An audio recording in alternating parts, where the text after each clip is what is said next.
Well, Xbox has basically taken over the news cycle, and after going in pretty hard on the brand and Microsoft yesterday, I thought today we could talk about the future and what it might look like for the company. Basically, all gaming news has come to a screeching halt after all of the showcases, but even more so, now the negative shadow over the industry, seeing studios closed just after 1 week ago, we were celebrating great showcases. So, I want to look at the big four categories for Xbox: their games, Game Pass, their studios, and hardware, and just think about what these things could look like in the future. There have been some revelations from even Satya himself that I think will play a role in how everything goes. And listen, they've got a killer lineup for the next year and a half or so, but the question is, will it matter when studios can seemingly be closed just because their game might not sell as well as Xbox wants it to, especially when they're putting games on Xbox day and date, Xbox Game Pass day and date, and then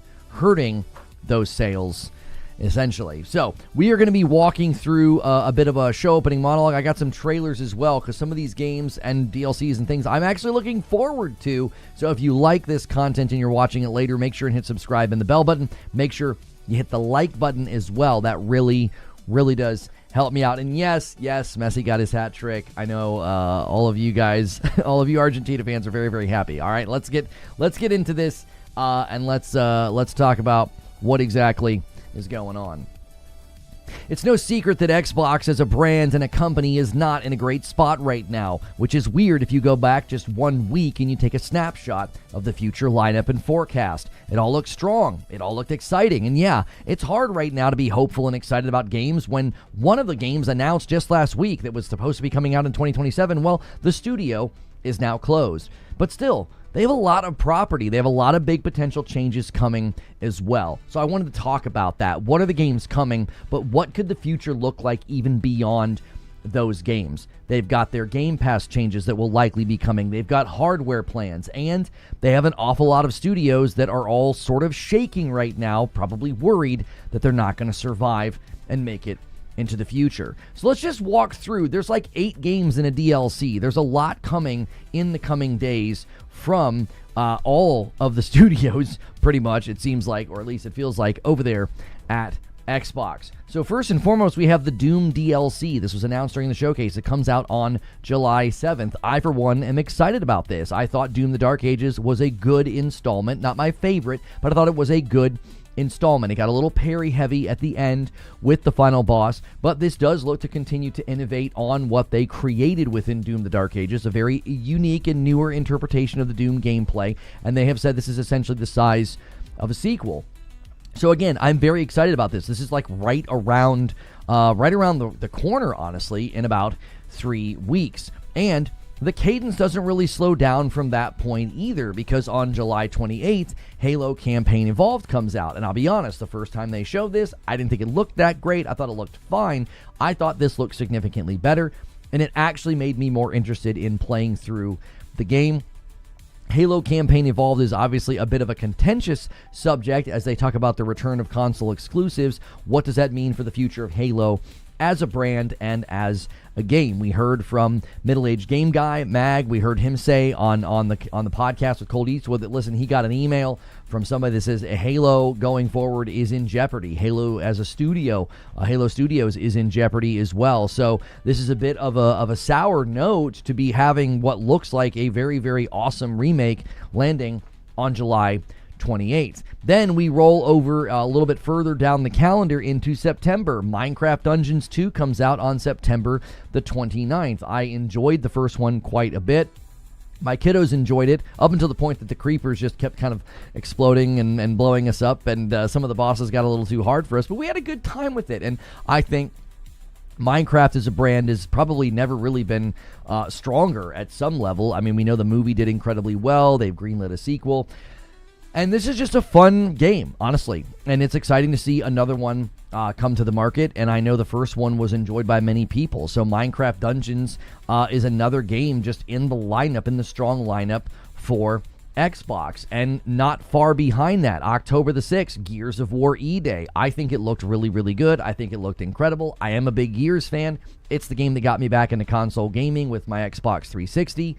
I played the first Gears on a big, gaudy, ugly projection television in my first apartment that I had with my wife. That was a long time ago. That was 19 years ago. So I am excited to play through this. And this is another, I think, what looks to be a strong game in the lineup. And that's on October the 6th. And right before everybody's kind of worried about GTA 6 taking over the world, on October 23rd, Call of Duty Modern Warfare 4 comes out, and I was able to be included on some of the things with this. Hopefully, maybe we could even get a review copy. They've been very kind to include us in some of that stuff. Got invited to LA and all that. I was already going to Florida, so I couldn't go, but I was invited to a call, got to see some of the stuff early, got to see some of the DMZ stuff early. And I think this actually looks very promising as a title. I know everybody always feels like Call of Duty's back, and then it's bad, and then it's back, and then it's bad. But again, a strong piece of property to have in their lineup. This comes out on October the 23rd, and I think it actually looks pretty good. I'm not sure what the DMZ is going to do. It looked a little intense, and we know those intense extraction shooters struggle a little bit to capture and keep an audience because they're pretty punishing. But again, that's another game in their lineup. And then obviously everybody's going to avoid the end of the year, but then when we get into next year, February 23rd, Fable. It continues to look better. It continues to look improved. They obviously, I think, still have work to do. Many people have pointed out it still looks very rigid. It looks very stiff. They did indicate that the difficulty in the recent showcase was set to story, so that's why some of the NPCs and enemies were a little dumb. But overall, I thought the combat looked better, but still had a ways to go. It was a little rigid. It was a little stiff. And performance wasn't great either. We want to see 60 FPS in games like this, especially considering the overwhelming majority of games coming out have had 60 FPS as a mode, and the handful that have launched without it tend to get that as an update later. Then in the spring of 2027, we have the Spyro A Realm Beyond game. So they're already sort of saying, hey, listen, we've got Doom DLC and Halo and Minecraft Dungeons and Gears of War and Call of Duty, but then next year, we've got a lineup as well, starting with Fable, then you have Spyro, and I think this was a pleasant surprise to everybody. I don't have nostalgia for Spyro, and I know a lot of people do, but I thought this looked great. I really did. I thought, hey, that looks like a game that I would play. I like open world games. I like adventure games. I like games that we don't need everything to be like gun and ball games or super visceral, and sometimes you just need a good, fun adventure game. Now, 2027 is apparently going to be another big full year for Xbox because, and this is one of the Xbox exclusives, console exclusives, Clockwork Revolution is also slated for 2027. So again, their lineup between the end of this year and the end of next year is pretty strong, and they're not done. They're also saying that State of Decay 3 will be coming out next year as well. So that's pretty strong. I mean, you got Fable, Spyro, Clockwork, and State of Decay next year. That's 4 games. Now, if you add all of this up, that's 8 total games between the end of this year and the end of next year. I'm not including the Doom DLC in that. That's not a game, even though they're saying, it's about as big as a sequel. Now, one caveat here is obviously that, this is all with the assumption that these games actually come to the market, and they come at quality. They're in good condition. They run well. They're received well, and that they don't get pushed to 2028. Because there's obviously the risk of, especially something like Clockwork Revolution that doesn't have a date, or State of Decay 3 that doesn't have a date. With the way they've delayed Fable, with the way their other games have been slow to come out, those games could see delays. Also, they just announced Senua. Senua was supposed to come out next year, and they just shut that studio down. So there's no guarantee we won't see similar insane things happen with State of Decay 3 or even Clockwork Revolution. I mean, they did it with Perfect Dark. They finally let us see Perfect Dark, and I said that it was simulated and fake gameplay, which it turned out to be. And then the game was canceled, and the studio was gone 1 year later.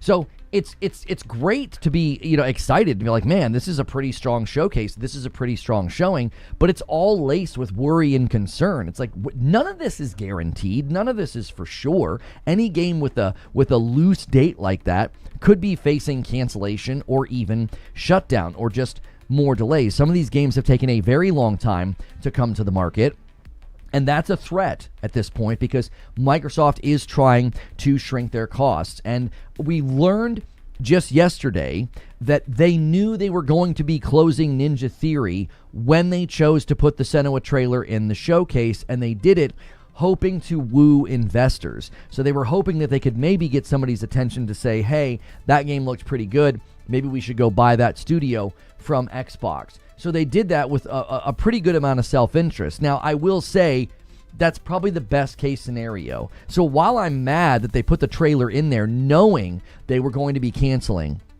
shutting the studio down, that's pretty infuriating. I'm a big fan of Ninja Theory, and the first Hellblade's like one of my all-time favorite games. I was critical of the second game, which is why I was excited for Senua. It sounded like a course correction. So I am mad that they did this. I'm mad that they treated Ninja Theory this way, but it's a bit of a mixed bag. It's like, well, at least you set them up to potentially get a buyer and to survive. You let them show off their trailer, you let them show off their game, and they might get a buyer. So I still think they're grimy. I still think it's gross the way that Xbox has behaved and the way that Microsoft has behaved, especially now, trying to like puff their chest out on Twitter and like smack down rumors and make assurances. You can put your assurances in a sack. I don't trust anything they say right now. So it is great that they have this lineup. 8 games between the end of this year and the end of next year. But the concern is, will any of this matter? And right there, play it day one on Game Pass. That's the next thing I want to talk about. Given all that we've recently learned, that they were basically spending money through the nose to put games onto Game Pass that they didn't own, their own games on Game Pass that they did own, go and buy more games so they have more games to own, to put on Game Pass, and what that's done to the company. I think day and date is another hard decision that they're facing. They're going to have to remove day and date. I think Call of Duty was them breaking the seal on that. They basically have every reason now that you could possibly ask for to no longer put their games on Game Pass day and date. And you might say, oh, but it says it in this trailer. It says it in this trailer. Yeah, it also said that Senua was coming out next year. So I wouldn't take any of their assurances to the bank right now. I could see Game Pass going through significant revisions and changes in the coming future. We will likely see less big AAA third-party titles on it as well. They're not going to want to be writing those big fat checks to those companies to come over to Game Pass. That could lead some companies to just skip Xbox altogether, because that was one of the main reasons some of these studios, this is according to some of the leaks, that was one of the main reasons studios were even continuing to go to Xbox, because they were basically being offered big Game Pass money. Satya's comments about subsidizing, and they no longer want to subsidize, and now they want to monetize, it really points to Game Pass getting a very, very severe rework. The buy now, pay later that we've heard about, they're working on that. That could also come into play. Maybe you sign up for Game Pass Ultimate Console or something, and it's $50 a month, and then for the next 2 years you're locked in and you're paying off an Xbox. Obviously, if you cancel, you'd have to pay it all at once, because this would be a way to get new hardware in the hands of consumers without them having to pay all the upfront cost of that console as hardware gets more and more expensive. We could see partnerships with, things like Netflix, but I also think you could see a tier of Xbox Game Pass with ads. What did Satya say? It's time to start monetizing. They've been subsidizing, so let's get to monetizing. So you could certainly see a Game Pass tier with ads. Now, Matt Ball made assurances in his one interview. He was not talking about putting ads in games. But again, I would take none of their assurances very serious right now. We were told earlier this year there'd be no layoffs when it was leaked by Sneakers. And now there's layoffs and studio closures. So they lied to us. They said Starfield was not a timed exclusive. That was a lie. They said just 4 games, and this is not a signal that everything is going. That was a lie. Like, they have consistently misled the public. So anything they've said about Game Pass and ads in games and different assurances they've made, I wouldn't take any of those assurances to the bank. Which leads me to the next category, hardware. We're hearing that Helix is allegedly being re-scoped. It's probably way too expensive to build what they were originally planning on doing. It was already going to be a pricey endeavor. It was already going to be a niche product that was going to have a hard time getting people to buy it. It was easily going to land over $1,000, and that's before the RAM crisis that we all want to make sure and point out that Microsoft helped with the RAM crisis. They actually, hearing Satya talk about these things is kind of humorous since he's one of the ones that helped cause this. Now, I would love to see them turn about and say, listen, let's do a full court press, let's do a traditional console, let's make it amazing, and let's get some of our best studios to code to the metal. Let's really make some games that are the absolute best on the Xbox. That's unlikely given everything they've been saying. It really is. Like, they have a stance right now in the market that just doesn't allow them to do that. Satya has signaled they're no longer going to be subsidizing, which means they wouldn't be willing to do that. They wouldn't be willing to subsidize a console. They wouldn't be willing to put those big, awesome games only on the console. And I mean everything. Like, skip PC, skip PlayStation, skip it all. Really come out swinging. I would love to see that from Xbox. I've been so immensely disappointed them with this gen. What the Series X was supposed to be and what it turned out to be is just embarrassing at this point. And their promises about the Series S rang so hollow, they had to set their video to private. So it's like, at this point, it's like, you could turn all that around. It would cost a lot of money, which again is frustrating. Instead of just spending tons of money on hardware and your studios, you spent it on Game Pass. They backed the wrong horse. That's ultimately what happened here. So, on the subject of hardware, I'd love it.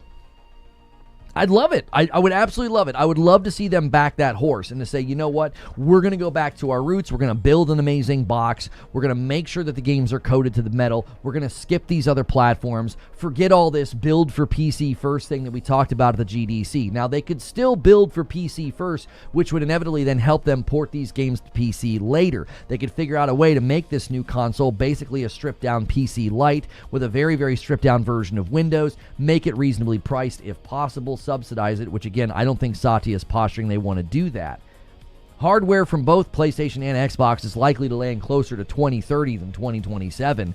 Maybe all the hardware plans can, turn around into something else, but they might also just get completely scrapped. They could go full OEM and let everybody else build whatever Helix was supposed to be. That's also a possibility. This could prompt a total exit from hardware for them. And speaking of total exit, let's talk about their studios. Unfortunately, there are probably more closures on the horizon, especially after they ship games, and that is a very, very foreboding thing. The pattern right now is very clear. If you ship a game, you make a decent amount or low revenue, then they're going to port the game to PlayStation. Oh, not only that, make sure you put the game on Game Pass, then they're going to shut you down.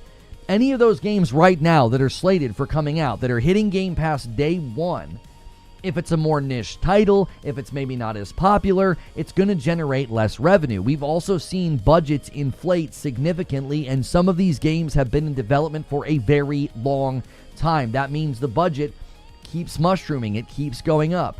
Every year that costs of living and inflationary, salaries and all these other things go up. Well, guess what? That means it's more expensive every year to make these games. That means they're making less money every year the game is stuck in development, which is likely why we might see I wouldn't be surprised if Senua isn't the last game that gets canceled that they've announced. It wouldn't surprise me at all. They'll just say, listen, we're not going to make the money on it. Every other dollar spent is a dollar wasted. Just shut it down. Any non-major franchise devs are also likely in danger. Like, this was one of Sneaker's worries because, being very close to the business and how they think and how they operate, and a lot of the leaks over the years, it was like, they'll just strip everything down to the big names and the big property, and everything else is expendable. Rather than fostering talent in a studio like Ninja Theory and letting them work on something that would then be multi-plat and could then actually make some decent money, they just shut the studio down. They could honestly just strip themselves all the way down to their biggest pieces of property, spin off into a publishing subsidiary of Microsoft instead of whatever it is that they are now. I think the current messaging and communication is all over the place. I really do struggle to see them being both a major multi-plat publisher and a platform. Those are two North Stars that pull against each other. They're trying to be both, and I don't think that they can. It doesn't make sense. We are once again looking at their plans and their assurances and their public statements, and I'm like, the math doesn't math here. How are you going to do both of these things? Because those 8 games that I walked through and discussed, they all look promising. They all look strong in their own right. But we know how they like to use trailers like this for State of Decay. A lot of this is just very, very cinematic. A lot of this is just in-engine. This game is still very early. I mean, this game is another one that could get canceled. Now, this is one that is in alpha and will likely then go into beta. So this one's probably safer than others, but it's still a game without a hard date that has been promised and advertised many times during the showcases over the years. So it's great that these games are looking better and that the lineup is looking promising, but Microsoft has to decide what they want to use these titles for. Do you want to throw them onto Game Pass day and date and hurt those sales and then turn around and say, well, you didn't make enough sales, so we're going to port your game to PlayStation, and then after that, we're going to shut you down? I mean, take Clockwork Revolution as an example. It's a console exclusive, so you're shrinking its reach. You're also putting it on Game Pass day and date according to your own showcase. Is In Exile Entertainment, are they in trouble when that game inevitably performs poorly? It's not going to make a ton of money. It'll perform somewhere in the ballpark of like an Outer Worlds 2, Hellblade 2, South of Midnight. Somewhere in that ballpark is likely where Clockwork Revolution will land. Is that studio also in jeopardy? Everybody right now that wants to run to Twitter and say, these games sucked, their budgets were too high, they didn't make enough money. I hope you're prepared for every studio that falls into that category to just get closed down. Don't reassess production costs. Don't reassess the impact of Game Pass. Don't reassess what you're going to do by making these console exclusives. Just shrink their potential revenue and then use that as an excuse to shut them down. What are you going to say when all you got left is gun and ball games or games that we've been playing for decades? When all that's left is Call of Duty and Diablo, what are you going to say then? Will they make money? Like, does that really matter to you? Yes, we celebrate when games sell well. Yes, we celebrate when the revenue is strong because that points to a strong future for those studios and for those franchises. But the posture about these studios to me is like, well, I hope you're ready. I hope you're ready for any game that's more niche, more narrow, and doesn't generate tons of money. I hope you're ready for those studios to go bye-bye. If fans are totally fine with Xbox closing down studios when a game underperforms, well, the question has to be asked. How can you celebrate console exclusives? How can you celebrate day and date on Game Pass? How can you celebrate more unique or more creative games that will appeal to smaller audiences? These are all things that are basically a recipe for death under the current Microsoft regime. So while things are currently dark for Xbox, there's certainly glimmers of hope on the horizon that things could improve. They've got a lot of property. They've got 8 games apparently coming out between the end of this year and next year. But like all things with Xbox, you have to be very, very cautious at this point. Anything good can quickly be followed by something far worse. But those are just my thoughts, and now I'd love to hear your thoughts. Good morning, good afternoon, and good evening, guys. Thanks so much for being here. And yeah, I was literally sitting scouring the news cycle, and I'm like, there's nothing else going on. They have blotted out the sun. Sorry, Discord, I was muted. I apologize. I'm sorry about that, Discord. They blotted out the sun like nobody else is talking. I mean, we're in a valley because the showcase season just happened, but usually after showcase season happens, you do lots of interviews and, deep dives. In my opinion, Game Pass needs to go. It's so incredible to me how quickly everybody's like, just kill it. Take Call of Duty off Game Pass. Get rid of day and date. No, just kill Game Pass in general. We don't want exclusives. And it's like that moment where they're throwing everything overboard so the ship doesn't sink. It's like the fans are in a panic. The suggestions I'm seeing on Twitter, it's like, get out of hardware. The guys at Kinda Funny are ranting and saying, just get completely out of hardware. Others are saying, just get rid of day and date, get rid of Game Pass, get rid of exclusives. I mean, I would at least try other things before getting rid of your studios, that's for sure. Sony has Game Pass too. That's why I don't think you need to completely get rid of it. You can have a subservice. I mean, PlayStation has a subservice. Nintendo has a subservice. Subservice isn't the devil. The real devil in the room has always been day and date. It's an absolute revenue killer. It is an absolute revenue killer. Day and date is the biggest problem. What's good, Feed? I see you in the chat. Let me thank some people, though. Hang on. DK Bager. Let me get my goal up. There we go. DK Bager gifts a member. Hanshot first, and so did you. Thank you so much, DK Bager, for doing that. My little app's acting funny. There we go. Joker Quinn comes in with a gifted as well. All right, and I got 2 super chats here. Donald Pryor with a $5 super chat says, Do you think Fallout and Elder Scrolls is good enough to move the needle for Xbox to do like Gears of War has done? No, I don't think so. And a 10 bomb comes in from Wired Rope. We are well behind pace. We need to end the day at 300 members, and Rope is helping us get there. If you guys want that Saturday night stream, it's an extra stream. I come down here with Madam and we react to gaming news. It'd be really interesting to see Madam's thoughts on all of this. So thank you so much for those 10 gifted subs over there, Mr. Rope. I don't think so. I don't know how anybody can look at the state of, and thank you again for the $5 super chat, Donald. I don't know how anybody can look at the state of the brand and be like, oh, no, yeah, you can totally do more exclusives. I mean, Satya is talking about how they can't subsidize anymore. Johnny Always says, at this stage, with a €5 super chat, thank you. I believe we'll find out Ninja Theory were asked to do the trailer for Senua before full development had actually started. Yeah, probably. Look at how Xbox likes to do trailers. They like to put trailers in their stuff, and it's something that's not even remotely close. It's something that's not even... The one trailer by State of Decay, it wasn't even made by the devs.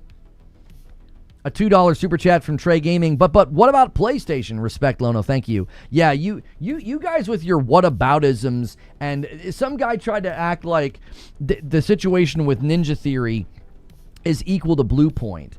And as I was about to type an explanation to him, I was like, you're not worth it.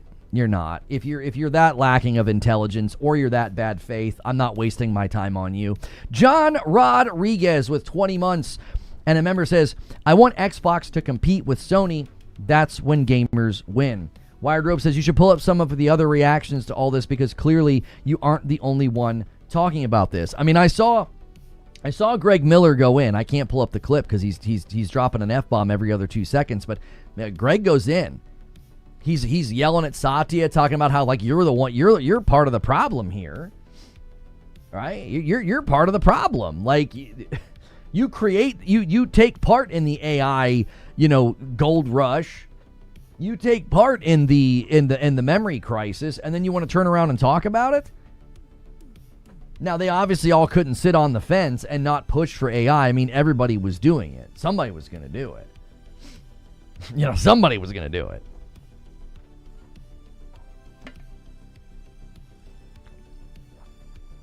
Yeah, the fact that they put that trailer in there, that Senua trailer in there, they put that trailer in there thinking like, oh, we might get an investor. We might get somebody to buy Ninja Theory.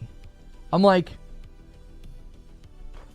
now again, I'm like, that's best case scenario. I mean, if you've decided to kill the studio, at least try to get a buyer.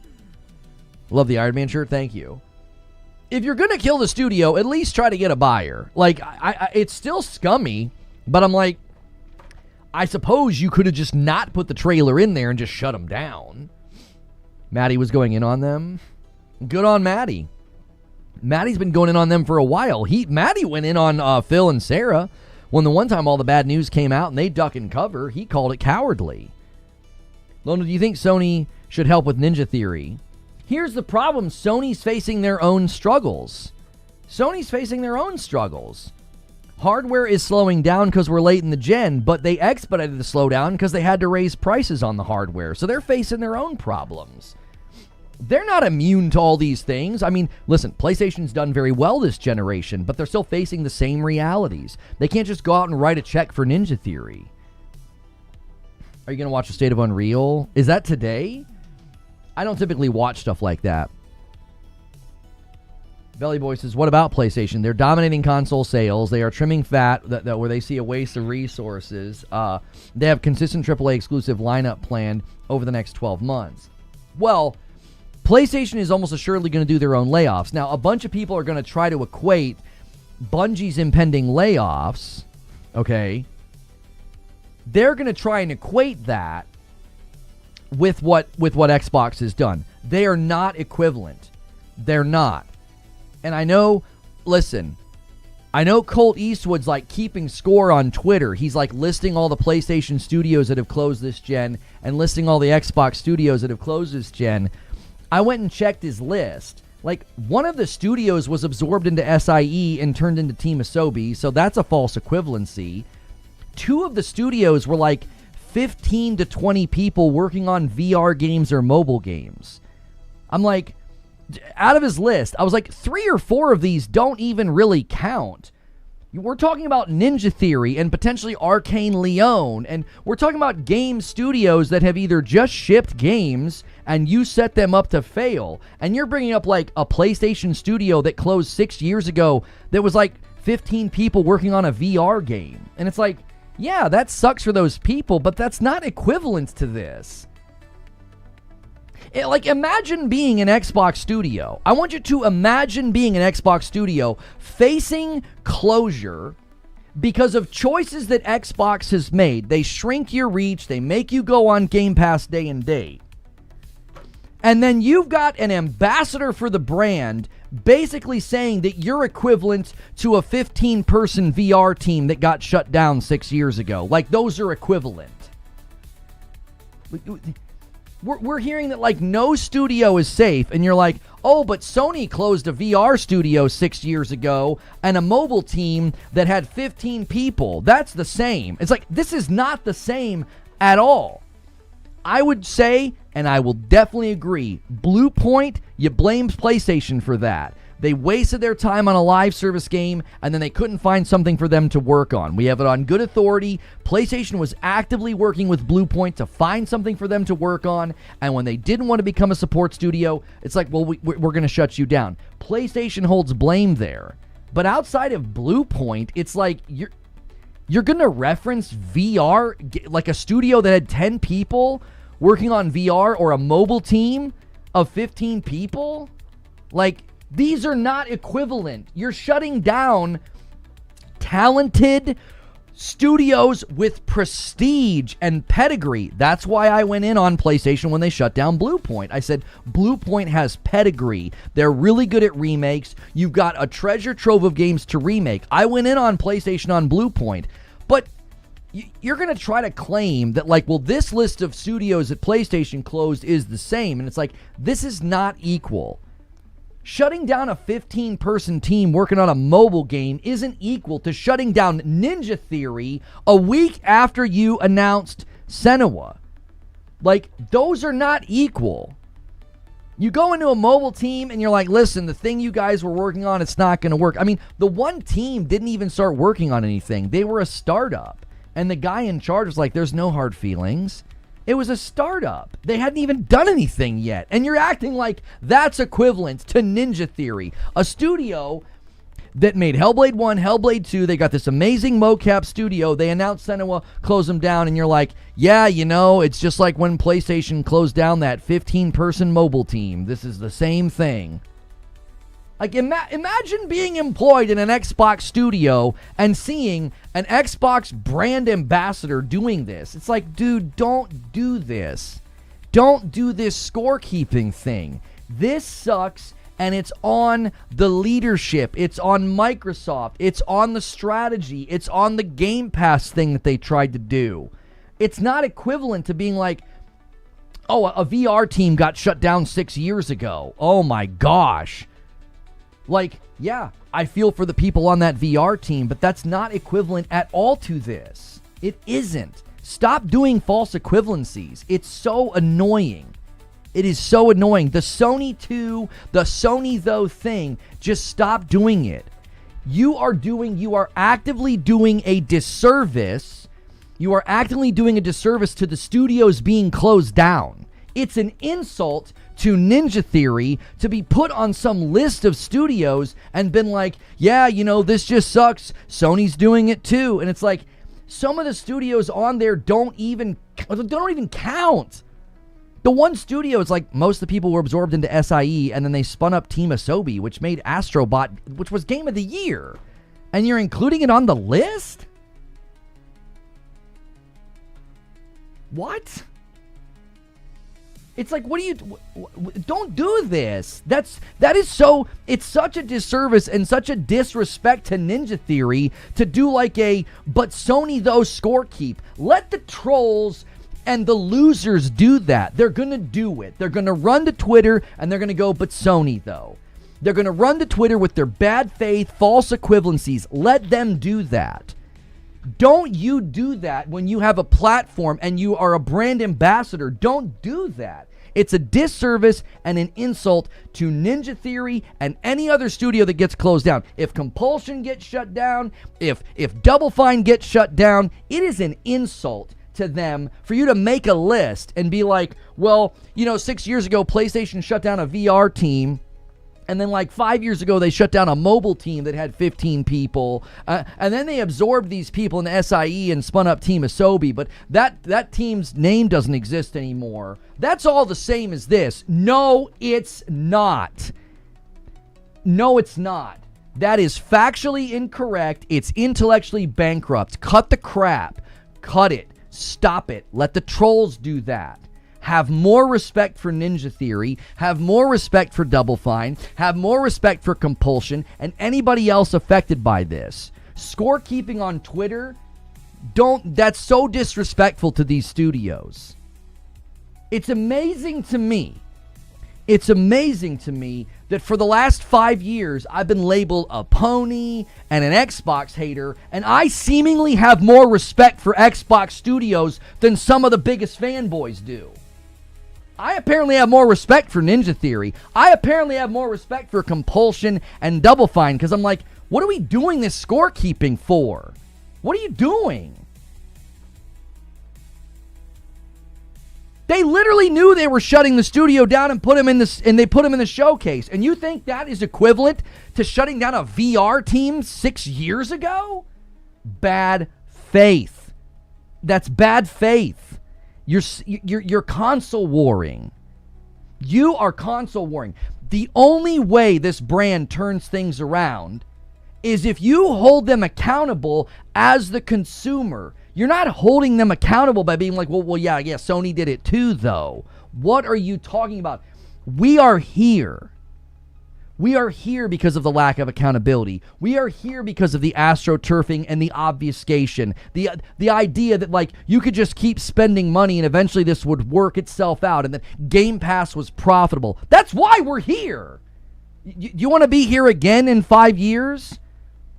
Instead of being like, I can't believe these studios are being closed down by a company that set them up to fail. You set them up to make a small amount of revenue, and then you use that as a reason to close them down. And don't worry, your brand ambassadors will run into the public and say, market conditions, and Sony though. And Sony closed down mobile studios and VR studios 6 years ago, so that's the same as treating Ninja Theory the way they've been treated. A respected studio with pedigree. They've received awards and accolades. They've made advancements with mocap and Unreal. And you're like, yeah, they're equivalent to a VR team from 6 years ago that Sony closed down. Or a 15-person mobile team. Ninja Theory is equal to that. Insulting and churlish. That's insulting. Absolutely. You should have more respect for the studios and more respect for what they've achieved than to act like this is all equal. You're frickin' scorekeeping. A $10 super chat from Austin. I've said this on Twitter, and I'm saying it now. AAA first-party games should not be put into Game Pass for 3 years. I honestly don't see the problem. Asha doing what she said. Yeah, day and date's done. Come on. You can't keep doing day and date. Satya is basically signaling that day and date is done. He's like, we're not subsidizing anymore. We got to get to a place we're not subsidizing. You can't do that. Day and date is an absolute fool's errand. It's a dead end. And to sit here and to hear from the same people who cheered for day and date and cheered for the ABK deal now turn around and go, market conditions, Sony too. Shut the frick up. I want more gamers to be fed up with that. You should be fed up with that. You sit there and you cheer for an unprecedented acquisition. You act like none of these things are going to happen. You act like day and date is God's gift to gaming. You allow games to be devalued, and when it all comes crashing down, you want to go, market conditions, Sony 2.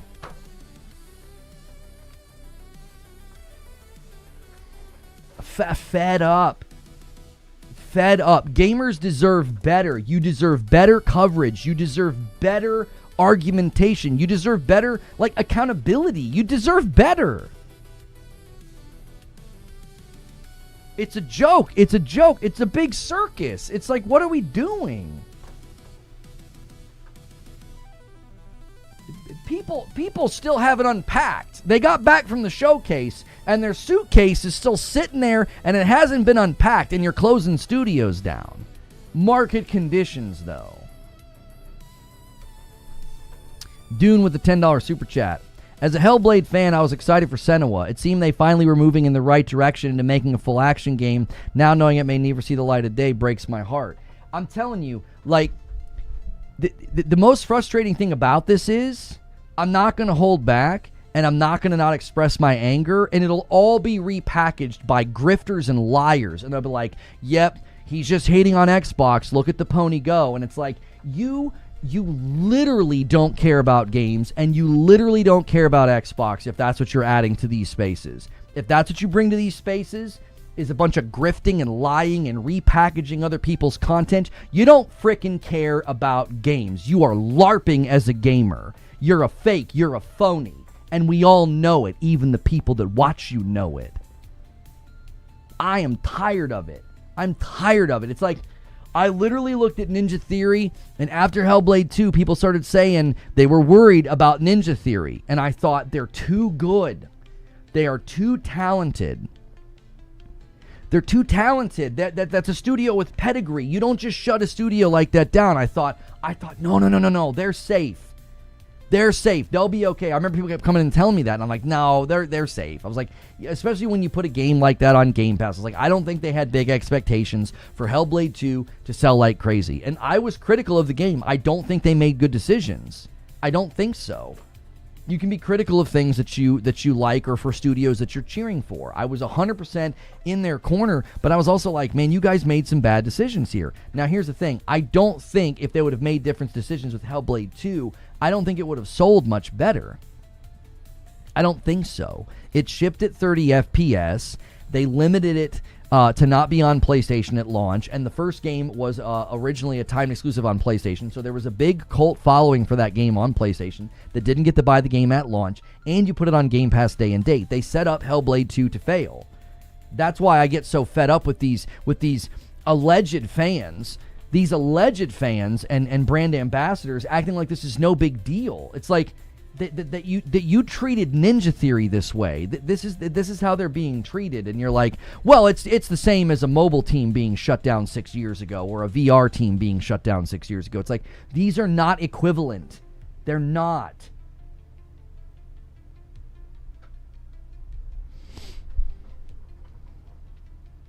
And then the other wonderful thing we're going to get to hear from is all the grifters who are going to act like, well, these studios deserve to get closed down, and these people deserve to not have jobs because they made a game that didn't appeal to me. Like, God forbid somebody make a game that stars a black woman in it, and you're like, yep, that's what you get. You deserve to lose your job because you made a game and the lead character didn't appeal to me. That logic is just absolutely dizzying. It's like, okay, so let me get this straight. You're a gamer and you like games, and you basically think that if a game doesn't appeal to you, the studio should be shut down. Like, what? What kind of adult level, tantrum is that? It's like, well, you didn't make it for me, so I hope you lose your job. What? What are you even talking about? There are plenty of games that come to the market that don't appeal to me. I don't actively hope those studios get closed down. That's weird. We are swimming in games. We are swimming in games. Steam has more games in your backlog or that you've bought during sales than you could ever play in your lifetime. You guys know it. We all have backlogs that we know we're probably never going to get to. So if a game comes out and doesn't appeal to me, I'm not like, you know what, I really hope the studio gets shut down. What? Why? Why do you care? Like, the industry is diverse, and you've got all these different games being made and genres and viewpoints. That's better for the market. Like, I don't vibe with these waifu games. I don't. These gotcha waifu games where they're wearing lingerie and fighting dragons, and you got whales in those games just spending money through the nose. Those games will never appeal to me. And I don't care. I'm not like, oh, I hope those games fail and the studios get closed down. I'm like, it doesn't appeal to me. I think some of these games send the wrong messaging. I think they signal bad things with their art, but I'm not like actively cheering for them to fail and the studios to get closed down. Now we have to basically listen to that too. Like, oh, these studios are being closed down because they went woke. And it's like, no, they're being closed down because they were literally set up within a business structure where they would not flourish. You can't make niche, narrow, artsy, unique product. You can't take that and put it into the structure of Xbox. It doesn't work unless Xbox is going to willingly do that as a loss lead. Like, hey, your game is a little bit more niche, it's a little bit more creative, it's a little bit more on the artistic side, but we think this adds good value to Game Pass, so that's a game worth keeping around. You had to know South of Midnight and Hellblade 2 were not going to top the sales charts. Like, they had to know that. They had to know that. It's like, but then you turn around and you're like, yeah, it didn't sell well, so we got to close you down. And then if you look at the lineup's incredible. The lineup's incredible. They have like 8 games between the end of this year and the end of next year. 8 games. Now, I'm looking at a handful of these and thinking they might not even make it. They did that with Perfect Dark. I mean, they just did it with Senua. Senua was supposed to come out next year, which I don't understand that at all. I don't understand that at all. If that game's not even in development yet, how do they expect for that game to come out next year? I don't get that at all. I wonder if that's just another lie that Xbox told.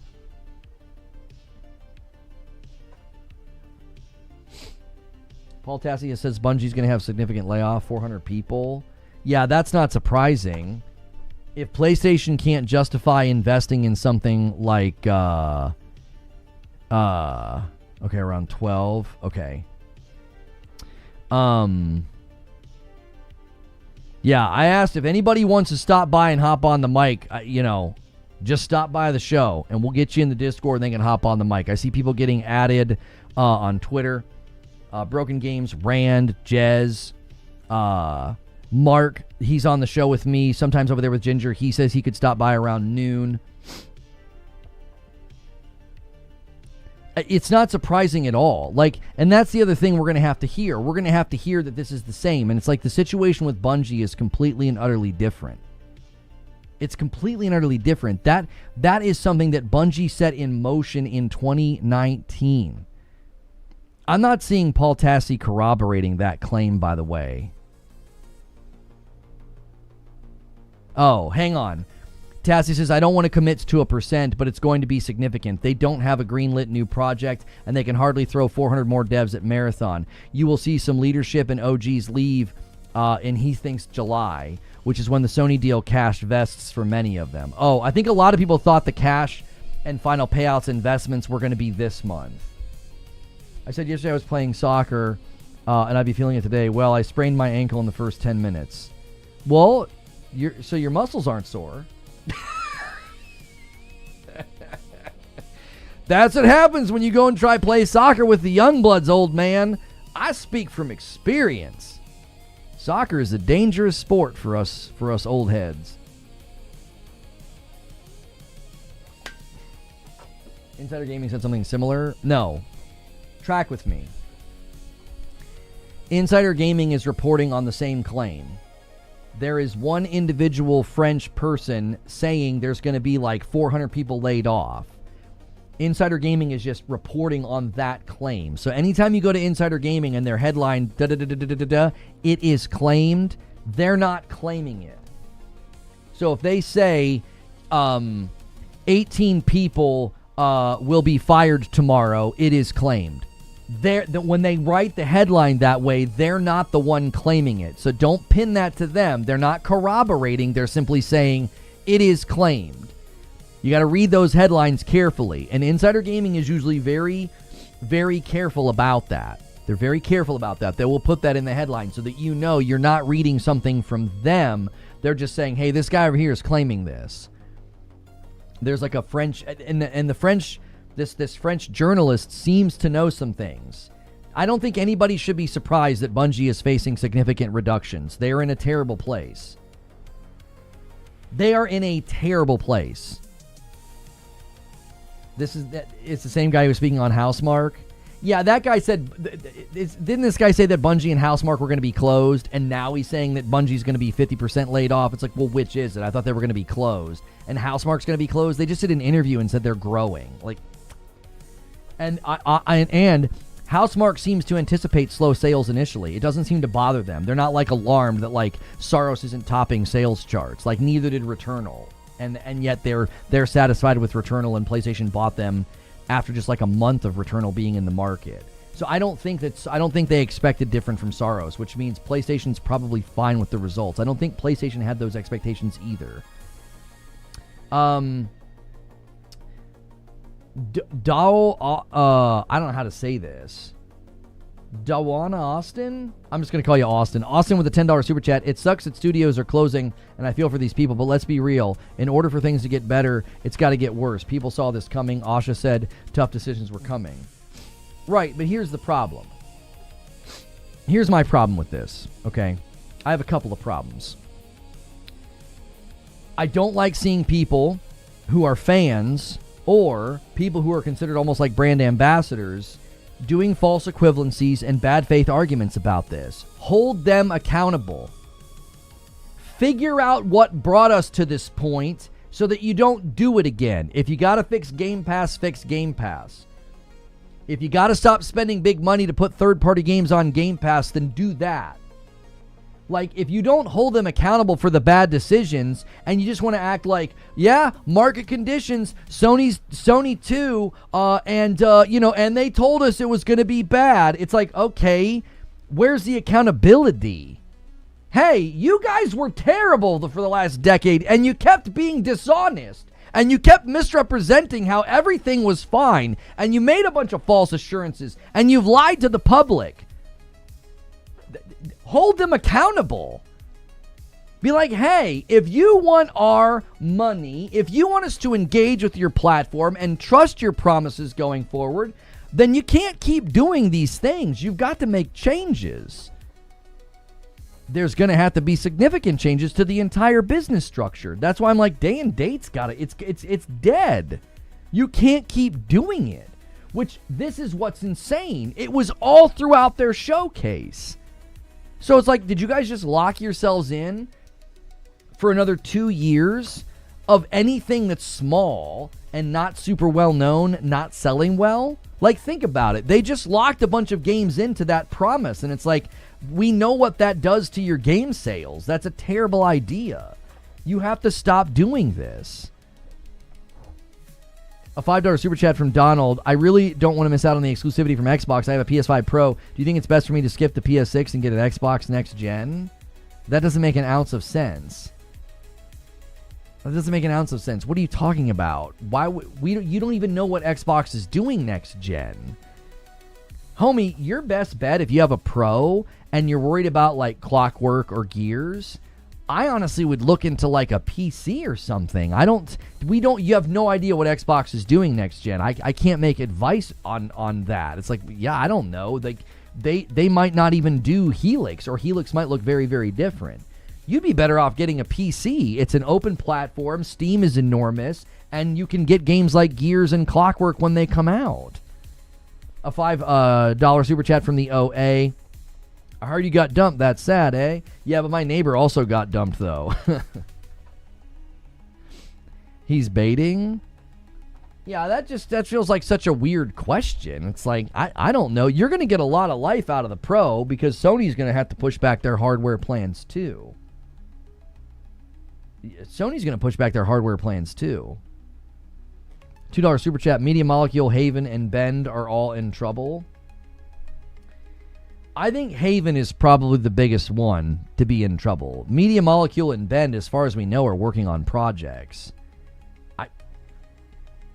I don't know if we've, like, okay, so Firewalk flops, they get shut down. Their flop was monumental.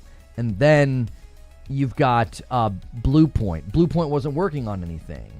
So it would be weird to go to Media Molecule. We just learned they're working on, like, an open world game.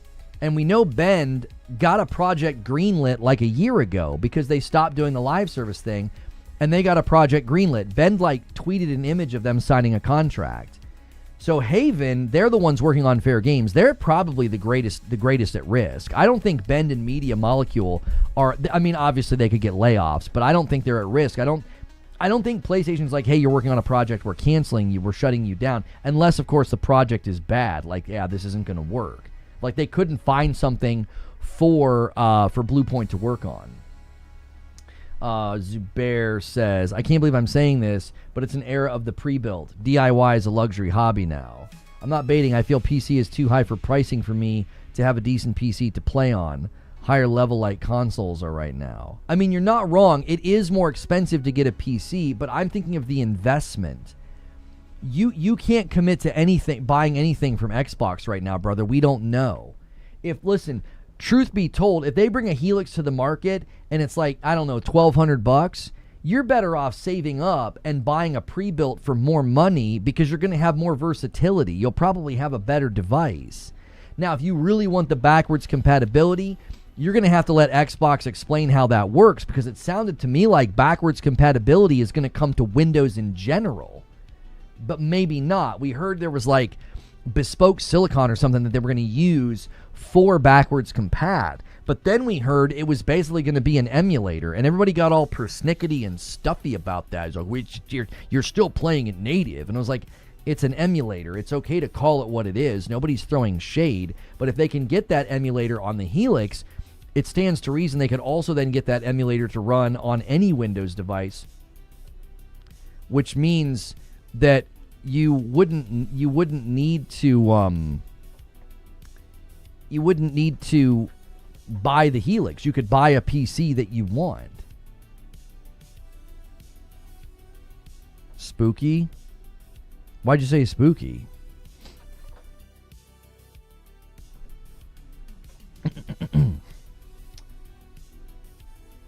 720, what are you on about? Also, hardware prices are increasing.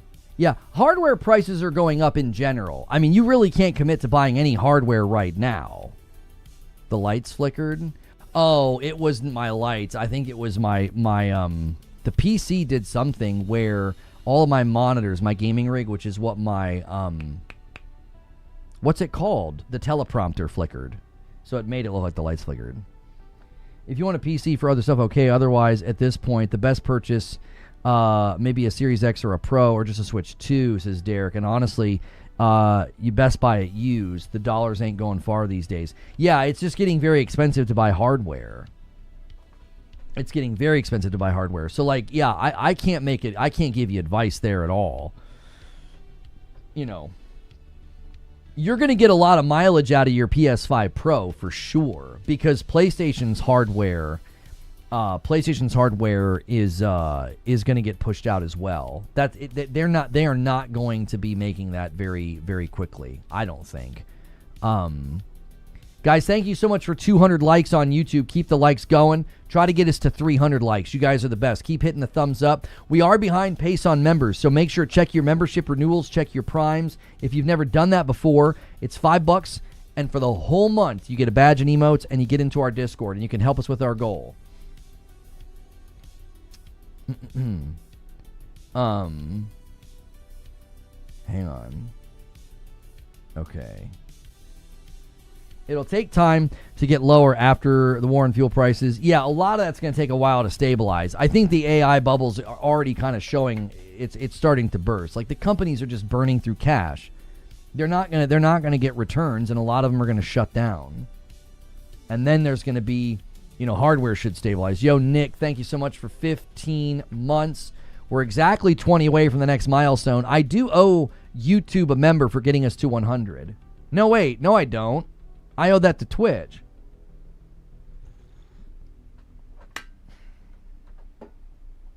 What banger games have Microsoft Studios given us this gen aside from the Forza games?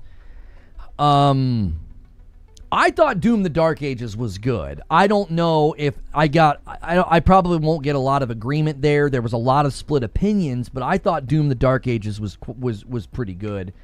And I'm excited for the DLC. Also, they have a really, really good lineup. Right now, their lineup is strong, but the question is, does it even matter? Yo, Joker Quinn, thank you so much for gifting a member. The Ruiner is here. He ruins the setups. Some of this is does it even matter? Because some of these studios might just flat out close down. Hang on a minute. I've got somebody sending me a friend request. This might be Mark. It is. It's Mark. Okay. All right. How about Xbox picking up when they are syncing? Do you pay attention? How's Xbox picking up when they are syncing? Well, that's what's crazy is, you have this. You have Doom the Dark Ages DLC, Halo Campaign Evolved, Minecraft Dungeons 2, Gears of War E-Day, Call of Duty Modern Warfare 4. That's the rest of the year for Xbox Studios. That's not bad at all. A Doom the Dark Ages DLC, Halo Campaign Evolved, Minecraft Dungeons 2, Gears of War E-Day, Call of Duty Modern Warfare 4. That's not bad. It's oh, wow. You hated Doom the Dark Ages? A lot of people didn't like it. They were split on it. They didn't, Jason Schreier made a video about how things got so bad at Xbox. I'm sure he knows quite a bit.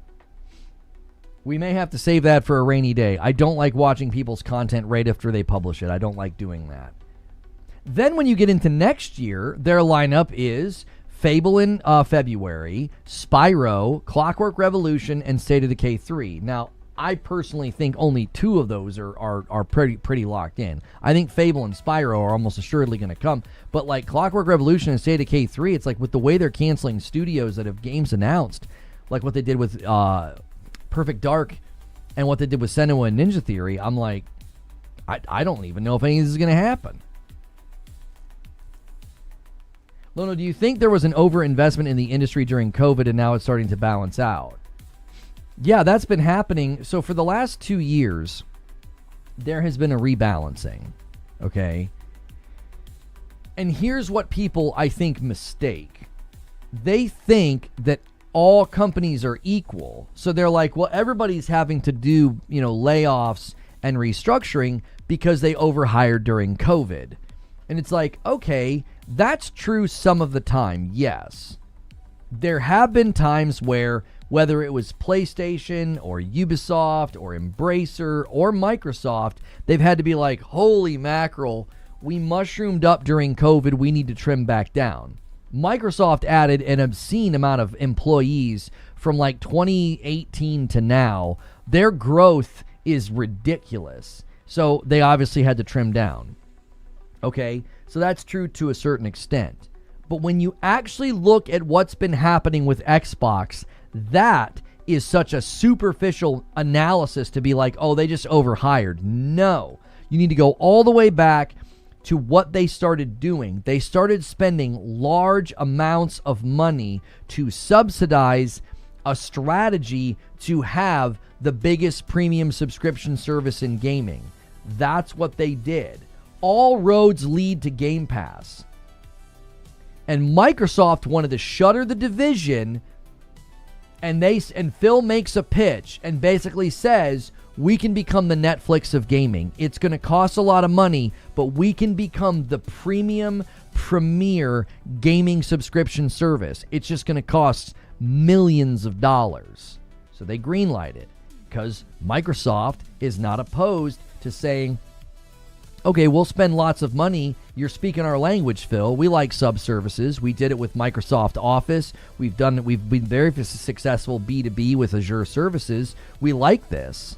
We like this idea. You're speaking Microsoft's language when you say, hey, if you guys spend hundreds of millions of dollars, we can have a big, flourishing, profitable subservice within gaming. And Microsoft says, that sounds pretty good. We've done that within the Microsoft Office world. We've done that with B2B and Azure services. This is something that we understand. You're speaking our language now.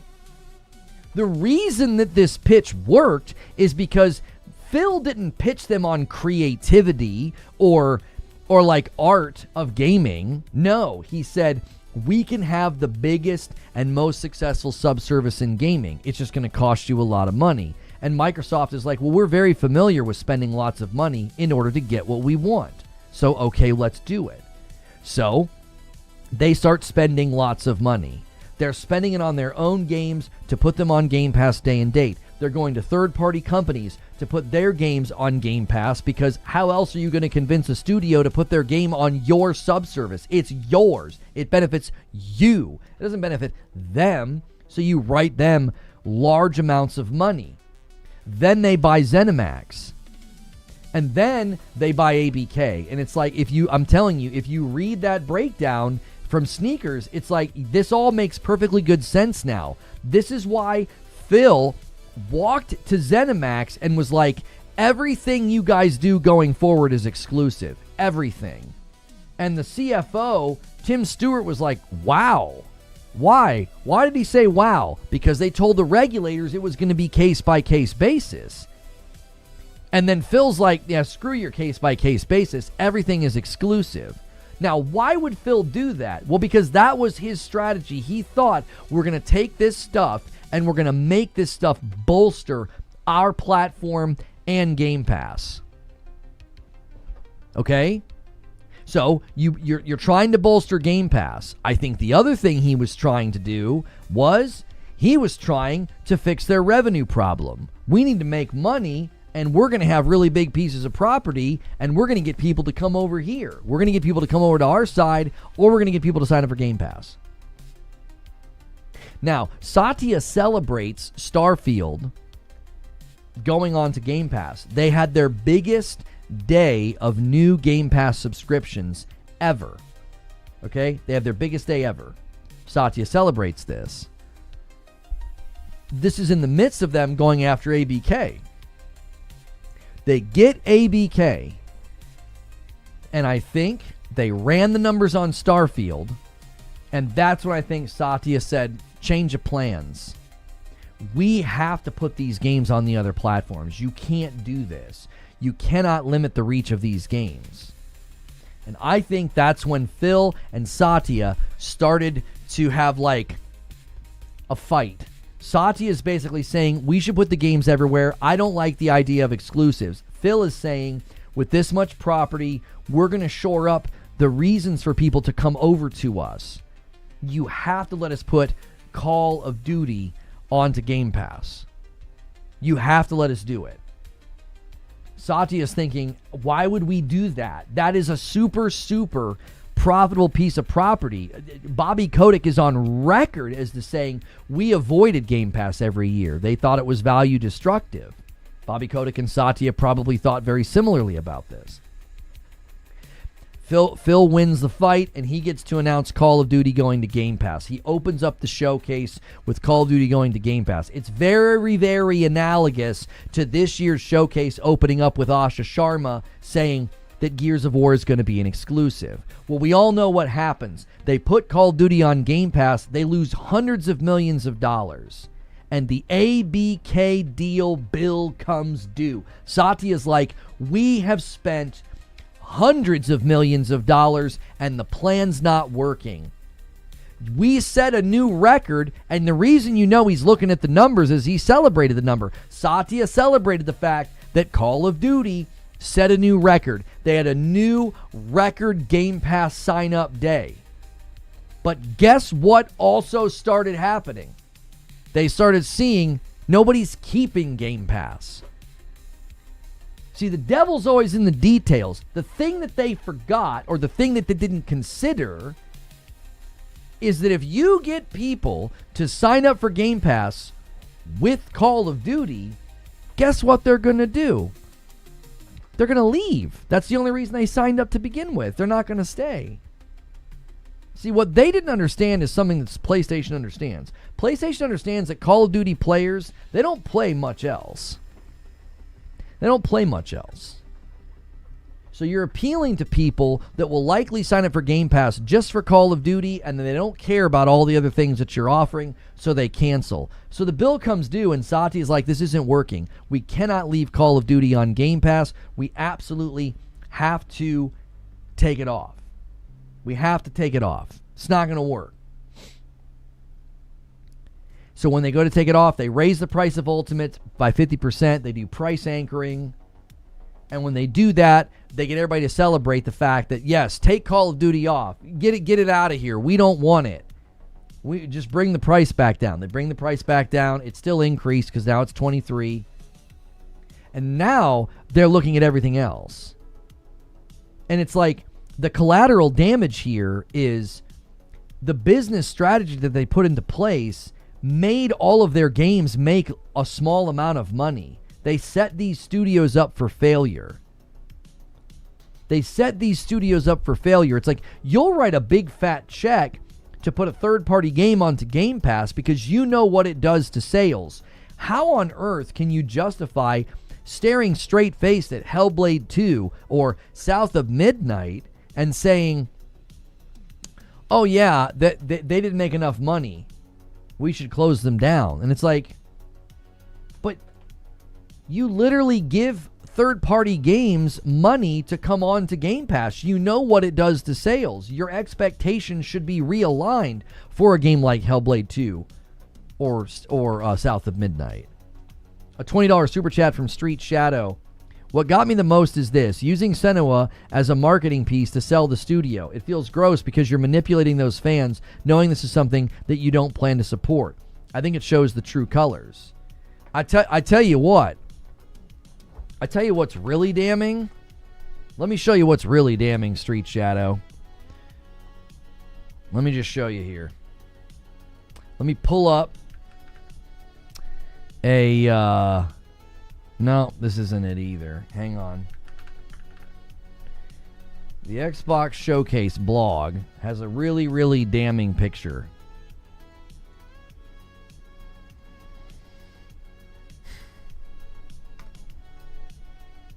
Going full screen for this one. Isn't that a daisy? Here's another glorious Xbox roadmap. And sitting right below Gears of War E-Day is a willful, volitional lie. They are liars. This is a lie, and they put it out there knowing. That's what willful deception is. It's a lie.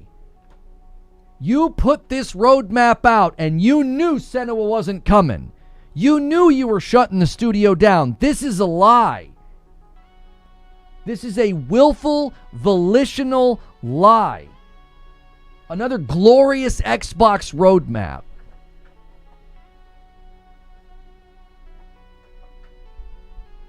And the fans have the nerve to be like, but Sony though. Yeah, this TJ Boom Boom, this 100% reminds me of that roadmap where like half the games didn't even make it. They're like, every game you see here is coming out in the next 12 months. And like half the games didn't even make it. Some of the games still aren't even out yet from that roadmap still. What do you mean it's not coming? They shut the studio down, Tommy.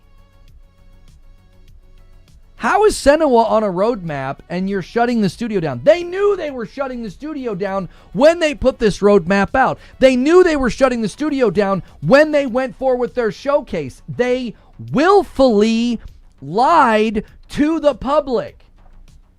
As soon as that trailer comes up and as soon as that final card hits and it says 2027 and as soon as they publish this blog with this image, they're lying to the public. They don't care. They don't care. They knew this was a lie and they did it anyway. Is the Ninja Theory closure confirmed? Yes. What do you mean? It was all over the news yesterday. You must have missed it. You must have been working or something.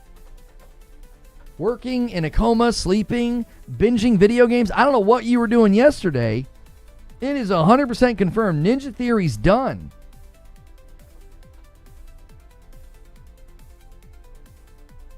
That's why I'm so fired up. Here's the crazy thing.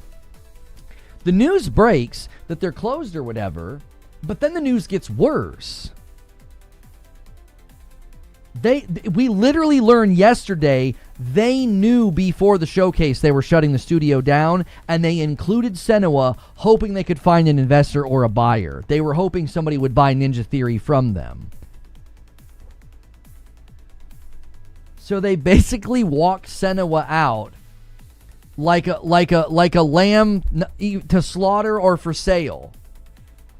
That's what they did. They literally walked Senua out there to be like, well, we're either going to kill you or maybe somebody will think this is good enough that they'll buy you. They did this knowingly. They put Senua on a roadmap knowing that where they're going to shut the studio down. There's no defending this company anymore. That's why I said yesterday, I was like, don't hold back. Don't do this scorekeeping. Don't do this, but Sony, though. This isn't the same. This is a company that is willfully just lying to you. If PlayStation would have done this with Bluepoint, I'd have been I'd have been more angry. I was pretty angry at them for shutting down Bluepoint. I said it was a mistake. I said it was a short-sighted mistake. I said Bluepoint has too much pedigree. You're going to wish that you had them when you go to remake something. You're going to be kicking yourself for shutting them down. Now, PlayStation would have walked out, did a showcase, showed a new Bluepoint game and trailer, got everybody excited, and then closed them down a week later, and we found out, wait, you only included Bluepoint hoping that people would see the trailer so that they would then buy Bluepoint off your hands? That's freaking scummy. That would mean it's equivalent. Like, the people that are acting like Bluepoint is equivalent to this. It's like, that's what PlayStation would have had to do. As I say it, it sounds crazy.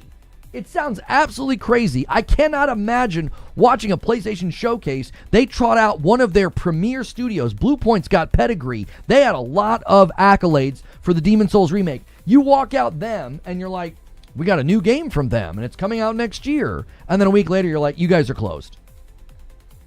That's what PlayStation would have had to have done to make this equivalent. That's how insane it is.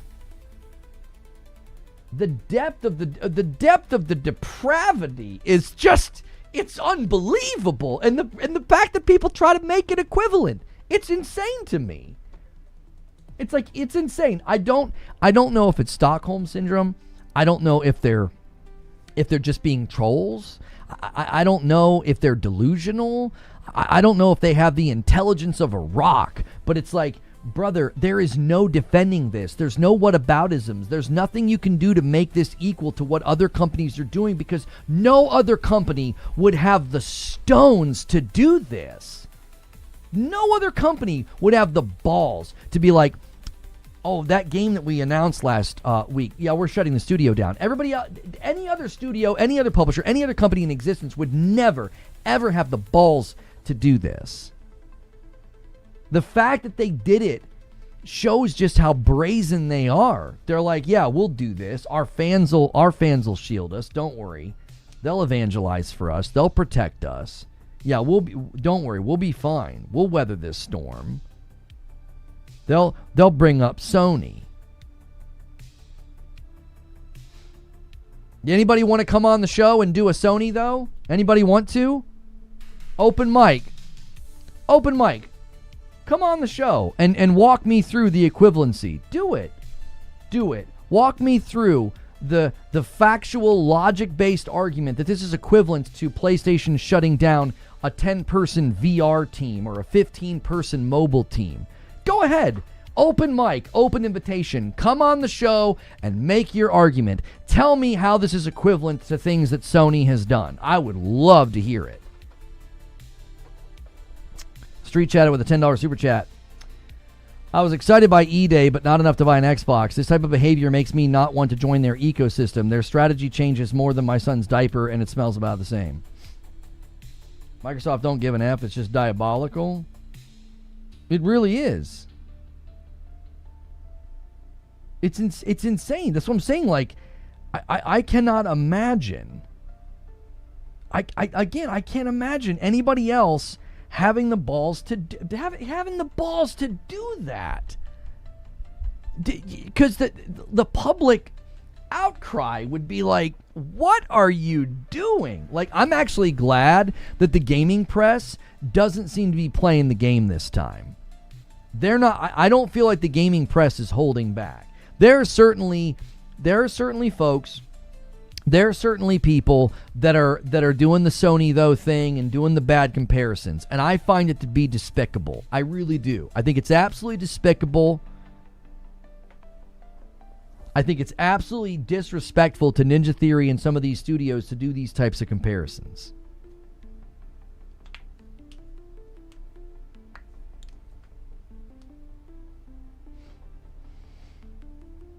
Ninja Theory currently employs around 100 people. 11 studios closed by Sony. There's that. Yeah, it's a false equivalency. You need to look at a lot of those studios that were closed. Number one, a lot of the lists and counts that people are doing, they've closed 11 studios. One of the studios was absorbed into SIE, and then they spun up Team Asobi, which made Astrobot. People are including that. One of the teams was from like 6 years ago. It was like 20 people. They were working on a VR game. There was like a 15-person team working on a mobile game. The only thing that is even remotely close to being equivalent is Bluepoint, because Bluepoint had pedigree, it had respect in the industry, and I blasted PlayStation for shutting them down. I thought it was an absolute mistake. But the rest of the studios, I looked them all up yesterday. We had a nice crisp list on Twitter from Cold Eastwood. And I went through the list, and I was like, none of this is equivalent, not even close to the studios that Xbox has been shutting down. It's not equivalent at all. You've got Bluepoint. Meanwhile, Xbox has got games and companies that just ship stuff. The other glaring problem and difference, this is a glaring problem and difference with the argument. Xbox sets these studios up to generate small amounts of money and then shuts them down. Like, Concord flopped terribly. Why? Terrible foresight, bad toxic positivity work environment. PlayStation should not have bought a studio before working with them. That's a better pattern with them. Whether it's Insomniac or Housemarque or whoever, it's better for them to buy studios where they've already been working with them. So, terrible mistake there with Firewalk and Concord. And they shut down Bluepoint after working with Bluepoint for an entire year trying to find something for them to work on. In this situation, Microsoft's business strategy for Xbox set these studios up to fail and sell small amounts of copies, and then they use that as a reason to close them down. It's not good for either of them, Sony or Microsoft. You haven't made an argument. That's a platitude. Now that what you've claimed has been dealt with and largely falsified, you're just saying a platitude. Oh, it's not good for either of them, Sony or Microsoft. Oh, okay. That they're not equal, though. You know what I'm saying? If I have a bonfire in my backyard and I burn a patch of my grass, that's not good for my property. That's not good for my property value, especially let's say I'm trying to sell my house, right? Oh man, that's kind of ugly. That's not going to look good when people come to look at the house. That's not equivalent to my garage burning to the ground. Like, if you're like, it's still bad. It's still bad. They're not equivalent. Like, the property value would be significantly damaged by your garage has been burned to the ground. There's still smoke coming off of it. Like, it's not good for either of them. Here's the thing that's crazy to me. The instinct to invoke Sony, it's just weird. If you're loyal to Xbox, if you're a fan of Xbox, if you cheered for ABK, if you cheered for Game Pass, if you cheered for Day and Date, if you constantly talk about how there's a profitable nature to Xbox and Game Pass, and you believed and parroted everything they said over all these years, why on earth, when it all comes to a head, it's clearly seen as everything they said was vapid, hollow, empty, and you're like, yeah, but Sony. Why does Sony factor in at all? Why? What, how do they factor in? How?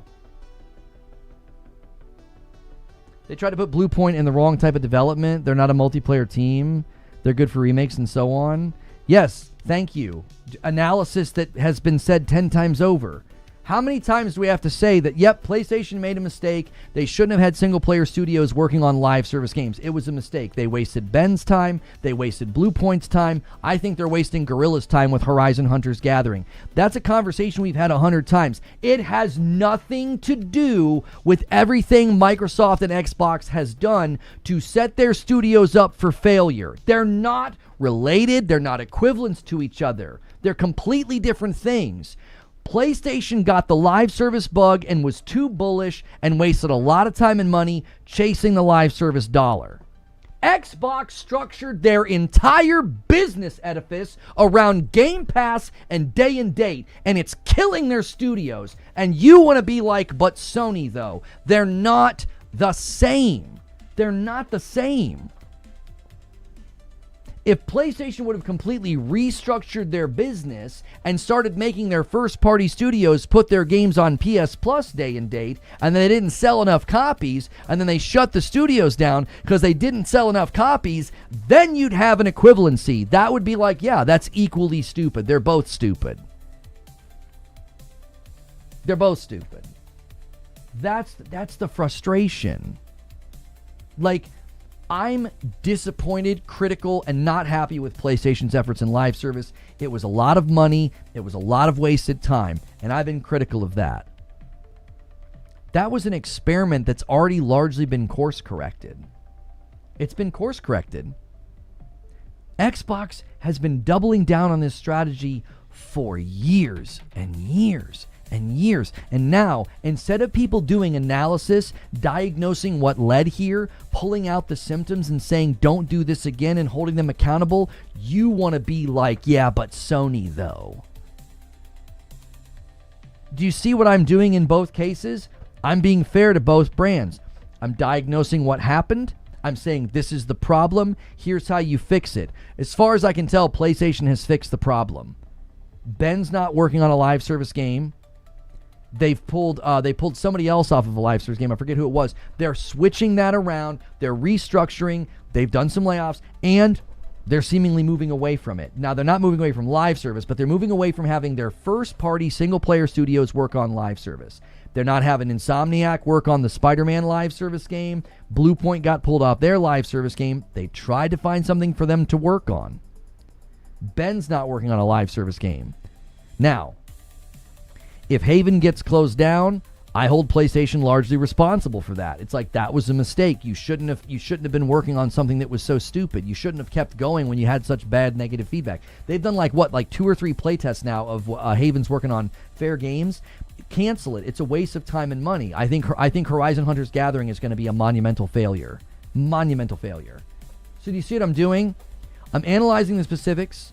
I'm diagnosing what I think is the problem, and I'm saying this is how I think you course correct. I'm doing the exact same thing with Xbox. I'm doing the same thing. I'm like, you guys were spending money through the nose, subsidizing and feeding the monster of Game Pass. And for years, I sat here and said, that's not sustainable. It won't work. It won't work. And now that we see that it hasn't been working, who pays the price? The studios. You're shutting down studios like Ninja Theory, probably Compulsion, probably Double Fine, because they didn't make big, mainline, uber popular games, and you send them out like lambs to slaughter. You throw them on Game Pass day and date. They eventually come to other platforms. Well, I don't know about Double Fine. What do they do? I don't remember what they did with Psychonauts 2. I don't remember. And then you're like, well, you didn't make enough money. Yeah, you didn't make enough money. You didn't make enough money because of how we set up the business. And they refused to course correct. So instead of course correcting and changing, they just kept doubling down. They just kept doubling down. Like, they just kept insisting that Game Pass was profitable. And Gaming Addict from Iron Lords is saying here on Twitter, he says, seeing people upset about Xbox making exclusives while celebrating PS5 games leaving Steam is the strongest evidence I've seen how bad it is. Boy, I was wrong. Consistency isn't there. I mean, I'd love to have a conversation with him, because I did not celebrate PlayStation games coming off of PC. I was actually kind of bummed about it. I was hoping that Saros and Yote would make it. I kept encouraging people to buy the games on PC. I actually think that Xbox going back to console exclusivity is a mistake, because it's going to limit the revenue generated by those games and compound the current problem. The current problem is, when the games don't make enough money, the studio's in jeopardy. You shouldn't want console exclusivity right now if you're a fan of any of these studios. You shouldn't. It's a threat. It is a threat to the studio. 100% a threat. Like, so I'm not like against Xbox going back to exclusivity. I'm like, that's one of the recipe pieces of this cake that blows up in their face. Don't do it. Don't do this with Gears. Don't do this with Clockwork. This is literally the reason that the games didn't sell well that you're shutting down. And you could say, well, South of Midnight and Hellblade 2, they weren't good games, or they weren't super popular. Not every game can kick the door down. Remember people acting like Astrobot was a failure and a flop because it didn't sell as much as like a God of War Ragnarok? And it's like, they're different games. They have different aims. They have different expectations and budgets. Like, it's okay to have a game like Saros and a game like Wolverine. They're not going to sell to similar degrees at all. Saros isn't going to sell the same as Yote, for crying out loud. And they both can be considered successful, because it's like, well, that did its job. And again, Saros is not the kind of game that's going to sell like a banger out of the gate. It's going to be more like Returnal. It'll slowly get people talking about it, returning to it. We saw, look at what happened Look at what happened to Returnal. Shoot.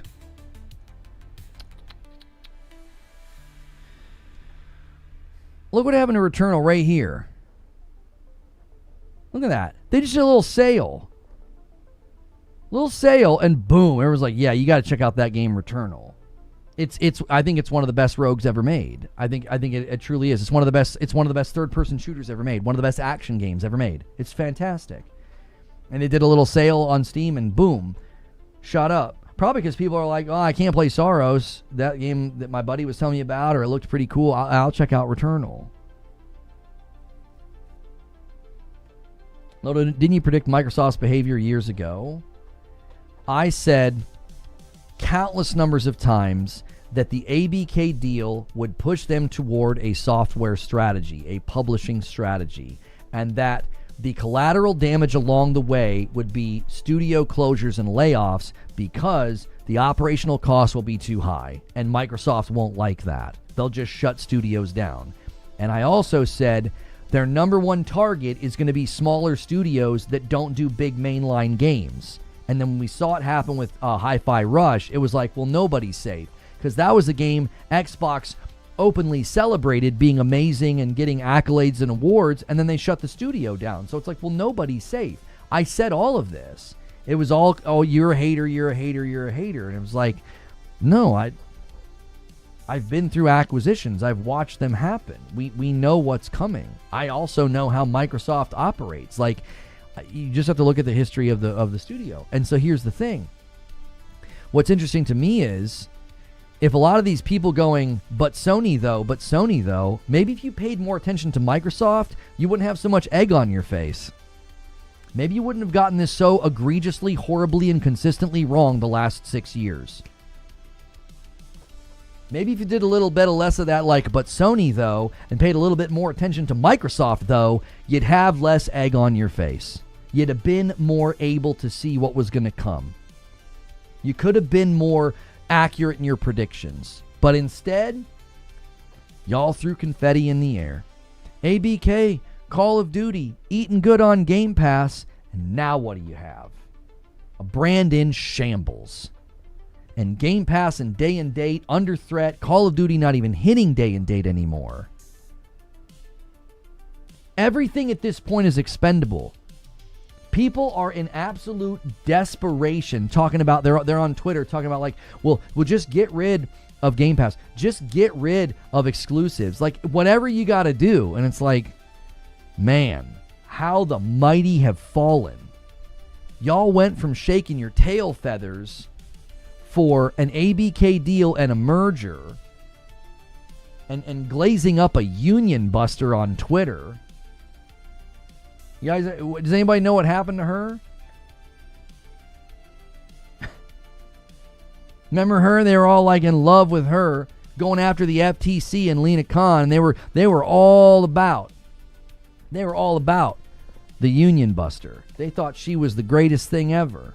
She got her bonus, rode off into the sunset. What'd she leave you with? A ticking time bomb. A ticking time bomb.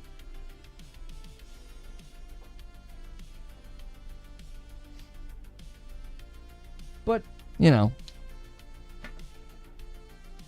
Lulu. Yeah, Lulu Chang was they all thought she was so great. How y'all feeling about Lulu Chang now? Huh?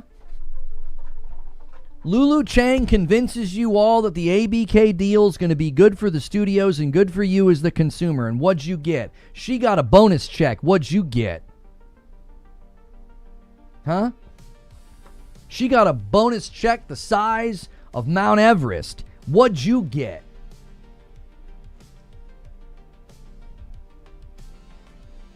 Embarrassing. Absolutely embarrassing.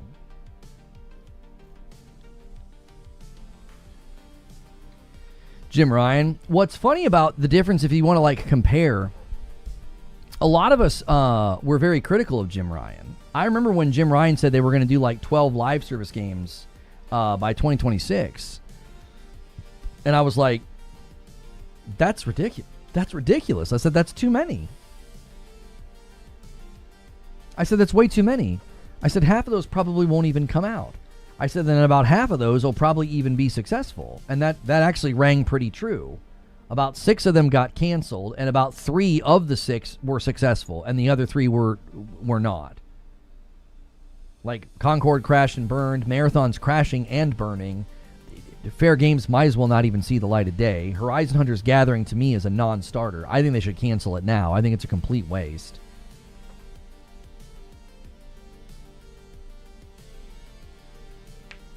But wait, why is it a treat to the studios? Shouldn't it sell well if it's worth it? If the game is good, people will buy it and play it. If players don't buy good games just because what platform it's on, it speaks more to the player than the company. Malice One, do you even understand why games don't sell well when they're on Game Pass day and date?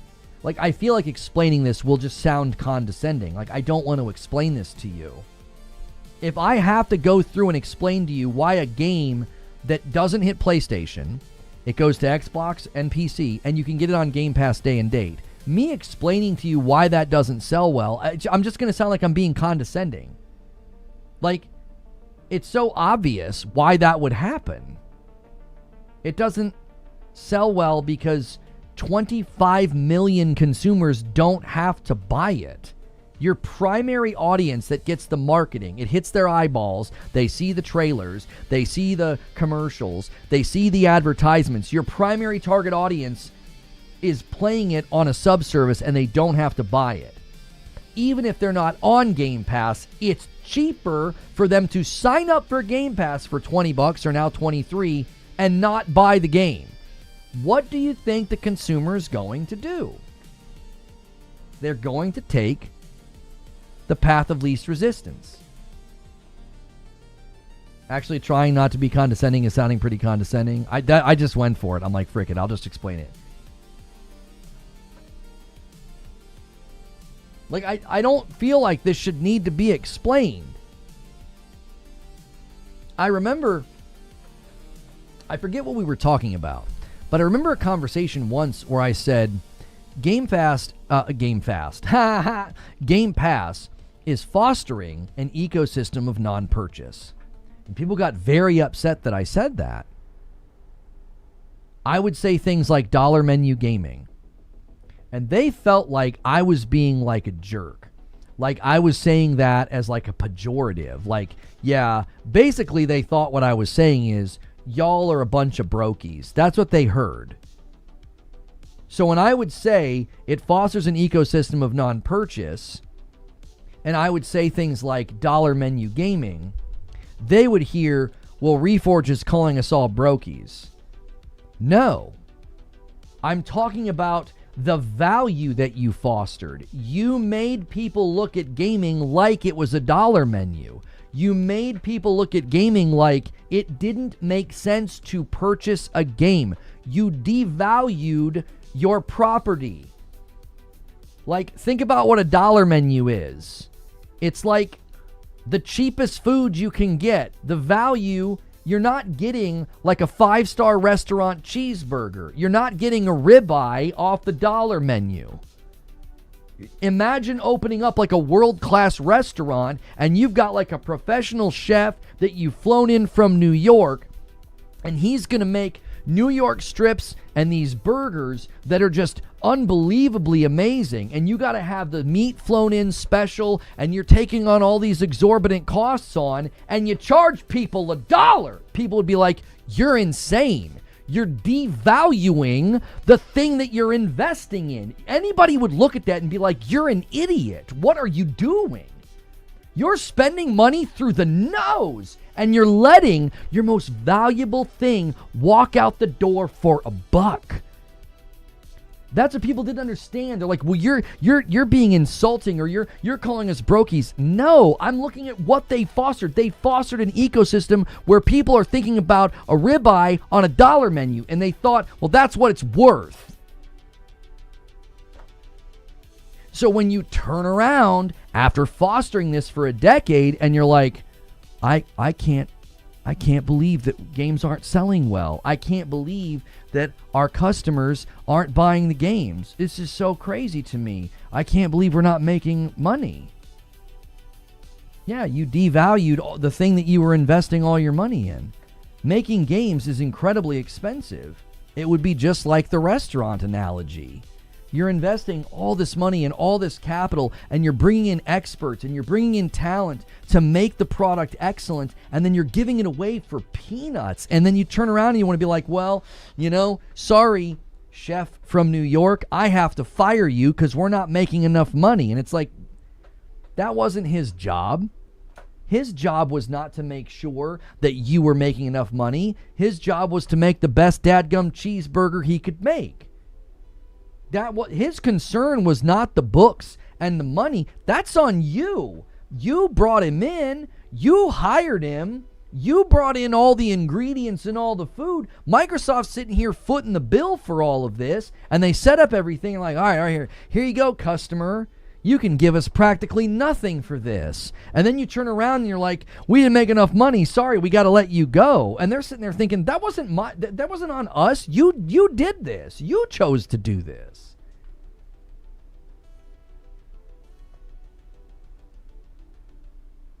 That's why you hold the brand accountable. That's why you hold the brand accountable, because you don't want them to repeat these mistakes. This is exactly why I said Asha Sharma and Matt Ball and Matt Booty and Aaron Greenberg need to stay the frick off Twitter. None of these people are going to help you turn the brand around. They helped you run the ship into the ground. You're literally going to the people that cheered for the boat running aground, and you're like, can you help us get it out now? Don't talk to them. They're the last people you want to be talking to. They cheered for everything, defended everything, repeated everything, and you're like, oh, yeah, we should go to Twitter to see what they think. Why would you go there? They're part of the equation that got you here. They played their role. They went along with it. They thought this was great. They cheered for this. And then you're going to go for them? You're going to go to them for feedback? Yeah, go to Twitter. Go do it. Go to Twitter. Just repeat all the same mistakes again. Go to Twitter so they can say, but Sony, though. Go to Twitter so they can keep track of how many PlayStation studios have been closed down this generation. Yeah, go to Twitter. Do it. See what kind of a strategy they come up with for you.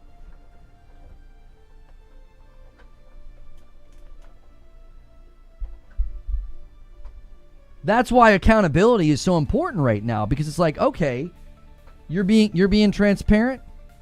We're gonna just rip the veil wide open and get a look inside to be like, holy mackerel, it's bad.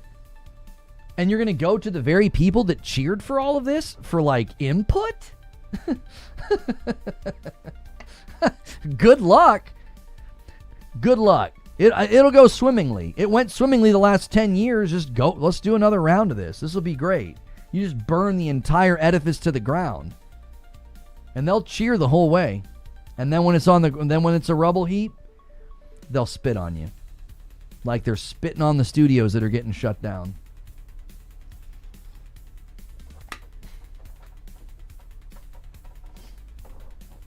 Malice One says, I get that.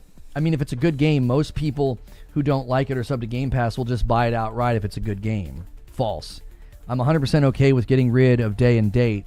Game Pass is great sub-service for indies and third parties without it, in my opinion. No, what you're saying is not true. It's been falsified. You can have that opinion, but it's not factually based. Like, you can think whatever you want. Oh, no, most people will buy it if it's a good game. No, not true. The FTC trial blew the whole lid off this.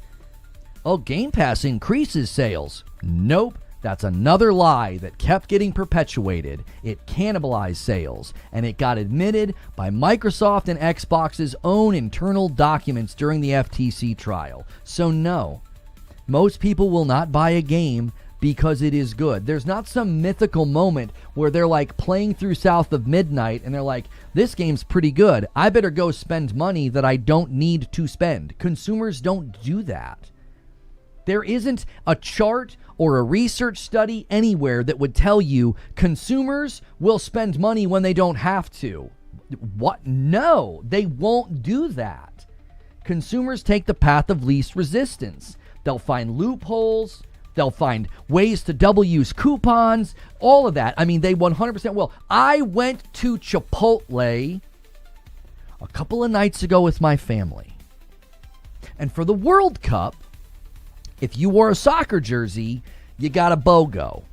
We're a family of 4. That's perfect. Kiddos, put your jerseys on. We're going to go, and half of us are eating for free.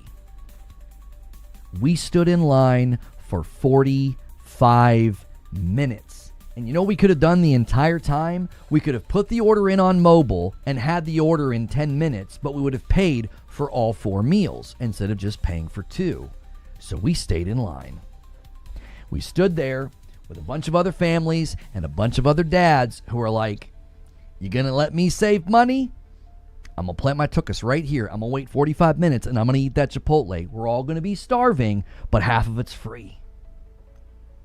Consumers in general will not spend money when they don't have to. So ain't nobody playing a game on Game Pass and being like, I'm about halfway through this game and I'm really enjoying it. I'm going to go spend $50. I don't have to, but I'm going to. That's not normal behavior. Now, you might do it, or your buddy might do it, or somebody wanting to build a library might do it, or maybe your cousin worked on the game, so you do it. The average person ain't doing that. They're not going to do that. They fostered an ecosystem of non-purchase, a culture of devaluing games, and then they turn around and they look at the studios and they're like, your games didn't sell well, we're shutting you down. And it's like, you did it. You, Microsoft, you, Xbox. That's why I think at this moment in time, at this juncture, closing the studios is an insult. You've been spending hundreds of millions of dollars to subsidize this boneheaded, idiotic plan. And now that you're going to stop doing it, why don't you give these studios another shot? You owe it to them to give them another shot. You bought them, you funded them, and then you took their property and you threw it on your stupid Game Pass. And if you're not going to do that, with all the money you spent, You can't let Ninja Theory stick around for another couple of years? Really?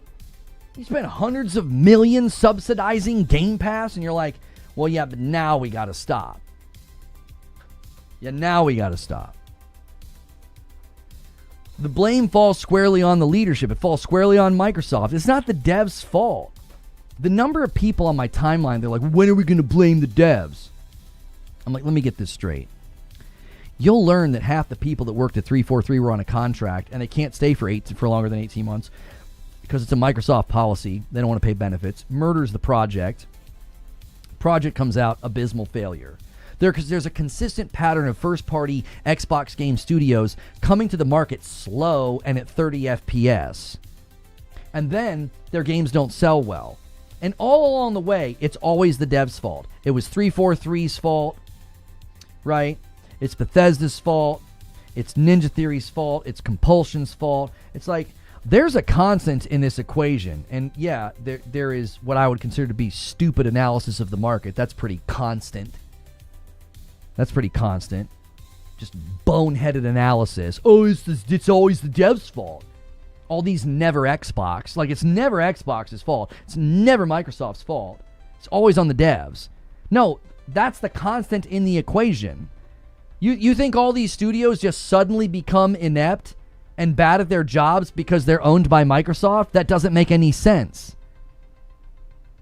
It doesn't make any sense. They all of a sudden, they're bad at their jobs? They were good enough to be purchased, and then once they're purchased, they all screw up and they're bad and their games don't sell well? Their job is to make good games, though? I feel like they did.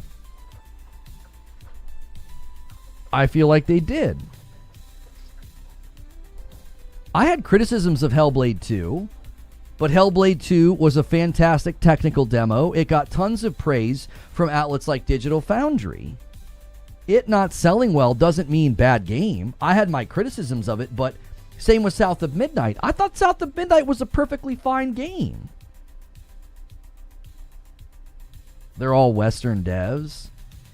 Yes, I can't wait to hear your dizzying, brilliant take that any dev that isn't Asian is bad, going woke and going broke. I can't wait to hear that from you. Please, type it now and save us all the trouble of you slowly getting there.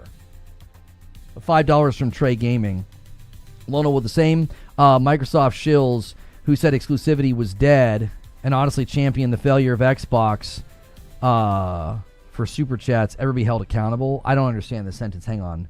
Well, the same Microsoft shills who said exclusivity was dead and championed the failure of Xbox. Oh, exclusivity is dead.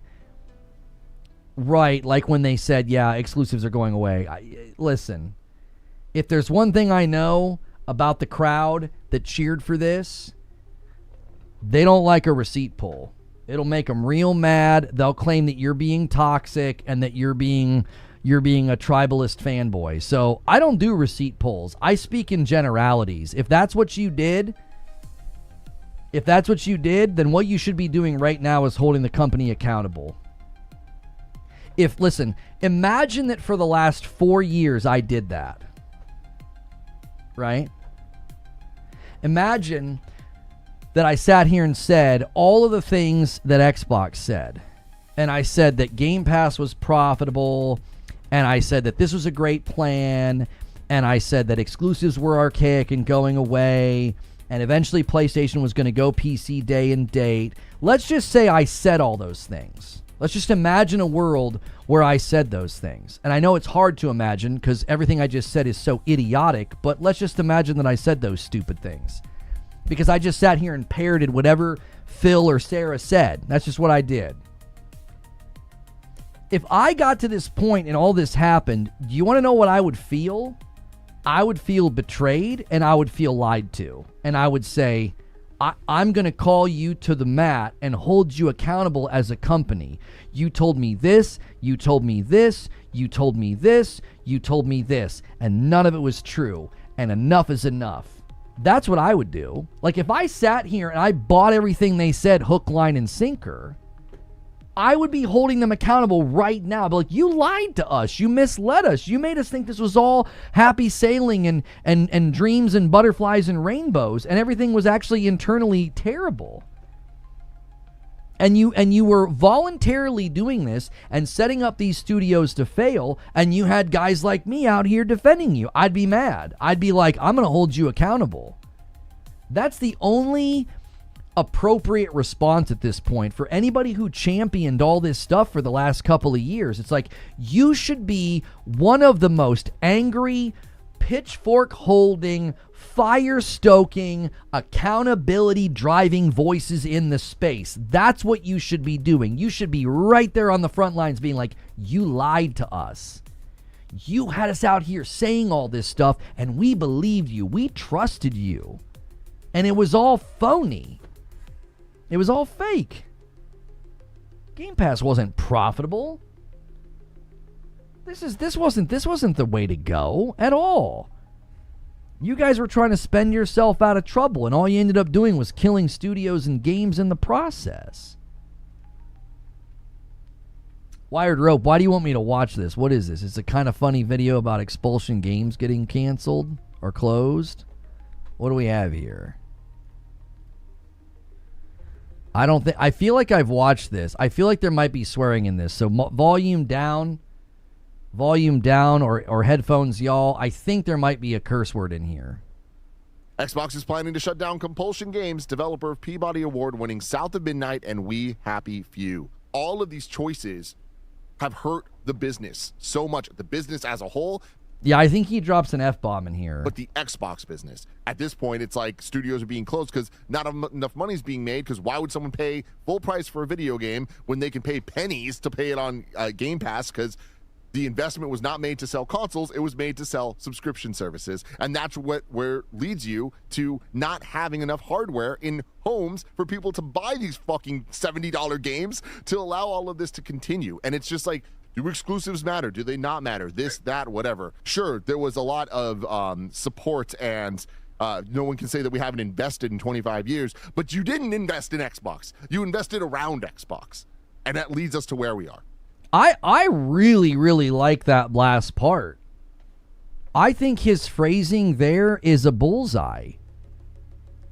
That's it. You didn't invest in Xbox. You invested around Xbox. That's a bullseye. That's an absolute bullseye. It's like you created, I say it another way, they created a mirage of quantity and cadence by just buying a bunch of games. It's like they surrounded the property and the game and the brand, the brand with a bunch of games, and it's like, but those are all just games that were already coming to the market. It was a mirage. It was a mirage of cadence and quantity. Those games were already being developed and coming. You didn't invest in Xbox. You invested around Xbox. I think that's very, very well stated. I think that's an excellent clip. And that's what frustrated me. I remember, I forget where the clip is. I wish I could find it. Reforge Gaming, if I was in charge, Xbox. I swear I put up a clip on Twitter where I basically said what I would have done with the $70 billion, right? And it wasn't what they did. The search on Twitter is just an absolute disaster. It's so hard to find things. I really do wish I could find that clip. I don't remember the phrasing that I used. I don't remember. I said something to the effect of like, I would have invested in the studios. I wouldn't have spent $70 billion on all this property. Like, I was very much against ABK, and I went on this huge rant about like, that's what I would have done. And I got a bunch of hate for it. And now it's like, now everybody's saying the same thing. They're like, now everybody's saying like, yeah, you should have invested in Xbox instead of investing in all these acquisitions. It's literally identical to what you are saying. I love your shirt, Lono. Thank you, Lone Wolf. I appreciate that. Search on Twitter is horrible. Advanced search can sometimes yield good results, but I don't remember what I said. What would you do if you were in charge of Xbox? Fuzzy, how did you find this so quickly? All right. Here we go. This is one of the most handsome creators in the space. Let's see what he has to say. So back in 2023, so this is 3 years ago. How would you change things at Xbox if you were in charge? I tell you what I would do if I was in charge. I'd quit trying to buy $70 billion worth of the market. I'd take about half that $70 billion. I would invest it in your existing studios. I would get rid of the 18-month contractual policy for contractual workers so they could actually stay and invest in a project instead of walking out the door every year and a half, since it was one of the leading causes as to why Halo Infinite failed. That's what I would do if I was in charge. I would invest in my property. I would invest in my studios. I would get rid of your stupid one-size-fits-all corporate policy about 18-month contractual attrition rates so that my studios could make good games. That's what I would do. I mean, that guy's cooking. That guy's cooking with bacon grease. That's like 3 years old. This guy's pretty smart. You know what I mean? This guy's pretty smart guy right here. That's 3 years ago. How do I tweet this? Let me see. Change who can reply. How do I... Let me see if I can tweet this. Say no to rage. I was hot, man. Hang on. I think I can do it if I use the mobile. All right, if I go mobile, I click on the link that Fuzzy found. Post video.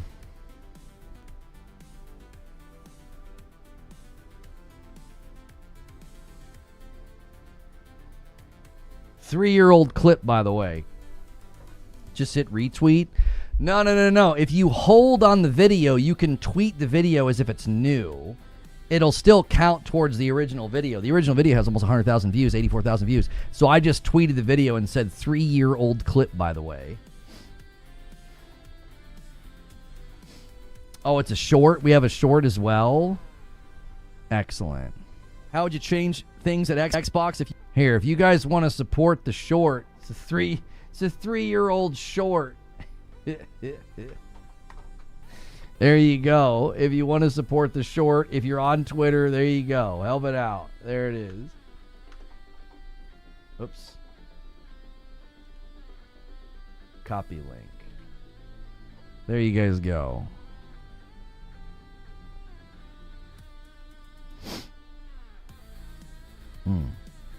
Did you find that with advanced search? The fact that the Back to the Future shirt makes it ironic. Oh, and the white bag. Yeah, the white Reforged roast bag. Creature's probably just loving that clip. Guys, could you get us a 300 likes on YouTube really, really quickly? There's so many of you still here. We're hanging out. In about 30 minutes, Mark is going to hop on the mic. Let's see. Typically Friday evenings or Sunday evenings work best for those time slots available if you'd have me. Okay.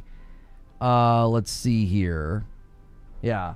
Anybody can hop on the mic. Open mic within reason, right? I'm not going to let some crazy person hop on the mic and start cursing and swearing. Not advanced search. I searched for buzzwords. In this case, invest. Got me a quote tweet, and this was the quote tweet.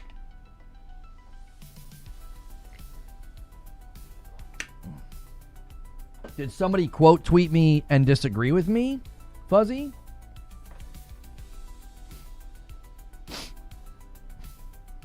So basically, Sneakers was right about everything.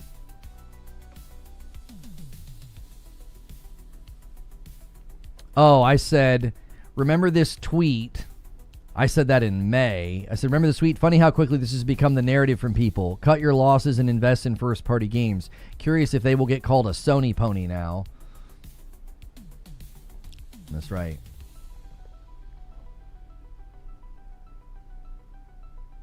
You can't let Paul on the mic. No, you can't let Paul on the mic. We know this. This is our corporate policy. I don't have an 18-month contract corporate policy, but I do have a corporate policy about letting Paul on the mic.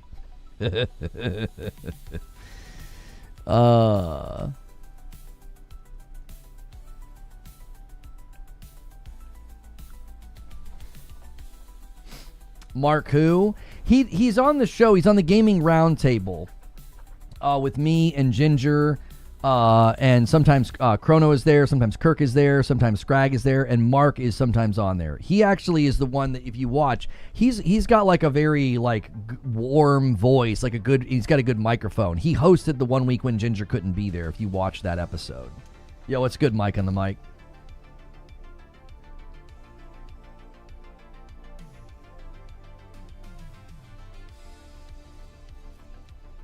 Also, this exchange with Nick. Nick, look.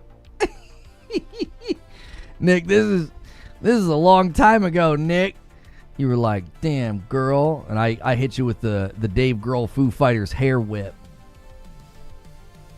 I think I was a little bit more willing to, like, fight back then. You know? I was a little bit more willing to fight back then. I believe ABK made it to where Xbox made their $70 million investment back in 2 quarters. I don't believe the studio would have done that in the second quarter. Well, I'm not seeing any evidence of what you're saying is true. Everything we're hearing is that they have not made. They've been operating. They've been subsidizing. What are you talking about? Are you on the roundtable this week? Yes. Like, I don't know what you're talking about. New Soul, I don't think they made back $70 billion that fast. I don't think I've seen that reported anywhere.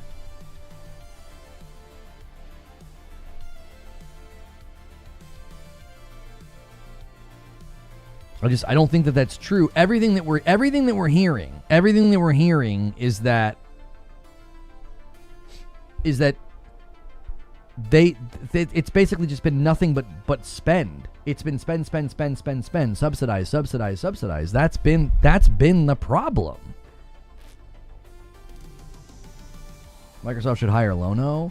No, I can't operate at that level. I'm never going to sit here and act like I could be like the CEO or something, but like there is conventional wisdom here that was ignored for years and years and years. If you're going to spend large amounts of money, it should be in the studios and the property, shoring up talent. The fact that they were letting what happened to 343 happen is the biggest indication you need. They don't know what the frick they're doing.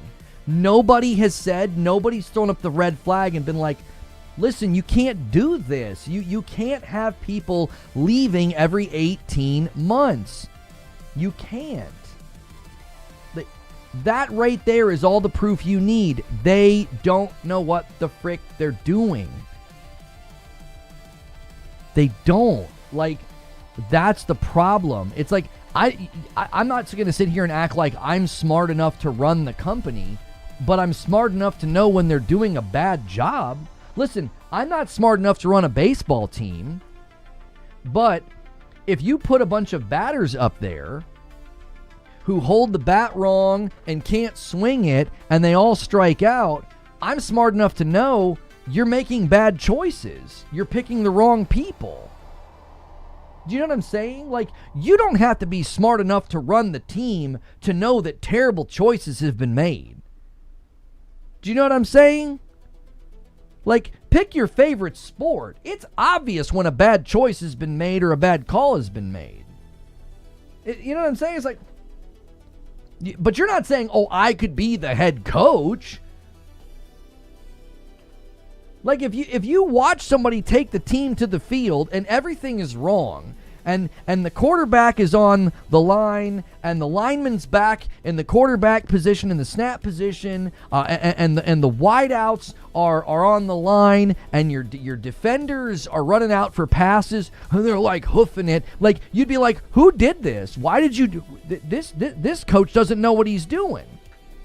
Oh, do you think you could run the team? It's like, I'm not saying I could run the team, but I'm saying what you're doing is obviously wrong. Like, I don't have to be a professional composer to know that, like, if you have this amazing setup for an orchestra to play, and then you have somebody throwing glass bottles on the ground and somebody screaming at their child, they shouldn't be a part of the orchestra. It would be obvious. Like, I don't have to be a conductor to know that these things don't fit. It wasn't difficult to look at what Microsoft and what Xbox was doing and say, this isn't going to work. You're just burning through cash, and you're and you're setting studios up to not sell lots of copies of their games. Like, these are all things that have been said for the last 6 years. That's why I'm so exasperated by it. I'm like, I can't believe we've made it to this moment and people are still trying to hand wave it, or but Sony though, or like keep score. It's like you lost big. You lost big. Your team lost big. You backed a bunch of terrible plays, and they all are belly up. But you want to talk about PlayStation? Thank you, Capo, for renewing your membership over there, 20 months. Lord, I love you, brother. Hope all is well for you and the family. Thank you, Capo.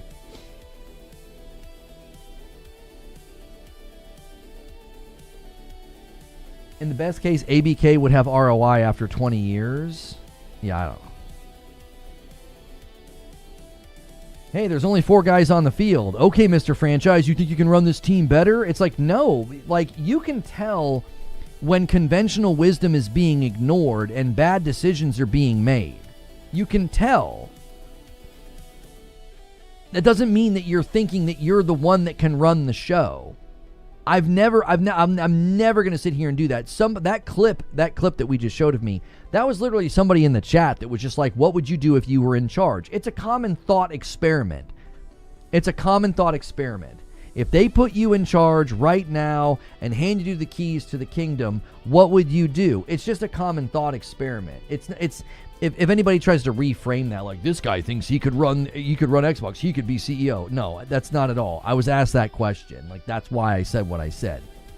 And I also think anybody with 2 brain cells to rub together has to see that the 18-month contract policy is one of the biggest problems. That's why I said anybody interviewing Asha Sharma, if you're not willing to bring up that question, then I don't think you're asking the real questions. You're not.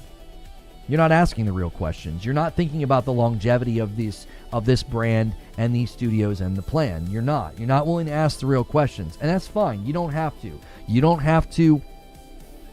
You don't have to ask the hard questions. You don't have to turn into Diane Sawyer. I don't expect everybody to do that with their platform or their interviews. But if you ain't gonna ask those questions, then you're not really asking questions. Like, that would be the real question. Are you going to make any sort of inroads to get Microsoft to allow you to not do the 18-month contract policy? We literally have evidence that it harmed the production of Halo Infinite. You know, are you making any inroads to change that?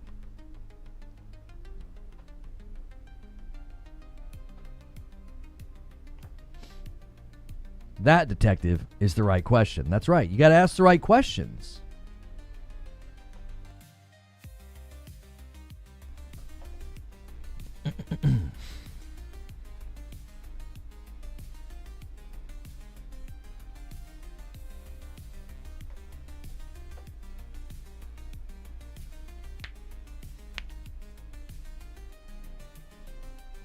Xbox reveals first Gears of War E-Day hands-on demo details. Is this from the Unreal thing? I don't think we're going to... I'm going to be real with y'all. I don't know if we're going to get a look at Gears on a console. I think it's going to be running on a PC everywhere.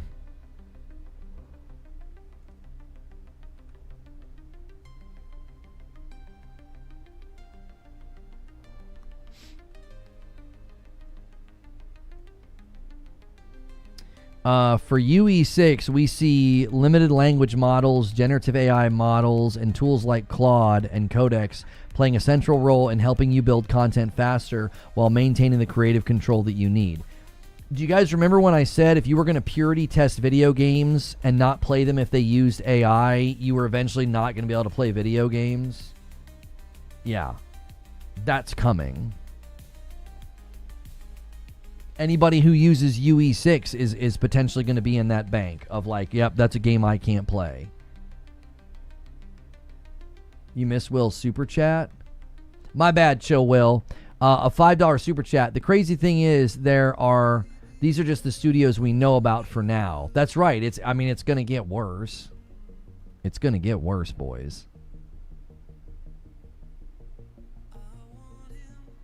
I'm praying for a slip up and we see footage from a PS5. They gotta comb over everything with a fine-tooth comb. Fine-tooth comb. Can't have that, dude.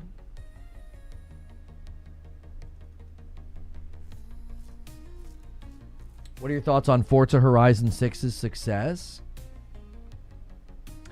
I mean, what I've been saying this morning is that when you have smaller, lesser-known titles or titles with less broad appeal, and then you throw them on Game Pass and you make them exclusive, you're setting them up for failure, okay? You're setting them up for failure. The situation with like Forza Horizon 6 is that's a big mainline title. It's very popular.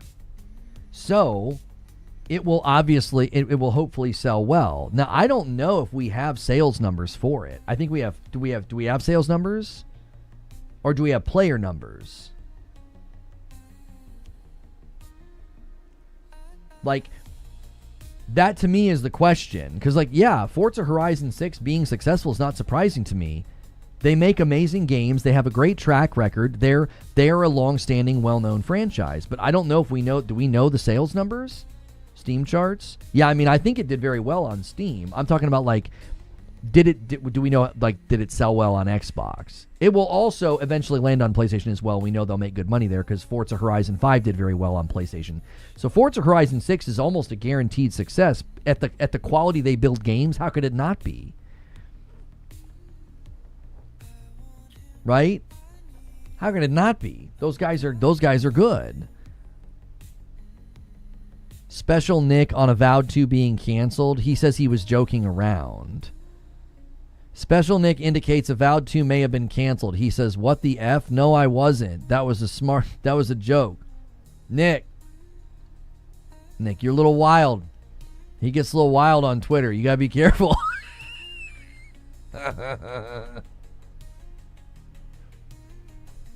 You gotta be careful. I didn't post a link. You put I.am and it thought it was a link. Here I am wanting a new Ridge Racer. I can see what you said. Sorry, Nightbot just sees if you put letter or word and you don't separate them with spaces, it assumes you're trying to put something with like a .com or a .tv or whatever.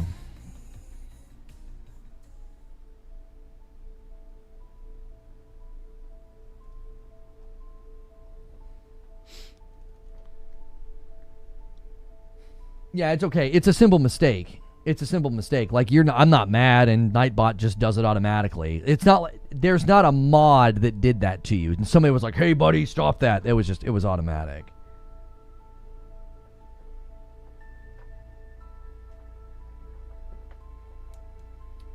Forza had 5 million sales. Yeah. Like I said, the bigger titles can weather the storm, but here's the thing you have to understand. Here's the thing that you're not thinking about. Forza 6 sold well. It's a success, right? Do you know what opportunity loss is?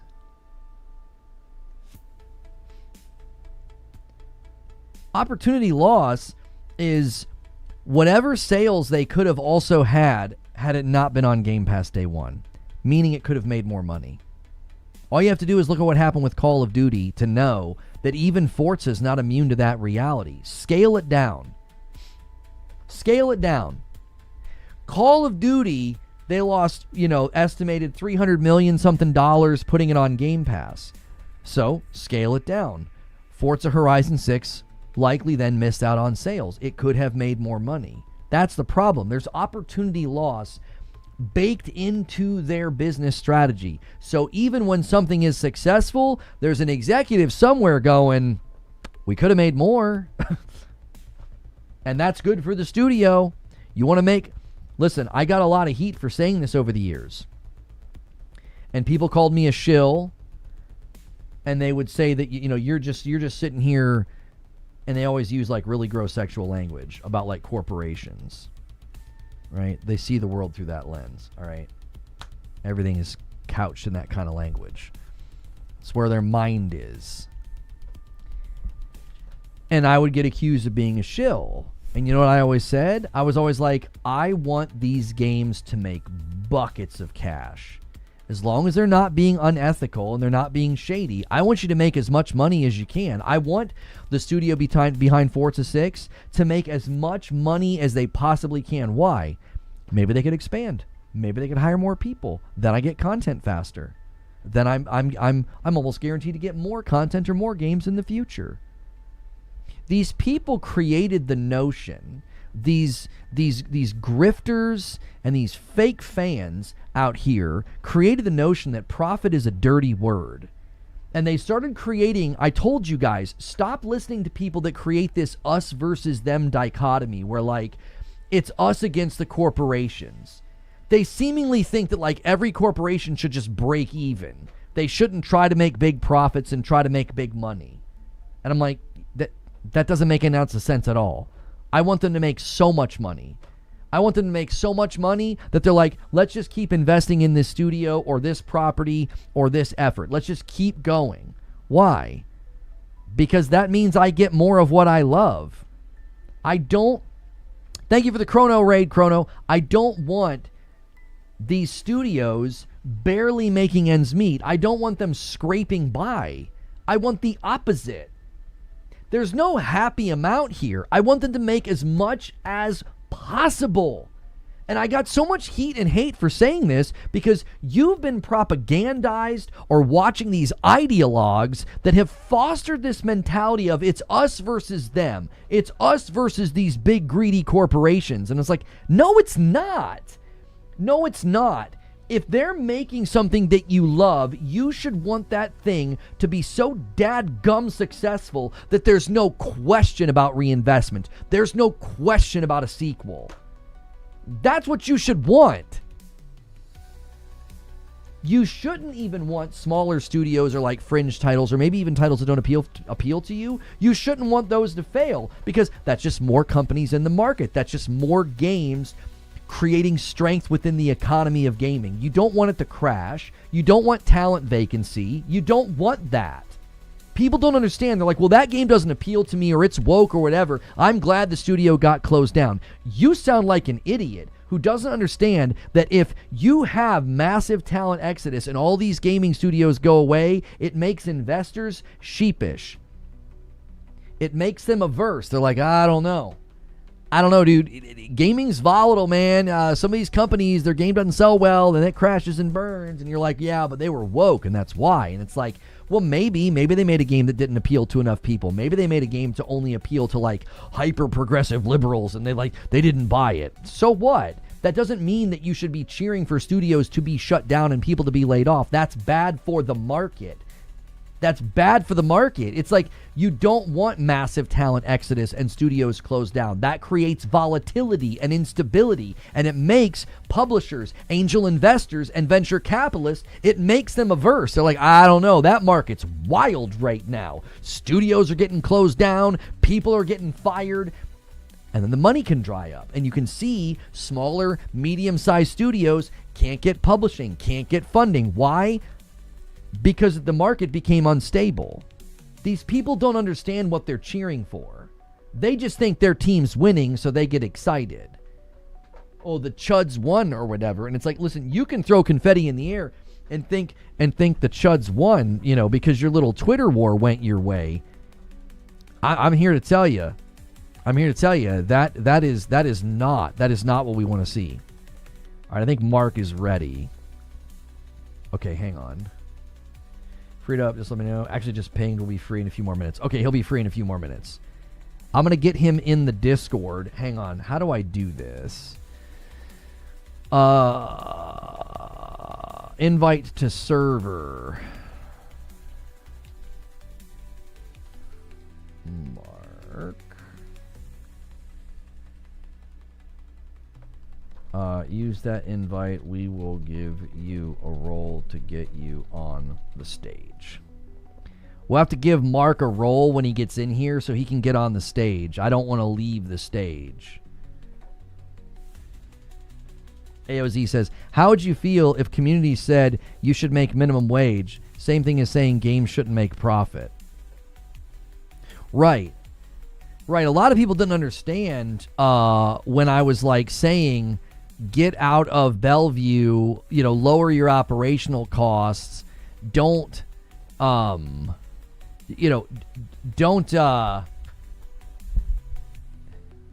don't set yourself up basically to make it too expensive to make the game. Like when I was saying like the best solution for making Destiny 3 is to lower how expensive it is, I had a litany of suggestions. It was like, well, number one, get the leadership out of the door that's, just draining your budget with insane amounts of huge salaries, okay?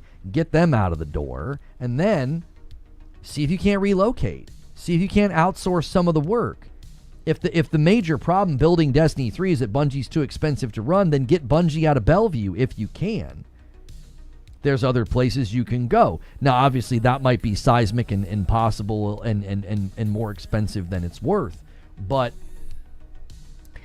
at the same time, if it's becoming more and more expensive to run your studios and your games, you have to start to think about these things.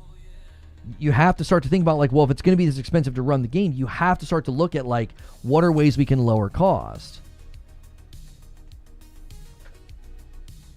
Seeds posted 1 hour ago saying Ninja Theory leadership wanted this as well. Wanted what?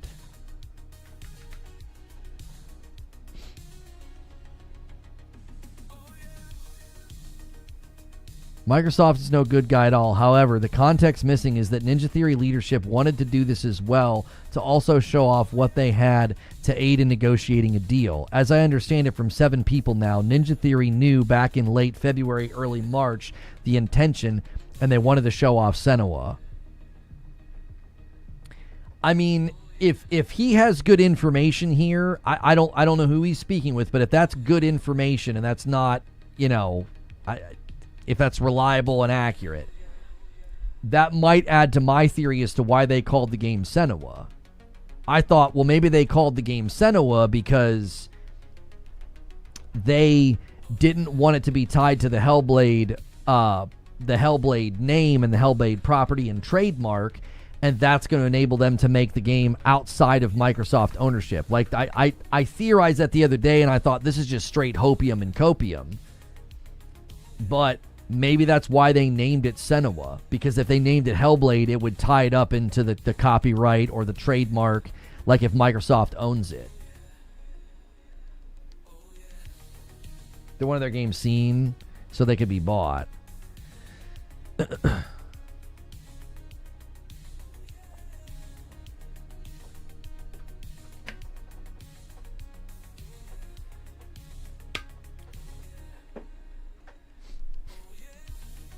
All right, let me see. Hang on. I don't know if he's in here. Okay, he's not in here yet. Okay. If they sell the studio, that doesn't always mean they sell the IP. Microsoft may want to keep the IP. And again, maybe Ninja Theory is playing a long game play here. Maybe Ninja Theory's like, hey, if we can manage to secure this as a game, as an IP that's ours, Senua, the character of Senua, maybe they retain her because they created her, and it's frickin' Melina Jurgen's dadgum face. Maybe they're able to do that, and then in the process of doing that, they can leave the Hellblade IP in Xbox's hands. It wouldn't be a Hellblade game. El Shaddai, thank you so much for 12 months. Well, you guys are going to make it really hard on yourself. Thursday and Friday are going to be the only days left to hit the goal. 500 on the week. We count renewals, we count upgrades, we count gifteds. So y'all are going to want to check your renewals. We're way off pace this week. Let's see here.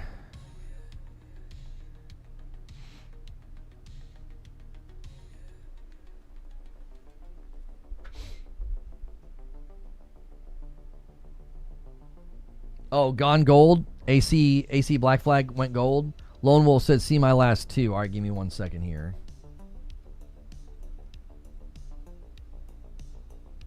Microsoft would still own that character. It's the same character. That's not how it works. Like, that's not how it works. A lot of times with like trademark and branding and stuff, they don't own the character. They own the name Hellblade. They own the IP of Hellblade. That doesn't necessarily mean they own Senua. It's not. I mean, Omar could weigh in here. It depends on how it's written. Sometimes you're right. Like, I'm assuming with Halo, they would also have Master Chief locked down. Right? But like with Hellblade, it might not be written that way. It might be like, no, they own the Hellblade IP. You want to make anything, say anything, use the name Hellblade, that's ours. But they might not own Senua, if that makes sense.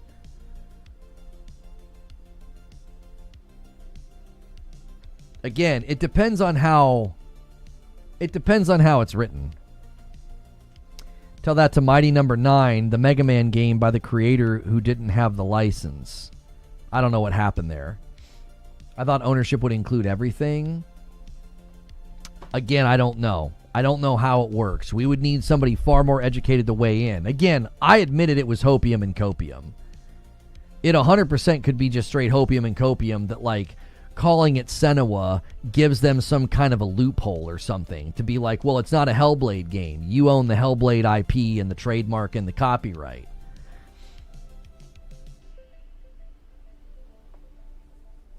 It's kind of just like how Friday the 13th is. Xbox via parent company Microsoft currently owns the Hellblade and Senua intellectual property. Yeah, if it's actually written down that way, then my hopium crashes and burns. I mean, I'm a huge Hellblade fan, so I'm stringing together what I can to be like, maybe the game comes out one day. 43 months from True SSJ Havoc and a VIP. Oh, I had one. 43 months, I'll just say, if Xbox was owned by anyone else, they would have been shut down ages ago, and we're at 110 on the week.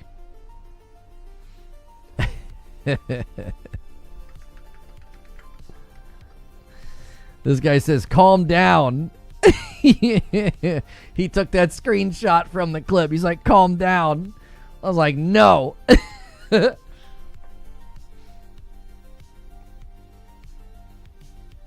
That's not enough. Legally, it's the same IP. Again, and maybe they had a conversation with Xbox. Maybe they said, listen, we'll call the next game Senua, and then if we end up getting sold off, that at least puts some distance between our game and Hellblade 1 and 2, so it'll be seen more as a spinoff. Like, I don't know. Again, maybe they had a conversation with them. Maybe they didn't. It's... The whole thing is frustrating. The whole thing is frustrating. Because I feel like they've got talented teams, and they've got cool games, and they got cool IP, and to me, it's frustrating to see it all go this way.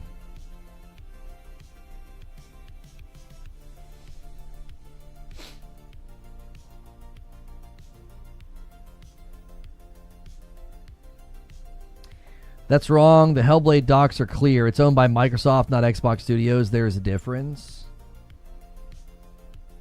They could sell off Hellblade just the same. Yeah, I mean, that's the thing. They could sell it off. There is opportunity there. There is opportunity there for it to be sold off.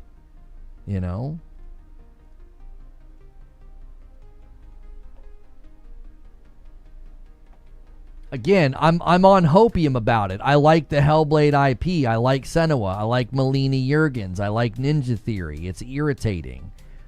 It's uniquely frustrating to like an IP so much that when I was critical of it, I got called a pony, and then when I'm angry they got shut down, I'm also called a pony. Like, it's just perpetual, falsehood and false framing from its head to its toes. Like, my frustration is genuine. I truly didn't think they'd shut him down. I didn't think so. Hey, thank you so much, Ray, for the raid. Thanks for bringing your viewers over and sharing them with me. I appreciate that. Make sure, guys, and check out Ray Shaughnessy. I should be able to do, let's see, shout out Ray. And we should also do that for Chrono. Shout out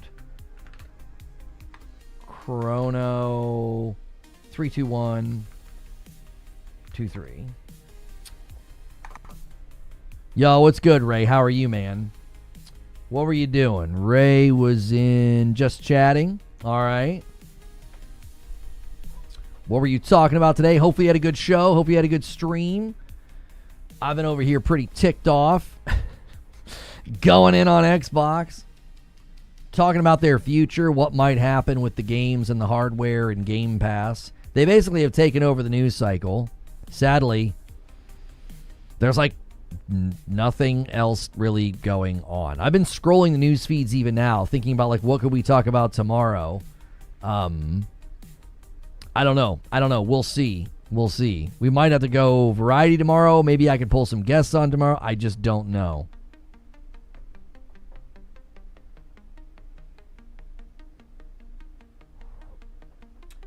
About loneliness and how it affects mental health. Oh, well, that would be an interesting discussion. I don't talk about mental health all that often, but it's a very important topic to me. I went through how many years? 7 years of counseling and therapy that was extremely helpful. I have a degree in counseling, so it's like a master's, and so yeah, it's an important subject. You don't think they're cooking right now? It's such a weird contrast. So like they have 8 games coming out between the end of this year and the end of next year. Their lineup is incredibly strong, and they're also shutting down studios a week after announcing games. Like they announced Senua and then they're shutting down Ninja Theory. So it's like it's just such a mixed bag. It's like it's hard to celebrate. It's hard to celebrate anything. It's hard to celebrate anything. It's like, yeah, it's great. They got a great lineup, but what if they ship these games? They're gonna ship these games, then eventually just shut the studios down anyway.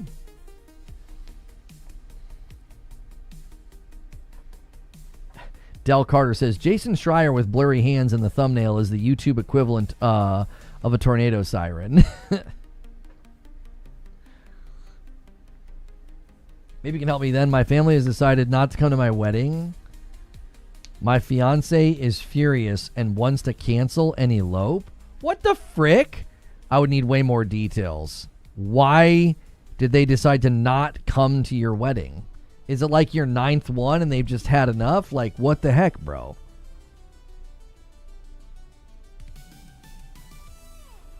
I'm not going to celebrate until they produce, but I like how they are talking. What specifically do you like that they're saying? Like, what in particular has Xbox said that you like in the last week or so? Because I feel like their communication's been really inconsistent, and I also feel like they're very quick to say things to get people excited, but it's all hollow. Like, I'm very cynical now about them as a brand. Like, I don't trust a lot of what they say. There's an uncle who's not invited, and my gran has held them hostage over this. Yeah, that's complicated, man. Families are dadgum complicated. Lono's going to have to charge for counseling sessions? Yeah. If it's your 9th wedding, then I'm with your family. Yeah, if it was your 9th wedding, I'd be like, homie, I got some soccer to watch. I'd be like, I got some soccer to watch, bro. I ain't coming to your 9th wedding, all right? You know what I mean? I'm staying home. If it's your first and it's because you didn't invite an uncle, I'm assuming you have good reasons for that. Like, I'm thinking Peacemaker here. Like, what's the cost of inviting the uncle? Like, what's the deal here? Like, what's he gonna do? Is he gonna make it terrible? Is he gonna ruin it? I don't know. It's always an uncle. It's almost always an uncle. Everybody has a weird uncle. All right, hang on a second. Let me see if Mark is here. Okay, Mark is here. Great, just joined free now. Okay, hang on 1 second. I need to add a role to him. Brono, Team Gaming. I need help muted. I thought we added a role when someone comes in.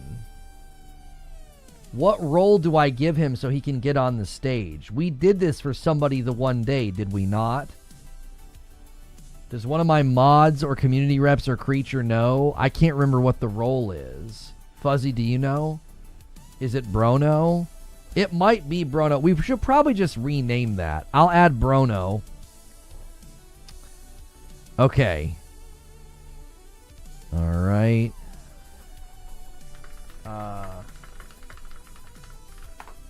Okay, he should be able to see the stage now. I gave him the Brono thing. All right, there's Mark. Invite to speak on stage. I think we did it. Hello, can you hear me? Hey, look at that. That worked that was easy. Can you hear me, Mark? I can. How's it going? It is, well, not great. I'm mad. If you're energetic. I've tuned in a bit. I've been in meetings all morning, but I've caught a few glimpses. I think rightfully there's a lot of confusion in gamers right now. I get it. It's a fascinating time, and I use that euphemistically. Euphemistically. So where I made some predictions today, because like obviously we could spend the time expressing our frustration about what's happened, but I also think it's maybe a little bit more productive to think about future. So like the first thing I looked at was their lineup. They have a very strong lineup. They've got, between the end of this year and next year, they have 8 games coming. 8. Sure. Okay. And my observation and concern, obviously, is some of these games, if they don't sell well enough, it looks like that's the condition for a studio to be closed down. So where do you sit on the lineup, as well as just kind of that somewhat of a shadow over any studio that ships a game right now? I think, well, first off, I think for Xbox specifically, any options on the table. So I think when it comes to their lineup, I wouldn't be surprised if a lot of those studios shut down soon after, even if they do moderately well, right? Like the other thing I'll say too is just what we saw with Senua overall, right? That was a game that was announced coming soon, but now what's happening there too? So I put a lot of skepticism in that announced lineup. Obviously, we know some games are probably a little bit more bulletproof than others, but my mentality is this when it comes to what their potential strategy is. They're testing everything, and they're seeing what's going to bring in the highest bang for the buck, essentially. So when it comes to how Halo Campaign Evolved comes next month, if that does extremely well on platforms outside of the Xbox ecosystem, that's going to be a huge signal for how they manage their business moving forward overall. I think Game Pass is, as it is now, on the table, right? They announced how many games at that showcase that were coming day one in Game Pass. I don't think that's locked in. I think all of that could be gone as we know it come a year from now. Well, I had similar mentalities about Game Pass. I want to get his cam on screen for you guys, just see who's talking. So if you guys aren't there on Fridays for the Gaming Roundtable, this is Mark. He is there on a pretty regular basis. He actually hosted the show recently. I was trying to figure out how to pop the stage out, so I'm over here learning what I can do with Discord even after all these years. There he is. Yeah, say hi to the people at home there. And I'll start looking at the camera. I was kind of just hunched down looking at my desk. How's it going, everyone? Yeah, Brian had me host the other week. I'll keep it much more contained here. Brian lets me be a little bit more I like that you're family friendly is what I'll say. Okay. So yeah, if Game Pass gets completely restructured, like I basically said, I think day and date's completely off the table fairly soon. Like it seems like a recipe for just, even when you have a successful game. I just told somebody about Forza Horizon 6. Like, well, yeah, it sold well, but there's opportunity loss baked into that because it probably would have sold more if it wasn't on Game Pass day and date. 100%. And I think you might have mentioned this at the beginning, but their entire strategy for why they built up their studio lineup and everything was based on getting Game Pass to a certain subscriber count to where it can be profitable. I don't think this is a one-for-one apples, but I think we talked about this on the Gaming Roundtable when terms like the strategy made sense, but the execution didn't. In some ways, this kind of feels a little bit like Sony's push for games as a service, where they said, okay, let's allocate some more of our budget. Let's try to get a games as a service hit because it makes sense. I think on paper, their strategy of Game Pass made sense, right? They wanted to buy up a bunch of studios that were smaller, that weren't going to offer you these AAA mega hits, but can complement the lineup of games on Game Pass. Alongside that, essentially these would be subsidized to some degree, almost cost leaders, if you will, to attract people to the platform. And then as Game Pass grew, because they had all these other mega attractive hits on the platform, then we can make that work. And I think Activision, that acquisition at that point was a sign that, hey, what's going on now is not working. Now let's try to bring in something like Activision to really push it over the edge. And I think once we found out that didn't work, once they were like, hey, the price increase actually lost consumers and we have to remove Call of Duty, that's your sign that Game Pass is radically changing and nothing has been working. And unfortunately, all these dev studios now that we're going to live and breathe off of that subsidization, they can't live and breathe that way. I mean, if you go back to why Tim Schafer signed on Xbox, and I think I was at my dev company, my indie dev company. We were at E3 presenting in 2018. Was it the last one? 2019, I forget. That's when Psychonauts was the last. Yeah, one. 2019. So we were stationed right across from Double Fine. It was cool. We got to hang out with Tim Schafer a bit. He got to play our game. Got to do the Psychonauts 2 exhibit and all that as well. And I think that was I can't remember. When did they sign with Xbox? Do you remember? When did Double Fine? Yeah. Double Fine bought by Xbox. Let's see what Google says here. 2019, it looks like. Yeah, so this was around the time they signed on, and he did some interviews, and I think the idea made sense. Microsoft basically said, we will give you an unlimited amount of cash to be creative and explore and create some really unique things that you could not create if you were purely in this state of, hey, we need to fundraise money, we didn't make sure we have a financial hit, and so forth.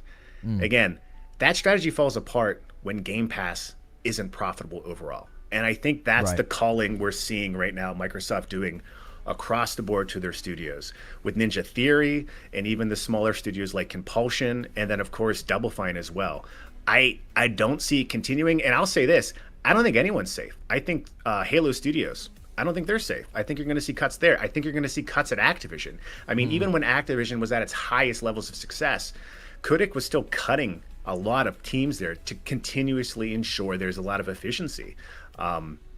So I don't think it's going to get better for Xbox. And quite frankly, I am confused as a consumer, as a gamer. As a businessman, I get it.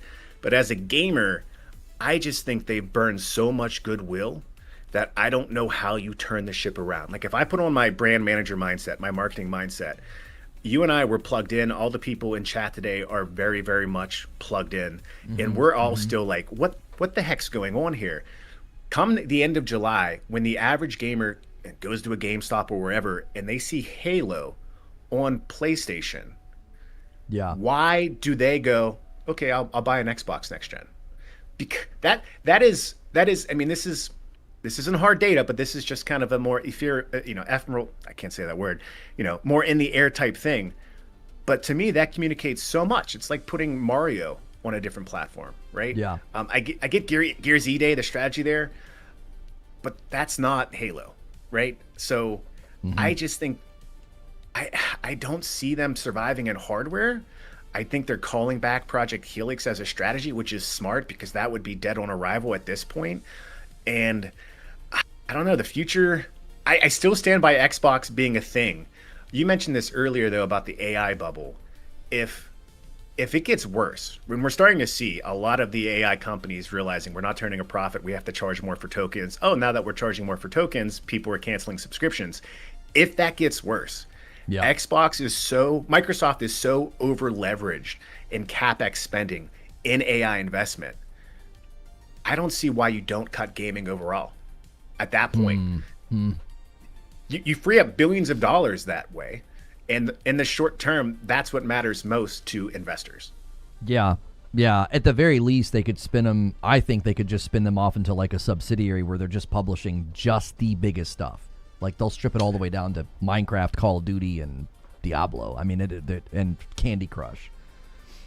I think so. The subsidiary idea is interesting because You were mentioning the 18th month contractor obligation, right? Now, I'm not sure exactly how that MSA structure works for, contractors, firms, and all that stuff as well.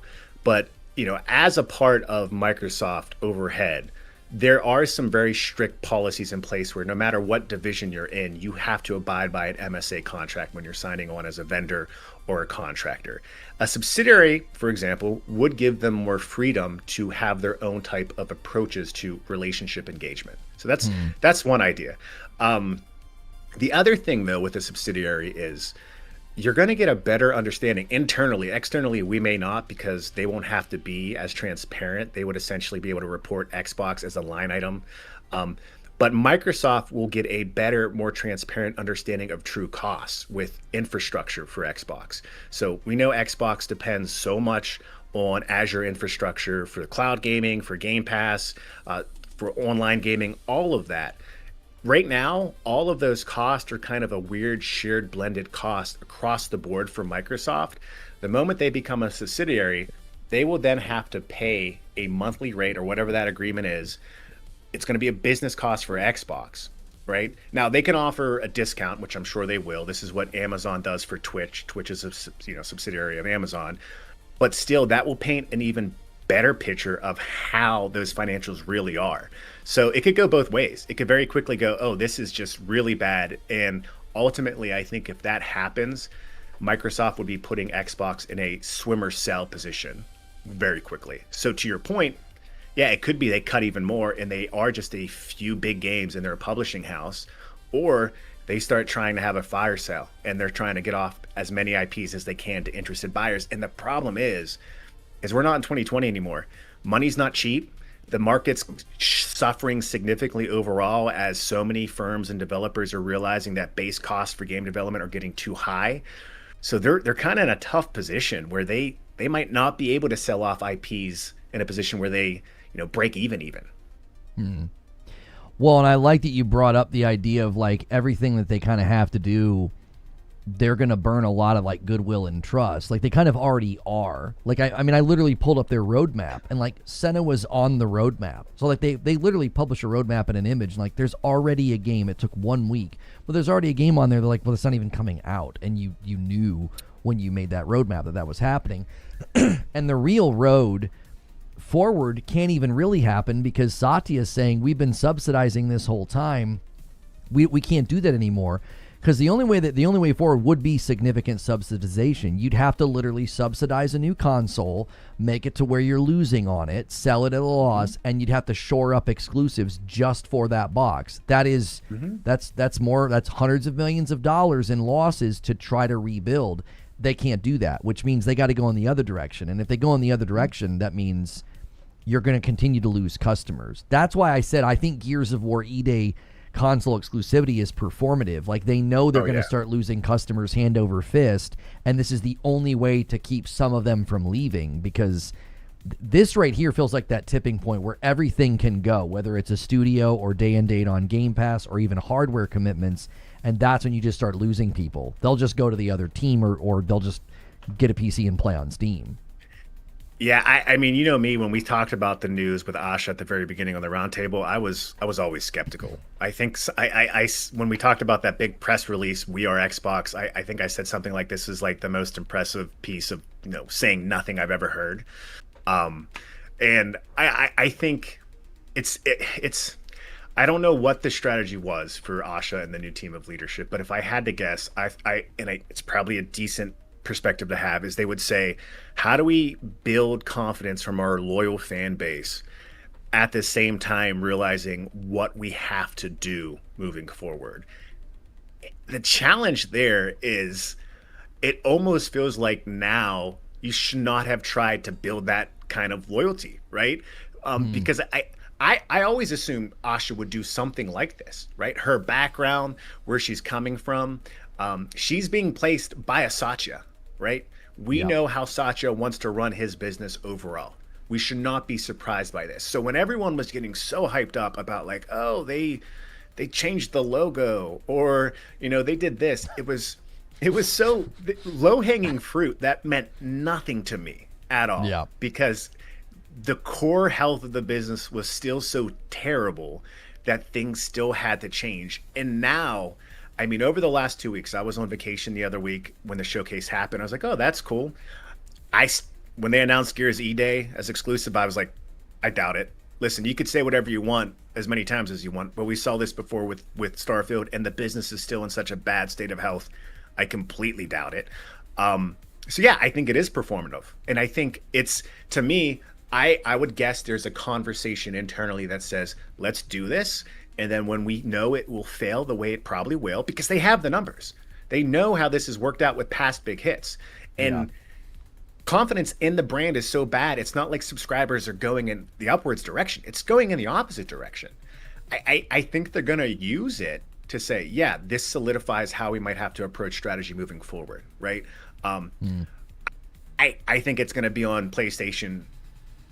I wouldn't be surprised if as soon as 2027, by the end of 2027. And I know for a fact they were working on that for PlayStation 5. That confusion blows my mind. I'm sure you saw it, like, oh, we've never been working on it, right? There's no way you put a logo on a podcast for that game and then to say, yeah, we've never ever tried porting it. They had to have so many teams dedicated to QA testing and making sure it runs decent on PS5.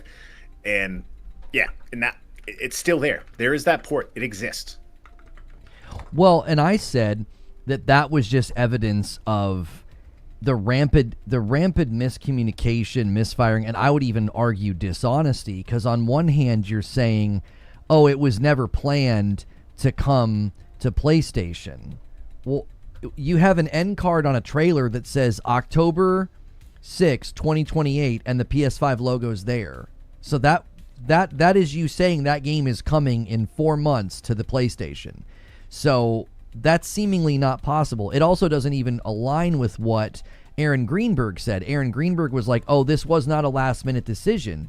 So he's literally acknowledging it was intended for PlayStation. They decided to pull it off of PlayStation. Mm-hmm. So he's saying there was a plan, but then the guys from the coalition are saying there wasn't a plan. It's like, you guys can't even get your story straight. It's like you should just, everybody should just be quiet, because you're saying all this. I said this yesterday about Matt Ball comes out and says there are no conversations about walking back exclusivity, and he says, and there have been no conversations. And I'm like, that is literally impossible. There is no way that as a company that hasn't been a subject that you've broached. And then when you listen to Asha, her commitment to exclusives is so soft. She's like, well, if we get to a healthier place, we might try to do more. And then you have Matt Ball acting like this is written in stone. We are not moving on this. I'm like, you guys aren't communicating the same thing. This just feels like so reactionary, and it really does feel like garden variety Xbox. You just say what's needed in the moment, and it doesn't even have to be true. Yeah, it's a terrible strategy in terms of PR, and I don't get it, right? You can criticize other companies in gaming for PlayStation for how quiet they are, but I think the axiom of less is more applies perfectly to here. And I see some folks in chat talking about how they're just trying to appeal to X, and the hardcore loyal fans, the influences out there for the Xbox brand. They're going to be on these platforms, but that's not a reflection completely of reality.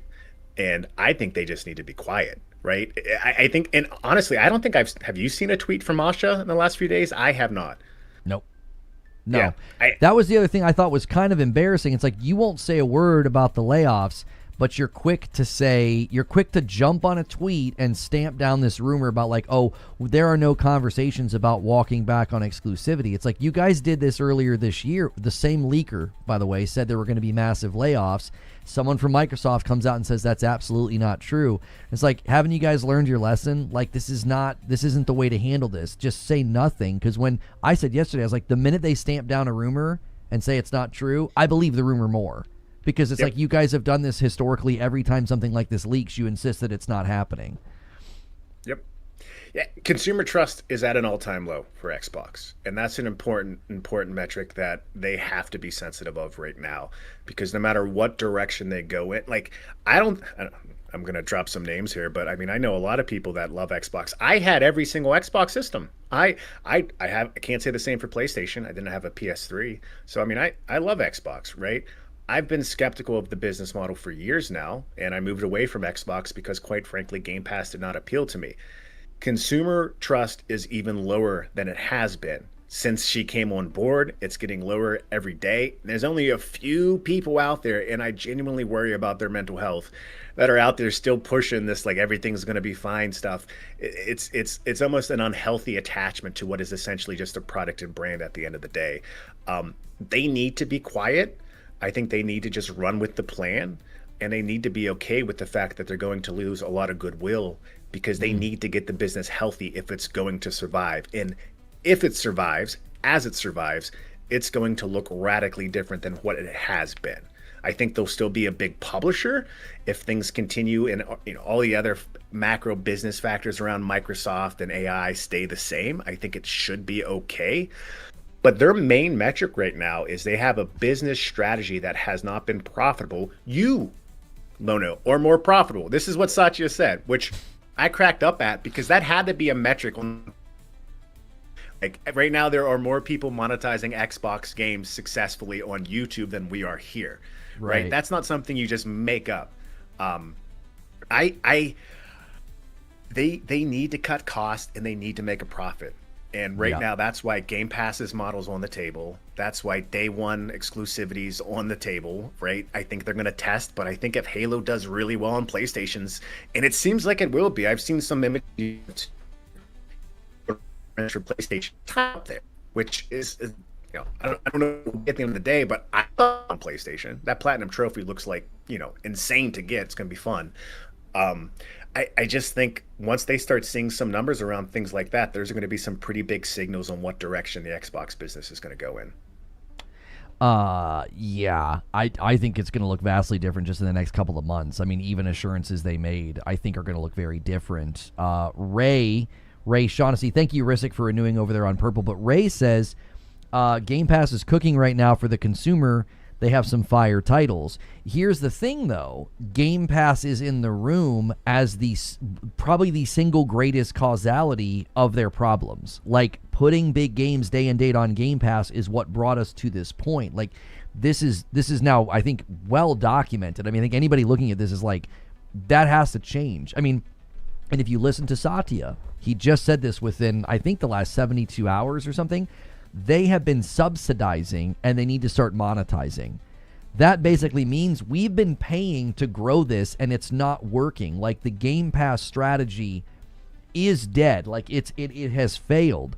So when Asha says they have some hard decisions coming, I think one of the big hard decisions is the layoffs and studio closures. But the next is, if you don't course correct, you're just going to be here again in 24 months. You're going to be like, well, we have to close down a bunch of studios because we've just been subsidizing Game Pass with all of our operational costs, like or third-party contracts, because they have to pay quite a bit to get a third-party company to put their game on Game Pass. I think all of that is going to get sunset. Game Pass will look vastly different, I think, in the next 6 months. Yeah, no, I agree. I don't see how you move forward as is. It would be... And I don't think, I mean, as much as we're perplexed by some of the communication from the new Xbox leadership team, they're not dumb people, and they know that, right? So they know things have to change. As a consumer right now, yeah, there's a lot of great stuff on Game Pass, but I could run a business and sell you a product that is at a loss for me, and it's a great deal for you, but that doesn't mean I should continue that way, and that's just the state of things of where they're at. Right. Yeah, I gave that analogy earlier. I ruffled a lot of feathers over the years by saying, like, Game Pass fostered a culture of non-purchase, and it's basically dollar menu gaming, and people took that as like an insult to them, and I'm like, you're the customer. You're seeking the best value and the best deal. They were actively creating dollar menu gaming. They were devaluing their product. They said, if you spend all this money on a business and a restaurant and you brought in an amazing chef to make these amazing, like, you fly him in from New York, you're paying him a crazy salary to make amazing food, but you're putting it out for $1, you're devaluing all of the things that you just invested in, and you would eventually end up in the red and have to fire him and shut down. And it would be your fault. It wouldn't be his fault. He was making great food. Like Hellblade 2 and South of Midnight and these games, I think they were all good within their own right. But they were never going to be chart toppers. They were never going to generate massive amounts of revenue. And they certainly weren't going to even break even when you put them on Game Pass. Yeah, no, it's a great analogy, right? And I tend to ruffle a lot of feathers for those who do view my content because I don't tend to win internet points because I try to offer things from a business perspective a lot of the time. But yeah, I mean, it did not play out. And I think if we go back to the strategy again that they wanted to lay out, they said they wanted to be the Netflix of gaming. I mean, we're close in age, right? We remember when Netflix pivoted to streaming. Netflix didn't pivot to streaming and then drop billions of dollars on creating brand new original content from the start for that platform. They started off slow. It was already, it was legacy content. It was content they could license cheaply to stream. And then years after, they started putting more original content out there. But guess what? After 2 seasons, even if you enjoyed the show, they'd cancel it. There's only a few shows that have actually lasted and probably been profitable for Netflix. And I think that's probably how they should have approached the streaming platform to begin with. I think if you look the opposite is PS Plus, they were pretty conservative. They said even with their highest tier, we are not going to release our new games day and date because they realized that would be operating at a significant loss. You never should have done it. I think that's easy for us to say 2020 because I think the assumption at Microsoft was we'll get there. And they never got to the subscriber numbers that would make it successful. They're multiple millions below where they would probably need to be to make that business model successful, where you can continuously subsidize at a loss to be profitable. And that's, again, there are so many problems with base cost of game development overall. So when you boil that into this Game Pass strategy and how they executed it, it's just, I think it's going to be one of these things we look back at years from now. Hey, you remember Game Pass when you could just pay $20, play a new game, cancel it, and get your money back? That was crazy, right? No wonder that doesn't exist anymore. Well, I brought up Netflix the other day too because we are similar in age, and I watched all that transpire. And Netflix had the distinct advantage of when they canceled a show, they're not left with some huge operational budget of a studio that's just sort of sitting there. Like they're drawing a salary and not doing anything. That's the dilemma with Xbox's strategy of buying so many studios. If they would have instead gone into, we'll pay for exclusivity or we'll help pay for the publishing, their revenue output would have been significantly lower. And guess what? Once you kind of got your use out of that game, you're not shouldering the operational costs of the studio. You just engage in a partnership with them. Like they walked away from a strategy. I remember I put together a Word document. We went and we looked at every game that PlayStation was spending publishing dollars on, whether through China Hero or like the Mina Hero project, every partnership, second party, whatever, or if it's just an exclusive deal. And then we looked at everything Xbox was bringing to the market. And I said it was almost the exact same. It was like the same number of games. But people would argue, oh, but Xbox owns all those games, so they're therefore better. This is the whole argument about first party, right? I said PlayStation's spending less money, and they're still bringing you the same number of games and exclusives that Xbox is, but their operation cost is significantly lower. They're doing more with less money, and I'm like that. And I remember telling people I think this is a serious problem for Xbox because these are all first party, and you can put your little notches on belts on Twitter fights. But they're shouldering all of that. They have to pay for all of that.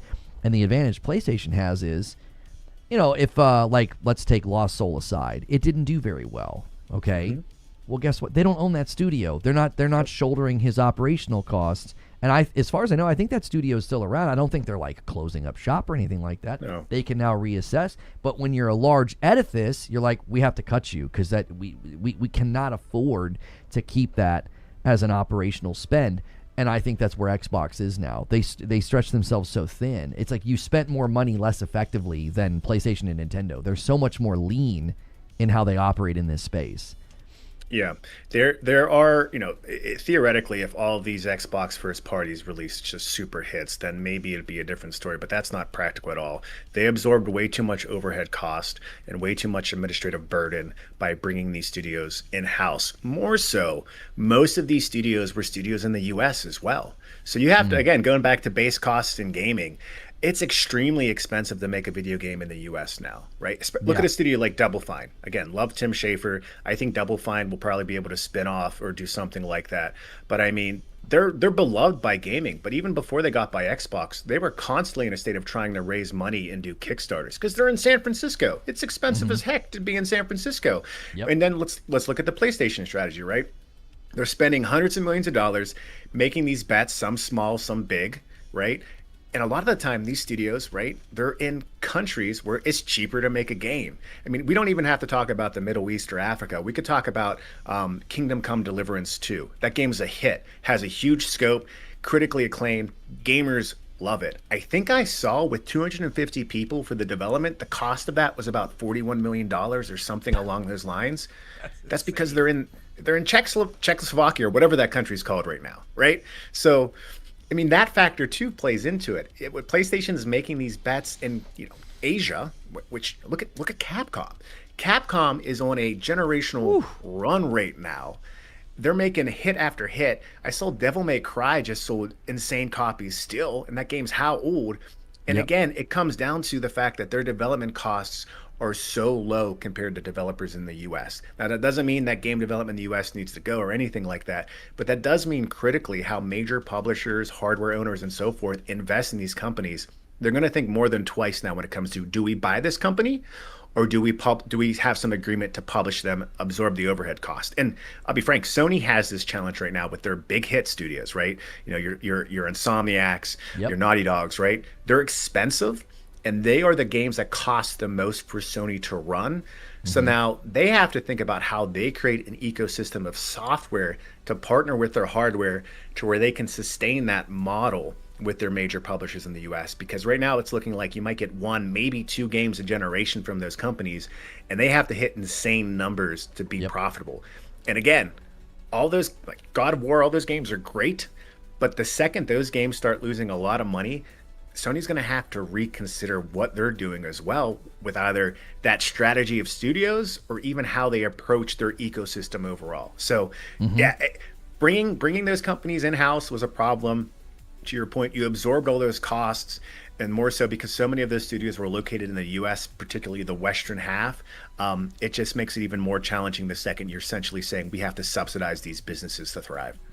Oh, yeah. I mean, Bungie certainly is drawing a lot of attention to, oh my word, like, Insomniac is in Burbank. Like, no wonder Spider-Man's budget is so high. So it makes you look at Wolverine, and it makes you get a little concerned. It's like, you guys are operating in one of the most expensive parts of the world to operate, and that's a concern. Bungie's in Bellevue. They're likely facing significant layoffs on the horizon. We do have some people. I didn't realize YouTube chat completely stalled out. Like, the way I'm capturing Mark's camera, I had to close my browser and it messed up. So I haven't seen some of your guys' chats here. A super chat from Jerry says, cough, cough, Sega. And then AOZ renewed and says, why are the Xbox showcases always 10 out of 10, but then afterwards, not really? And I said, what did I say after the showcase? I said, now listen, y'all. I was like, you got to be cautious with Xbox, because they always get everybody really excited, and it's the Kansas City Shuffle. They get you to look left with misdirection, and they're going right. I kept calling it a looky-loo. I had the name wrong. There's a great movie called Lucky Number 11, and Bruce Willis explains the Kansas City Shuffle in the opening of the movie. And I'm like, that's what Microsoft is so good at. They get everybody to look over here, and they're going this way. I mean, they got people to celebrate price anchoring on Game Pass and losing Call of Duty. Like, these guys are very masterful at controlling public narrative. I told people before the showcase, I said, this is so masterful. Asha does this interview. They start dropping the word exclusive. They start dropping the hints. Then we hear Jeff Grubb say Gears is going to be exclusive. I think all of that was a part of the plan. We got to get all of that fan excitement again. They bring back FanFest. They give everybody at FanFest an Xbox 25-year anniversary console and controller. I was a little jealous. The controller looks awesome. Oh yeah, I want that. I think I tweeted at COG. I was like, "Yo, get me one. Come on." That's right. Right. Yeah. And I want a second Xbox so I can play Gears with my wife, and we each have it on our own TV. That split screen, it probably is not going to run that well. It's a pretty demanding game.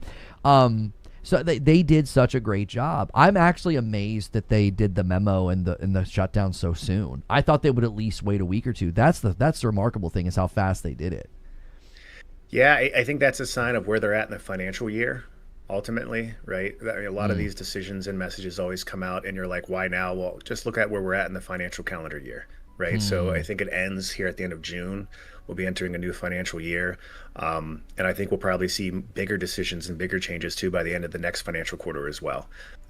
So that's often why, because Western markets are so myopic. They're continuously operating off of how do we optimize based on quarterly reports, which has its own challenges for sure. But yeah, I felt like such a Debbie Downer to my friends who are like hardcore Xbox fans and like Asha's. I mean, some of these images of like Asha, I'm like, yo, man, you're turning her into a literal idol. Like that's weird to me. Yep. It concerns me a bit about your perspective, but that's a separate conversation. But I was just skeptical. I mean, speaking of like showcase season in general, right? I mean, when did State of Decay 3 get announced? What was that, like 5 years ago? Like around the announcement of 6 years ago, 2020.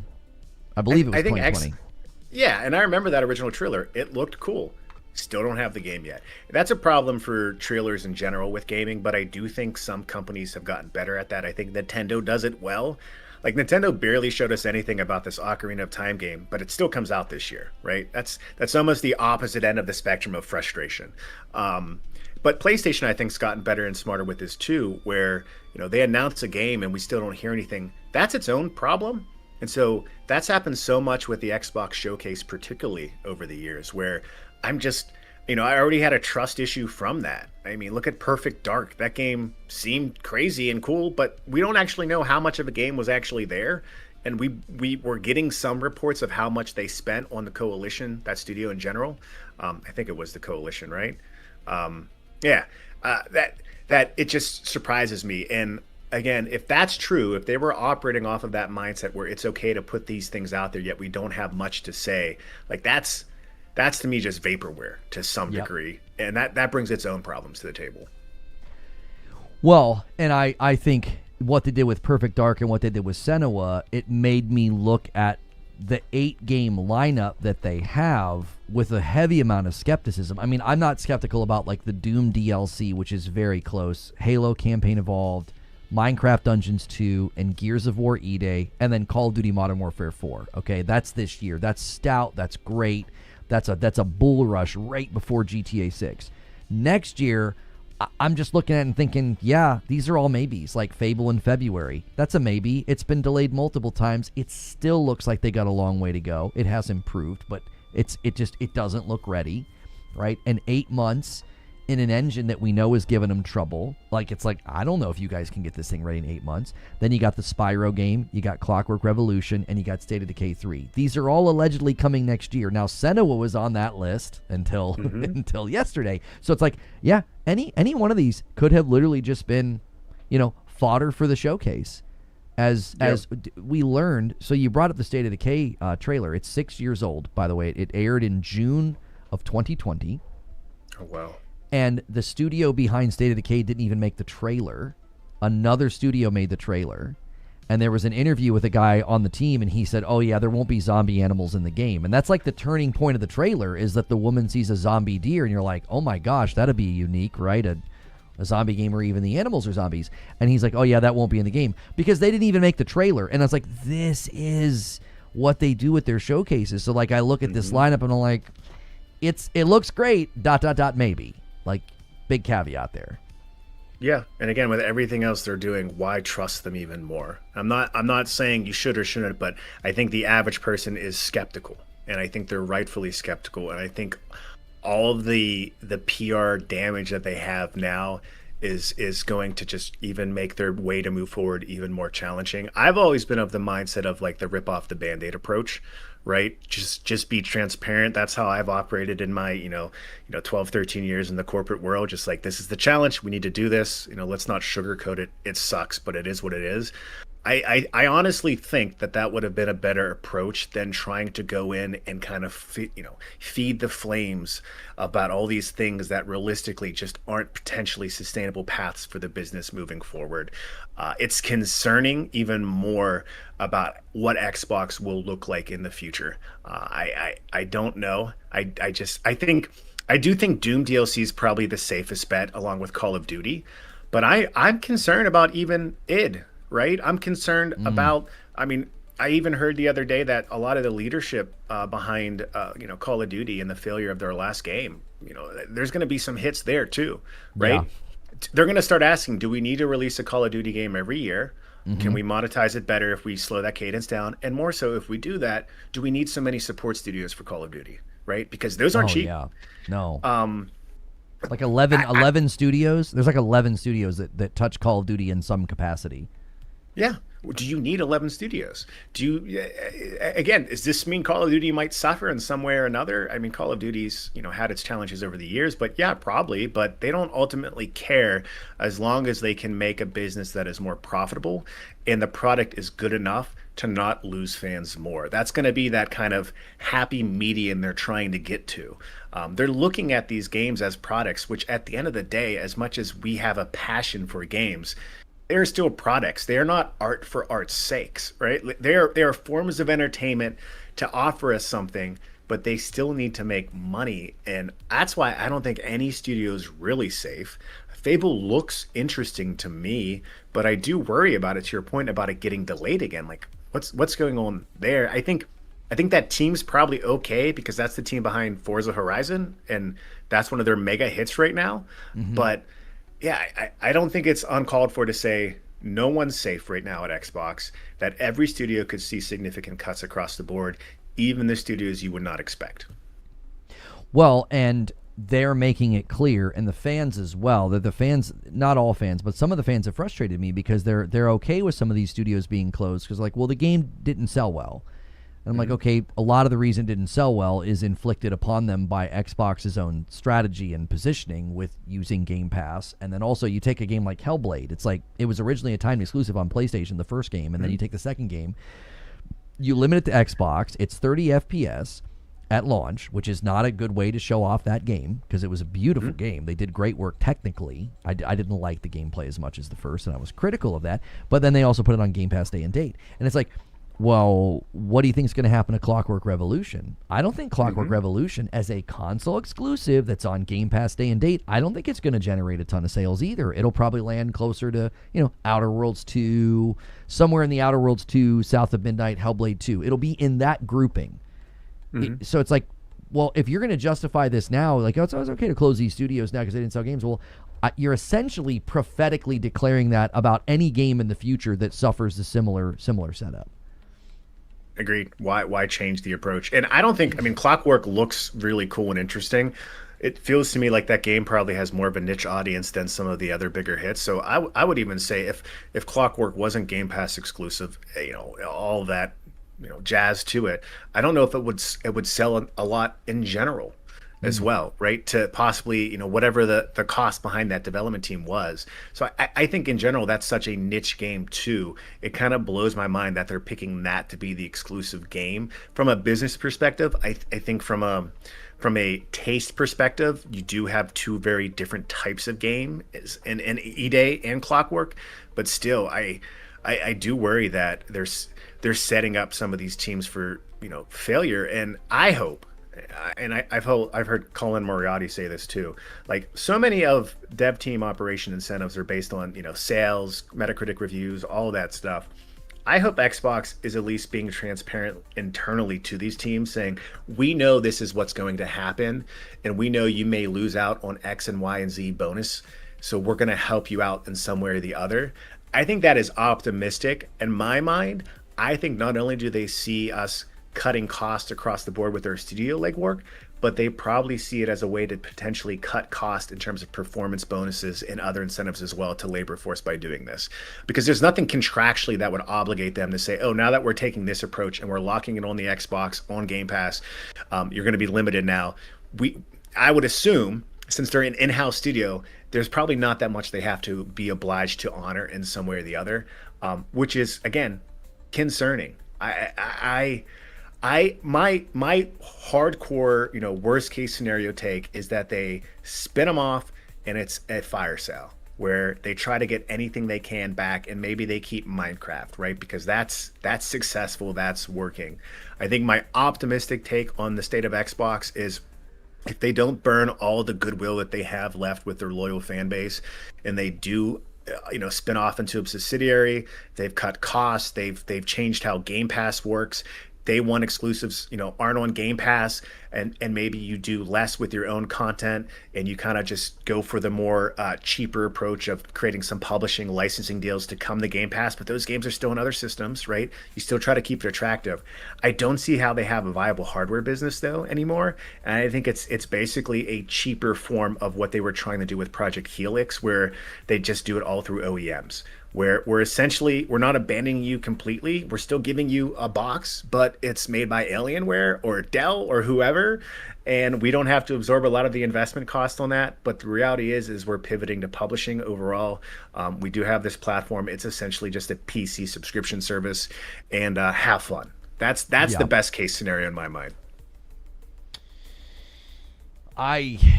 They own so much property. My hope would be you could get them out from underneath Microsoft as a subsidiary publishing something, because I do think, man, you guys have got some property. You've got some studios that just like to see Ninja Theory treated in this way. I am uniquely angered by that, because people are always like, well, what's your favorite game? And if I'm forced to pick one, I usually say I think Hellblade 1 is like one of the most complete package games as art that I've ever played, and it really was, personally impactful for me. So this, it felt a little personal, because it was like I was very critical of Hellblade 2, but the Senua announcement in their page, I was like, this is exactly what I want from these guys. Get back to your roots of making good action, good combat, because the second game failed in that department. They were very infatuated by motion capture. Like, everything was motion captured, so the fighting just didn't have a good fluidity to it. I was like, oh, they're getting back to their roots. So I look at everything else that they own, all these other property pieces in these studios. I'm like, oh my gosh, if you guys don't steward this well, that I think is the continual sense of frustration and loss, that you have so much property and you have so many studios within the space that to some people would be even more devastating to see lost. Ray says in chat here, there are many games that have come out too fast and should have waited. I'd rather they push it back and give me quality than release it when it's not good. I want the studios to not be able to drop these titles on us without thoroughly testing. That's another element. Is I think one of the reasons Xbox Game Studios come to market so slow is I think Series S is playing a pretty big factor there, and that's another problem, is that you're hitting the studios from both ends. Like, you're making it to where production takes longer, which makes the budget bigger, and then you're working against them on revenue by putting them on Game Pass or making them an exclusives. Like, these guys are getting squeezed from both sides. Like, the project itself is elongated and then more expensive because of their hardware choices. And then your structural choices with Game Pass makes it hard for the games to generate revenue and sales. So it's like, that's why I keep saying I feel like the games are just set up. They just feel like they're set up to fail. They're set up to be financially not solvent. Yeah, no, it's a hill that you have to climb, and right now that hill is freaking Mount Everest, essentially. I agree, and again, to your point about all these great IPs they have, another scenario if they spin off in a subsidiary, Microsoft essentially they have to retain 51% of that ownership in that subsidiary for it to be their business. You probably want to be open to in other investors, right? That could be what a sell-off looks like, essentially, where you basically get people that buy out that subsidiary to the point where Microsoft not only has that 51% equity, essentially. The thing there, though, again, is who's interested in that? The companies that come to my mind are companies like Tencent or other developers like NetEase too. And again, they're not going to look at it like, oh, this is a great deal. They're going to look at it like these are great IPs, but these studios cost way too much, right? We have teams of studios throughout all of Europe, Eastern Europe, and Asia. Let's just take these IPs and make the games there too. So again, how that changes, it could look very differently. But at the end of the day, I think again, Xbox is in such a tough position, and how their labor is structured, it's in such a tough position where. And again, just to reiterate what you said, the entire environment that they set up currently, if they executed it differently, maybe it's a different story. But it is such a hard environment to succeed in that you add that on with just the damaged goodwill of the loyal fan base. I'm doubtful. I'm always open to being wrong. I tell my wife this all the time. I'm always confident, and oftentimes I'm wrong, but I'll call it out, and then I'll be like, "Oh, what happened there that I didn't see? That's a unique business case. That was really cool, right?" But I'm just highly skeptical about the business moving forward, and I think ultimately, to your point, the teams, the people, the lives that are actually being impacted by this, I really hope and pray there are some good off ramps for them, not only for the sake of like the great games that they can make, but just for the livelihood of these people, because it's not just gaming, right? I see it from my role. I've been in consulting for over 10 years now. I worked with teams all over the world. It's hard to see this stuff. Thankfully, I've never had to make those decisions, but I live with them. I see how they're made, and I see how they impact organizations globally. I see how their strategies are shifting. And it's at the end of the day, we got to work, we got to make money, but those aren't the most important things to me. But that's the world we live in. So what are you going to do about it? Yeah, the state of the market is the other sort of like outer ring concern here, is that, oh, well, maybe these studios could get scooped up. Maybe they could sell off some of these studios. And I'm thinking, Ninja Theory isn't that large, but they have this amazing mocap studio that has been built that could be leveraged. I mean, we know Sony has good mocap because, like, God of War, I think Santa Monica's mocap was even used for, like, Resident Evil. So it's like we know they already have good mocap, but it's like Ninja Theory they've got pedigree. They've been around for a long time. I mean, just their audio department too. Like, they did such good work with both Hellblade 1 and 2 with respect to audio, strides with Unreal. To have them just sort of disappear into the ether that's just, to me, is just bad for gaming in general, to not see them scooped up. But the industry is just terrible right now. It's like nobody's going to want to write a check for a studio, regardless of size. At least I don't think so. No, and that's the challenge too with Microsoft right now, is they put so much money into that motion cap technology and all the other technology. That's technology they want to see some type of return on. If they do sell off Ninja Theory, that probably makes it even more challenging for Ninja Theory to spin off, right? Because they might want to spin off with that infrastructure, and that cost is probably insane as a buyout clause as well.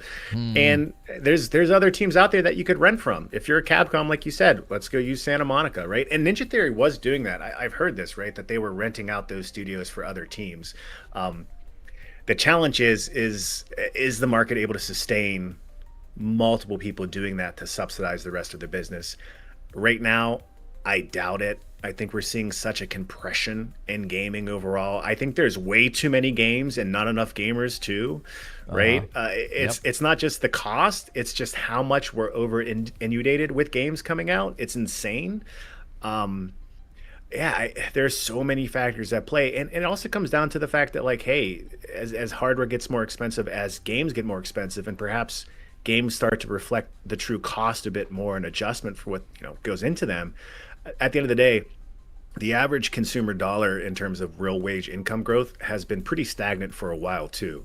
So I think no matter what, you start to see shifts in monetization, where Matthew Ball, I think he's not wrong when he says this is a viable growth opportunity from a dollar perspective. But EA just announced it, in-game advertising. You're going to start to see more of that. Yep. Do I want that? No, I don't want that. But I think if we want gaming to continue as it is with the scope and scale and proliferation of releases, these companies are going to continue to find ways to sustain their business as is anyway. And the only alternative is there's a massive compression in gaming, and we see things shrink down a bit, which would suck. But there's a lot of good games out there that I haven't played yet, and I'm sure it would give me some time to my backlog.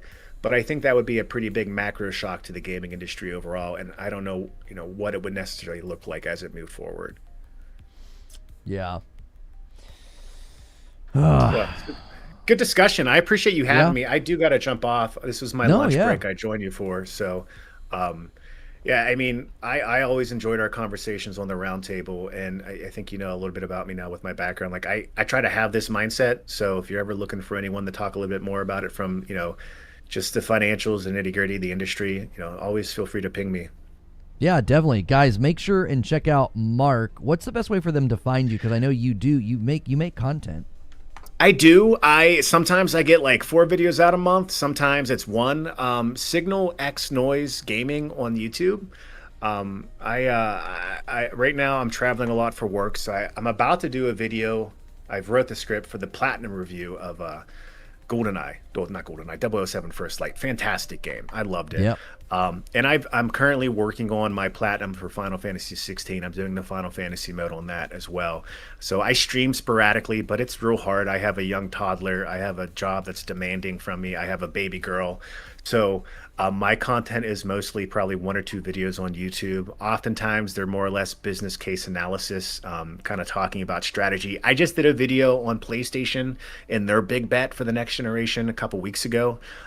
If you got people interested in where's PlayStation going, hardware as core to the business, their software strategy and all of that. That was a video I had a lot of fun making. But yeah, my big challenge is just consistency. That's why I enjoy these podcasts, so I could just kind of get on and talk about the games. Because if I don't, and I live in the corporate world every day as much as I do, I think I'll go genuinely insane. Well, I just kind of showed you guys his YouTube channel there, and I'll put a link. I'll put a link in the chat as well, so that you guys can throw him a sub or check out his content if you want. And again, he's.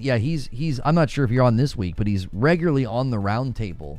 On Friday with me, Ginger Prime, and some of the other guys over there, Chrono and Kirk, that are there regularly as well. Yeah, I was bummed I missed the other week when Kirk was on, because I kept telling him before, and I want you to get angry at Xbox, Kirk. I enjoy it. But yeah, it depends. He depends what. Yeah, I saw. I was driving. I had a 14-hour drive with kids, so that was fun. But I was driving back from Myrtle Beach, and I was stuck in traffic, and I pulled it up, and right away, Kirk's yelling about Xbox. I was like, there it is. Let it out. Yeah, it's Brian makes the calls. I'm actually going to be in his neck of the woods next week for work, so I'm going to hope to try to get with him too for some food and stuff. But yeah, I'm sure I'll see you again on the show. Thanks for having me, Lono. Yeah, thanks for stopping by, Mark. Appreciate it. Yep, have a good one, everyone. All right, I should still be on the stage. I'm going to take a brief break. I do want to check out this Gears of War video that they released. I'm hearing that they show the footage on the Series X. So stick around for that. Brand new footage of Gears of War E-Day. That was a concern I had, that we've all been seeing like PC footage. I'll be right back.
Okay, I'm back.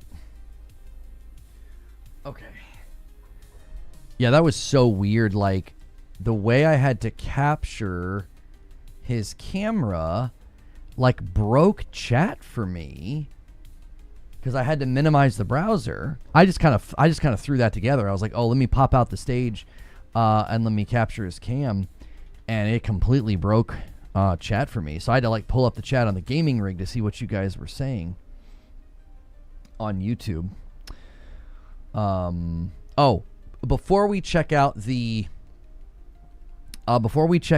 thing on Gears, anybody that ever, if you guys ever pop in over there on Twitch, you could do that for me right now. I got a little sponsor read to do. We had a channel skin on the channel for a while.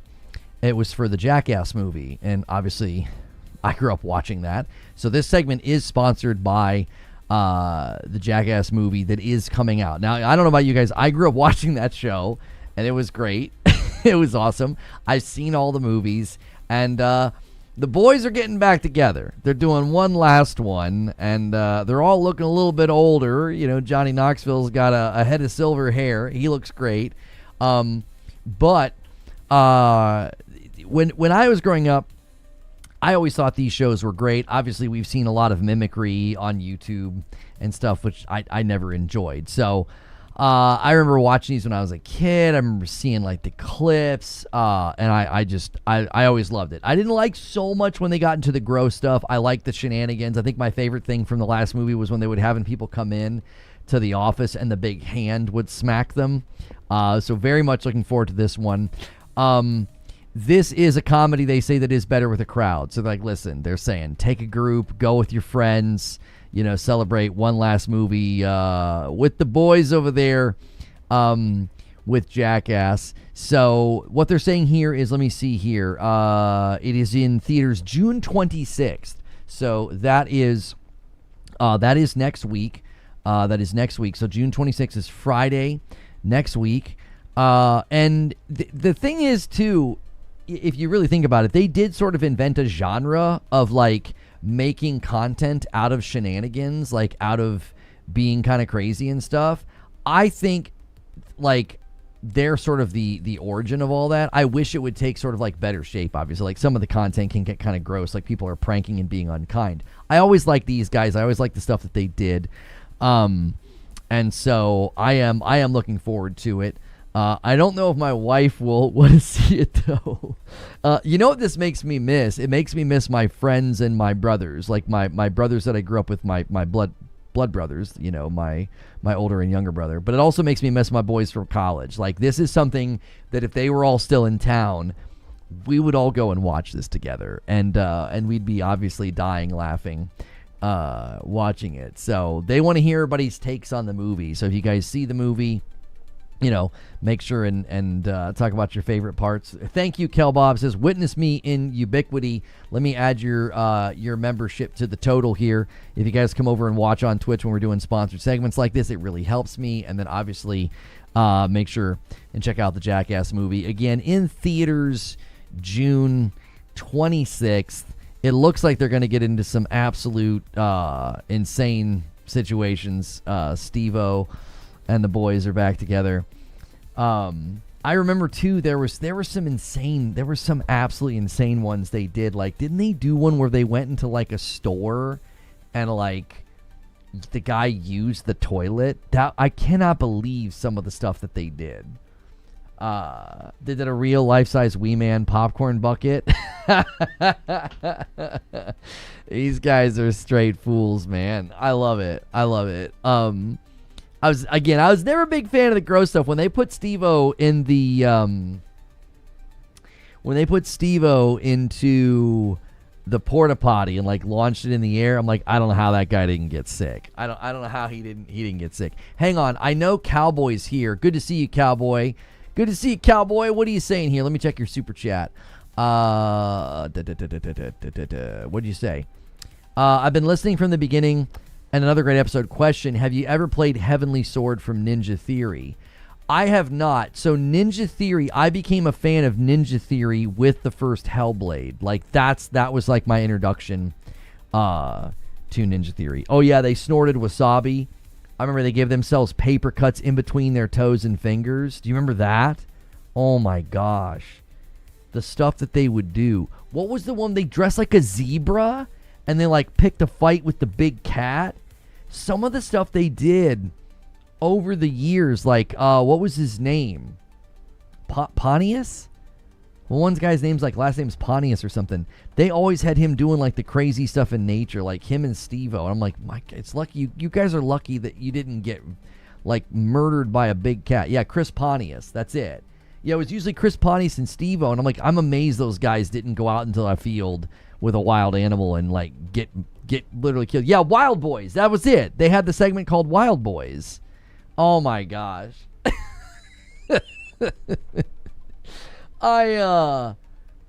Knoxville took on Butterbean in a boxing match in the middle of the store. They're the best.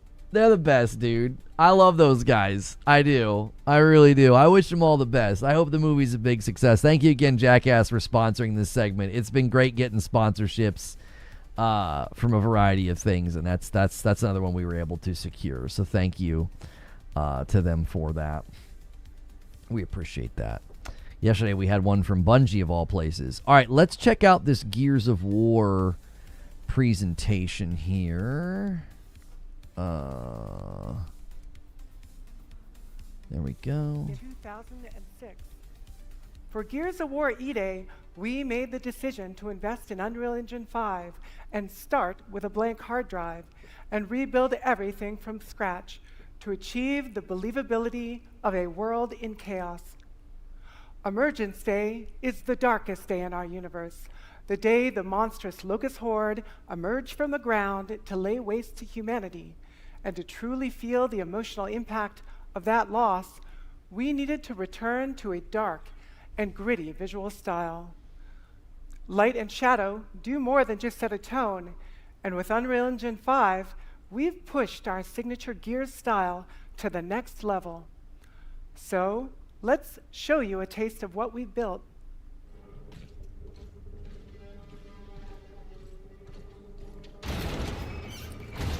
Welcome to the Pay and Save Superstore in downtown Kelowna. In previous games, a space like this was limited to 3 shadow casters in view. With Megalights, we now have hundreds of light sources, all casting shadows at 60 frames per second on Xbox Series X.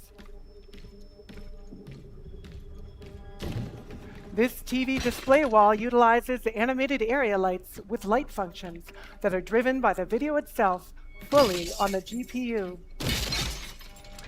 They each cast eerie and unsettling dynamic shadows with soft penumbra across the scene. So wait, Pay and Save is a great example of how we've created environments. All right, so they're saying, did she say this is on a Series X? Sorry, I was responding to a text. I'm a little, I got some other things going on right now. Did she say this is on a Series X? Okay, I feel much better then. I want to see some of the game, the gameplay and the Geometry shootouts. Collection destructible assets like this tiled pillar.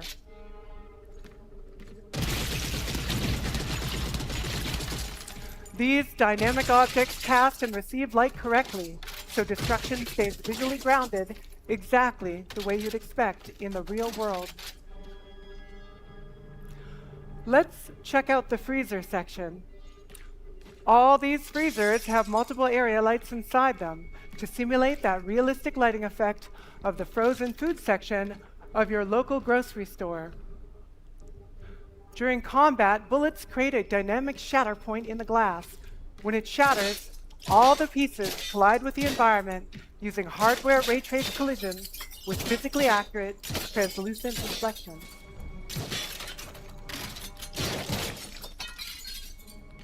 Is this voiceover AI? It's amazing to see how many light sources. No, this voiceover is not AI. They just have a pretty unique voice. That's all I'll say. There are in here.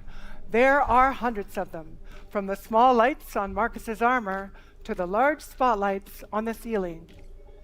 There is no way we'd ever be able to achieve this effect or have this many ray-traced area lights on current generation hardware without megalights.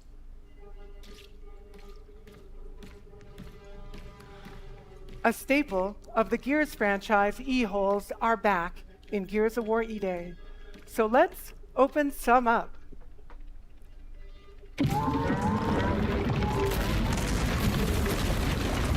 Without all the monsters in the way, you can see all the volumetrics and smoke lit perfectly. One of the things we're super excited about that was unthinkable in the past is having shadows on every single one of our muzzle flashes. I mean, this is definitely a vertical slice. Like, they're controlling the elements that happen, like the grub holes. Like, this is definitely vertical slice. So, yeah, the hope would be that it runs this well full release on Series X, because this looks dadgum impressive. You know what I mean? This is a really great improvement that adds to the dynamic combat of Gears with a more believable firing experience that puts you right in the middle of the action like never before.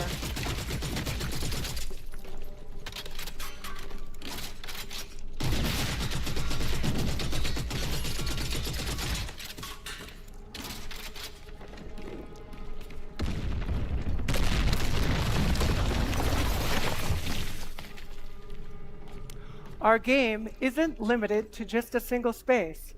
We can explore the entire city of Kelowna with tens of thousands of shadow casting lights. Delivering E-Day with this level of visual fidelity has not been easy, but we can iterate so much faster with hardware ray trace lumen compared to the baked lighting we used in the past. With Megalights, our lighters are no longer constrained by the number of real-time shadow casters, giving them the freedom to light our game with the same complexity as the real world. Hang on, you're saying everything's fuzzy and washed out? Hang on 1 second. It is just at 1080. Let me go full screen. Yeah, there is a bit of a fuzziness to it. I'll say that. A little bit. It does have a bit of a fuzziness to it. And we have 100 times the geometric detail in our assets. That could be the nanites 1080 res, though. Micro-polygon rendering.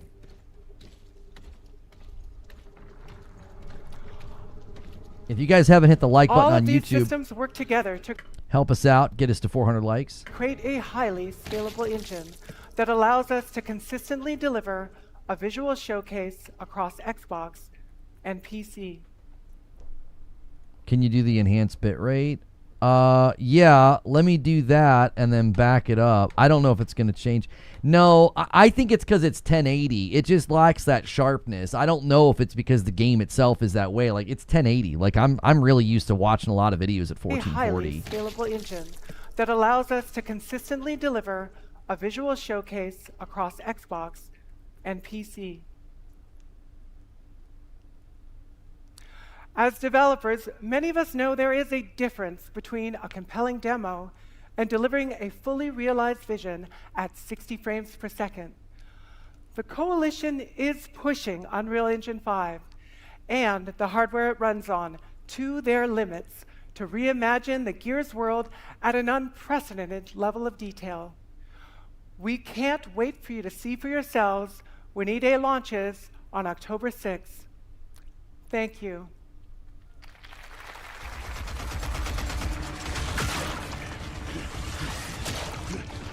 Okay, the rest is just the trailer that we've already seen.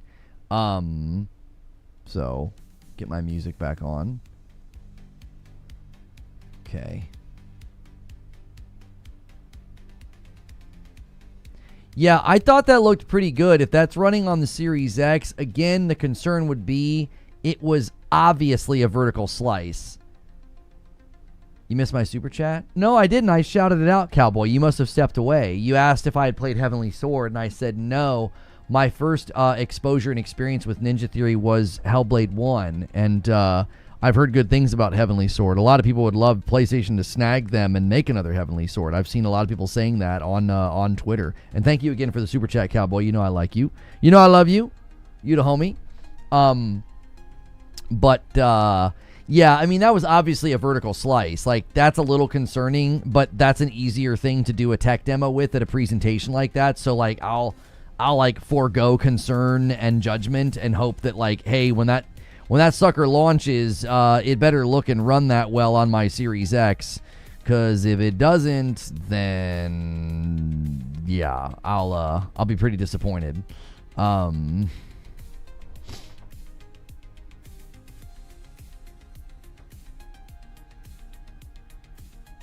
in late, but no enemies in that vertical slice.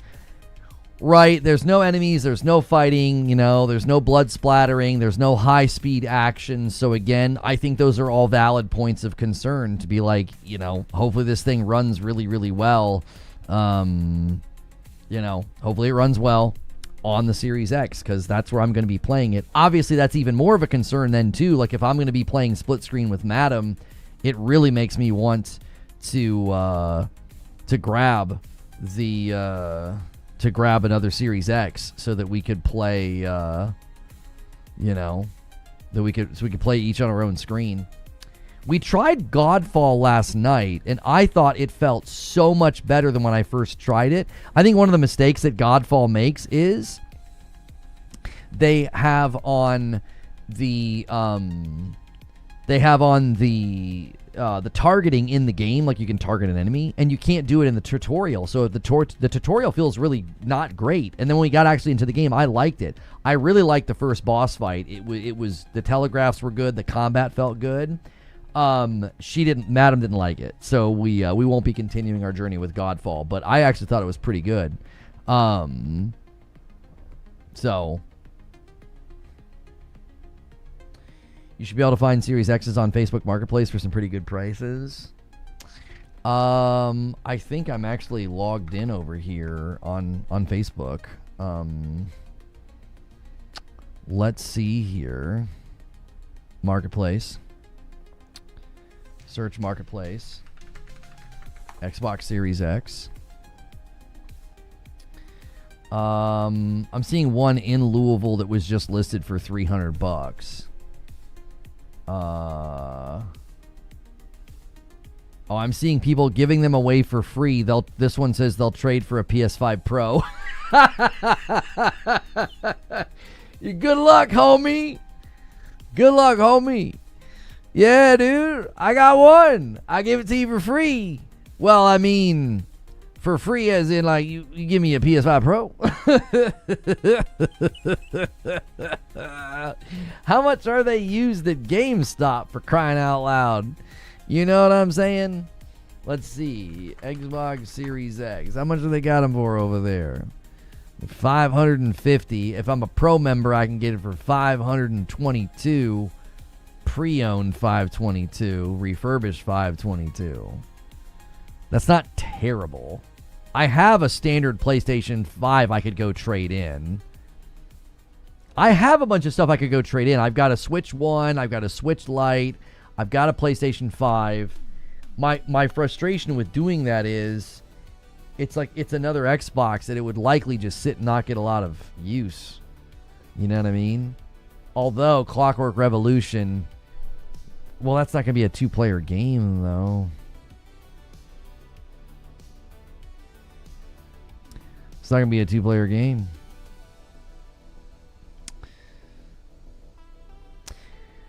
Well, we certainly have things that we may be able to react to and cover tomorrow. I don't know what tomorrow is going to be about. Xbox has unfortunately put the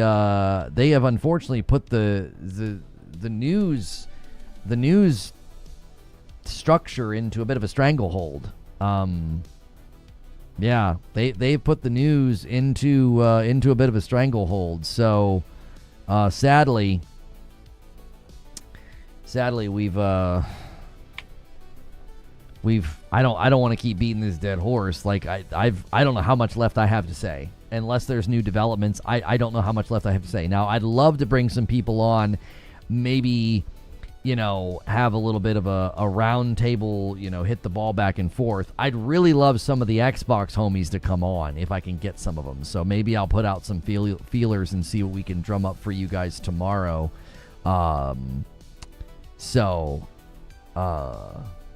Because if we're going to have to retread this,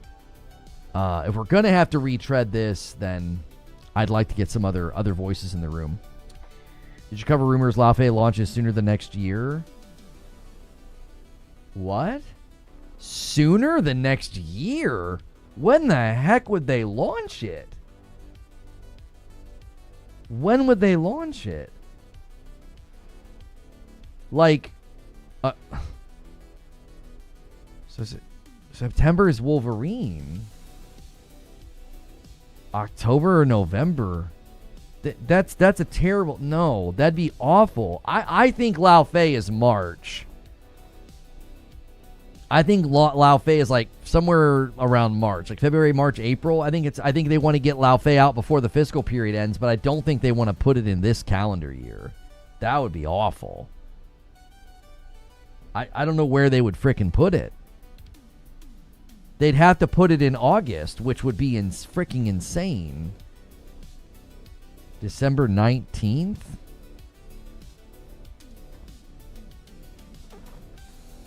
Don't you have a 50 series card? Yeah, I think rather than trade everything for the Series X, I'm going to figure out how to run Gears on my PC and like stream it to the living room. I think that's what I'm going to end up doing. Because I do have a really nice gaming rig that gets almost no use.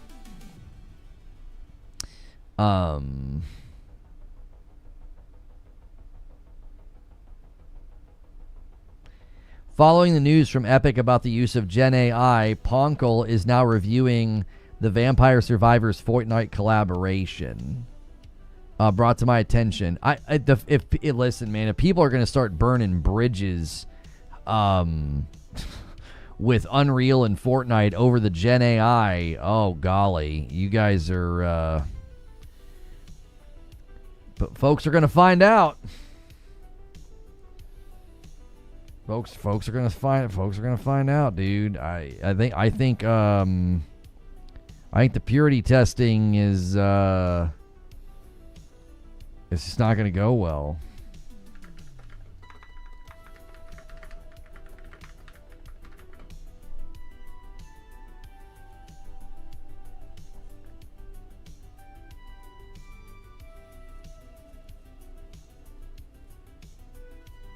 What is this, Fuzzy? So this guy interviewed a bunch of people about Gen AI. I spent the last few months talking to over 30 game developers about Gen AI. It began as a sort of interview survey, but became a pretty comprehensive collection of arguments against the technology altogether. With credits ranging from Dispatch and Marvel Rivals to Uncharted and Dragon Age, over 30 devs share their thoughts on generative AI.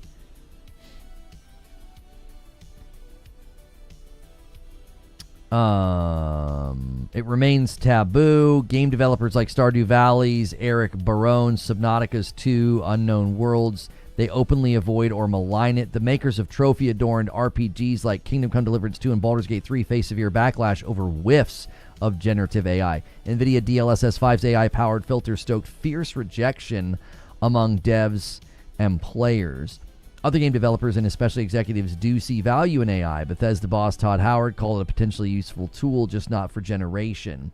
But the CEO of EA and Ubisoft have championed AI as the tech of the future, with the latter investing heavily in player-facing generative AI specifically. Arc Raiders was famously used loads of AI voices. Summer Game Fest 2026 had a myriad of AI-aided games. Getting game developers to talk about Gen AI is not always easy. In the process of interviewing over 30 devs for this subject, many people refused to speak to me or requested anonymity. I wanted a thorough examination of the tech and kept core questions to just 3. How do you feel about Gen AI in games and in game development? Do you want to use it? And how do you want it to be treated in the game industry?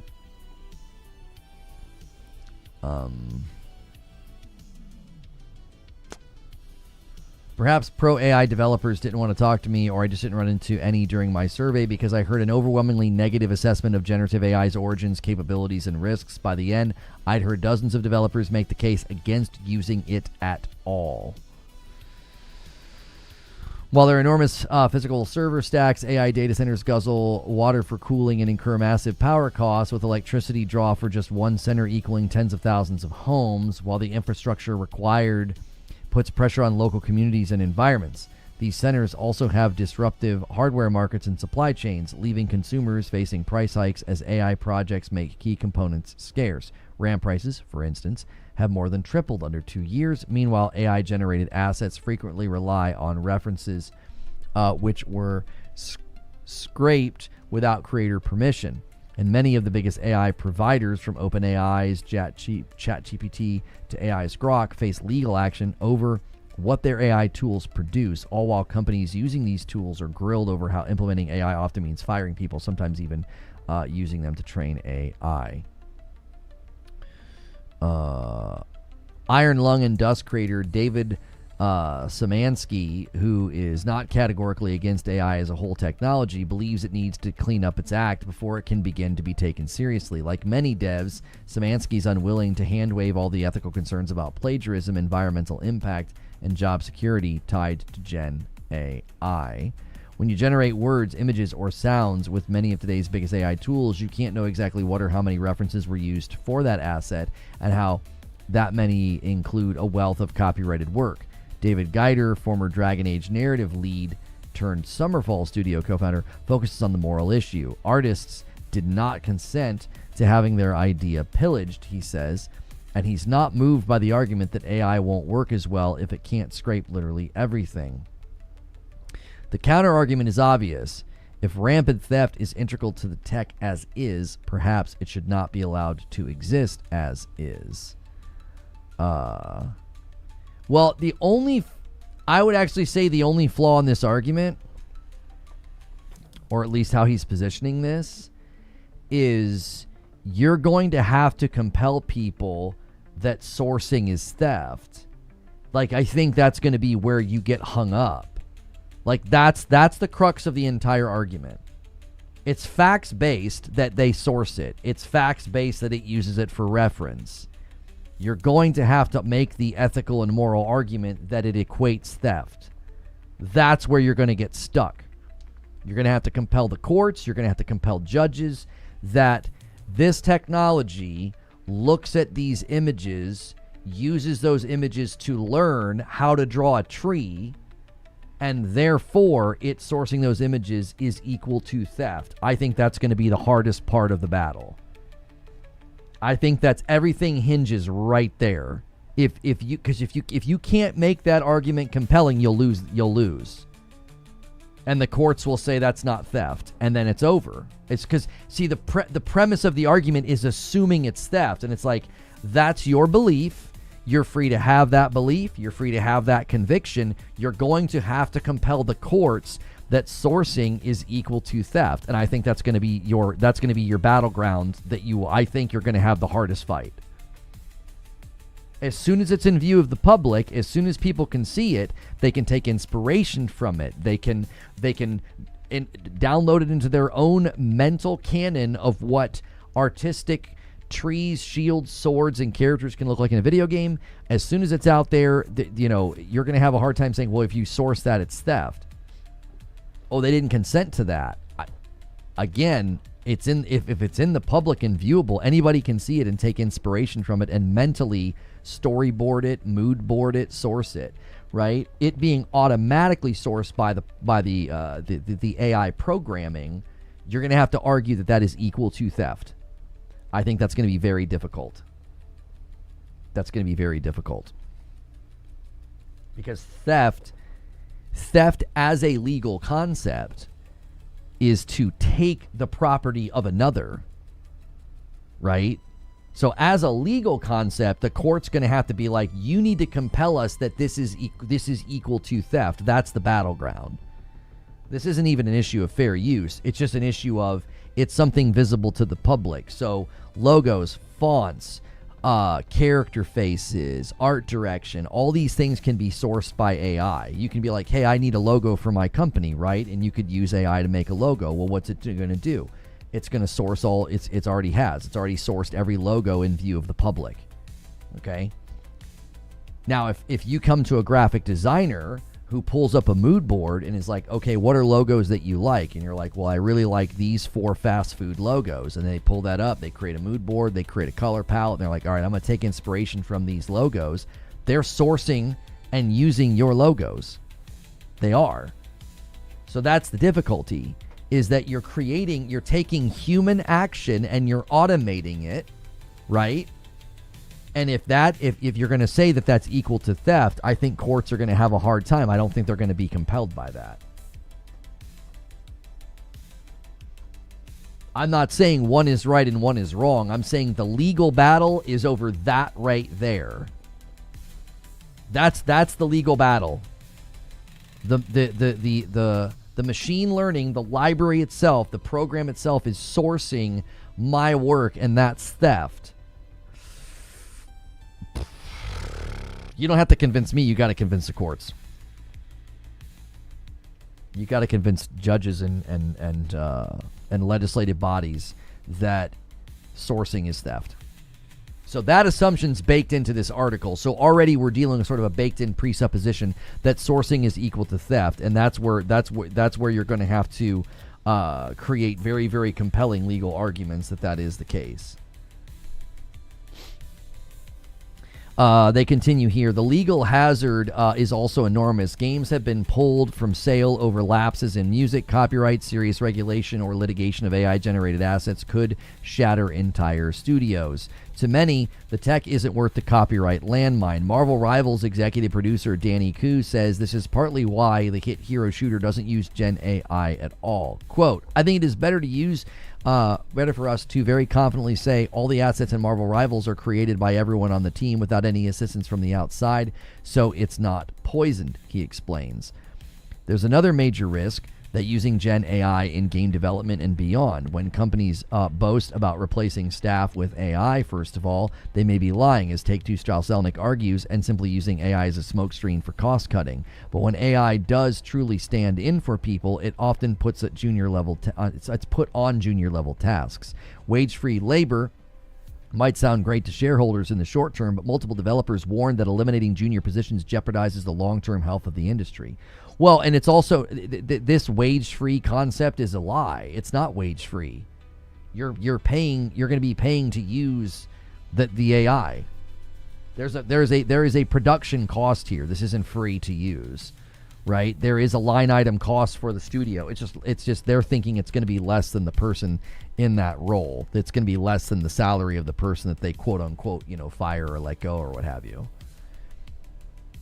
Geider worries, quote, how are we going to train up the next generation of devs if we eliminate every entry-level task?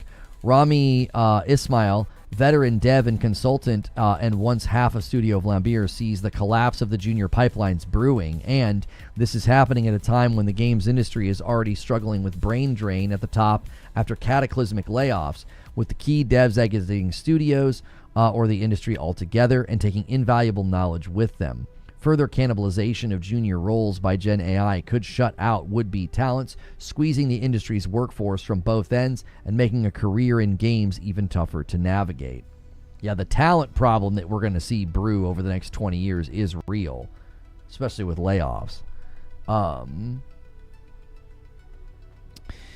If you can get past these concerns, devs say Gen AI still cannot do what people can. Several who have tried it say the technology fails key variety and quality test, and because it cannot create, it can only derive and imitate.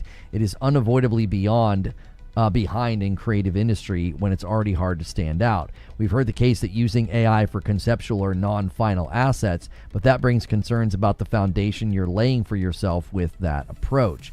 Geider reasons that AI's inability to iterate consistently, capture intent, and establish replicable processes makes it impractical for something as complex as game development. Quote, it would be frustrating as hell to make games if you couldn't trace how you got certain results, he says. That's important in making more than one thing in isolation, and especially if you want to get better at making things. But because it is purely focused on output, Gen AI use spirals. The more you use it, the more you have to use it, because by using it, you avoid learning the skills to make it without it. Now, that's an excellent point.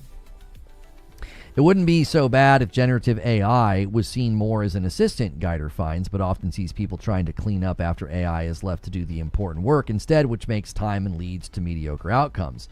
He adds, it's not ready for prime time.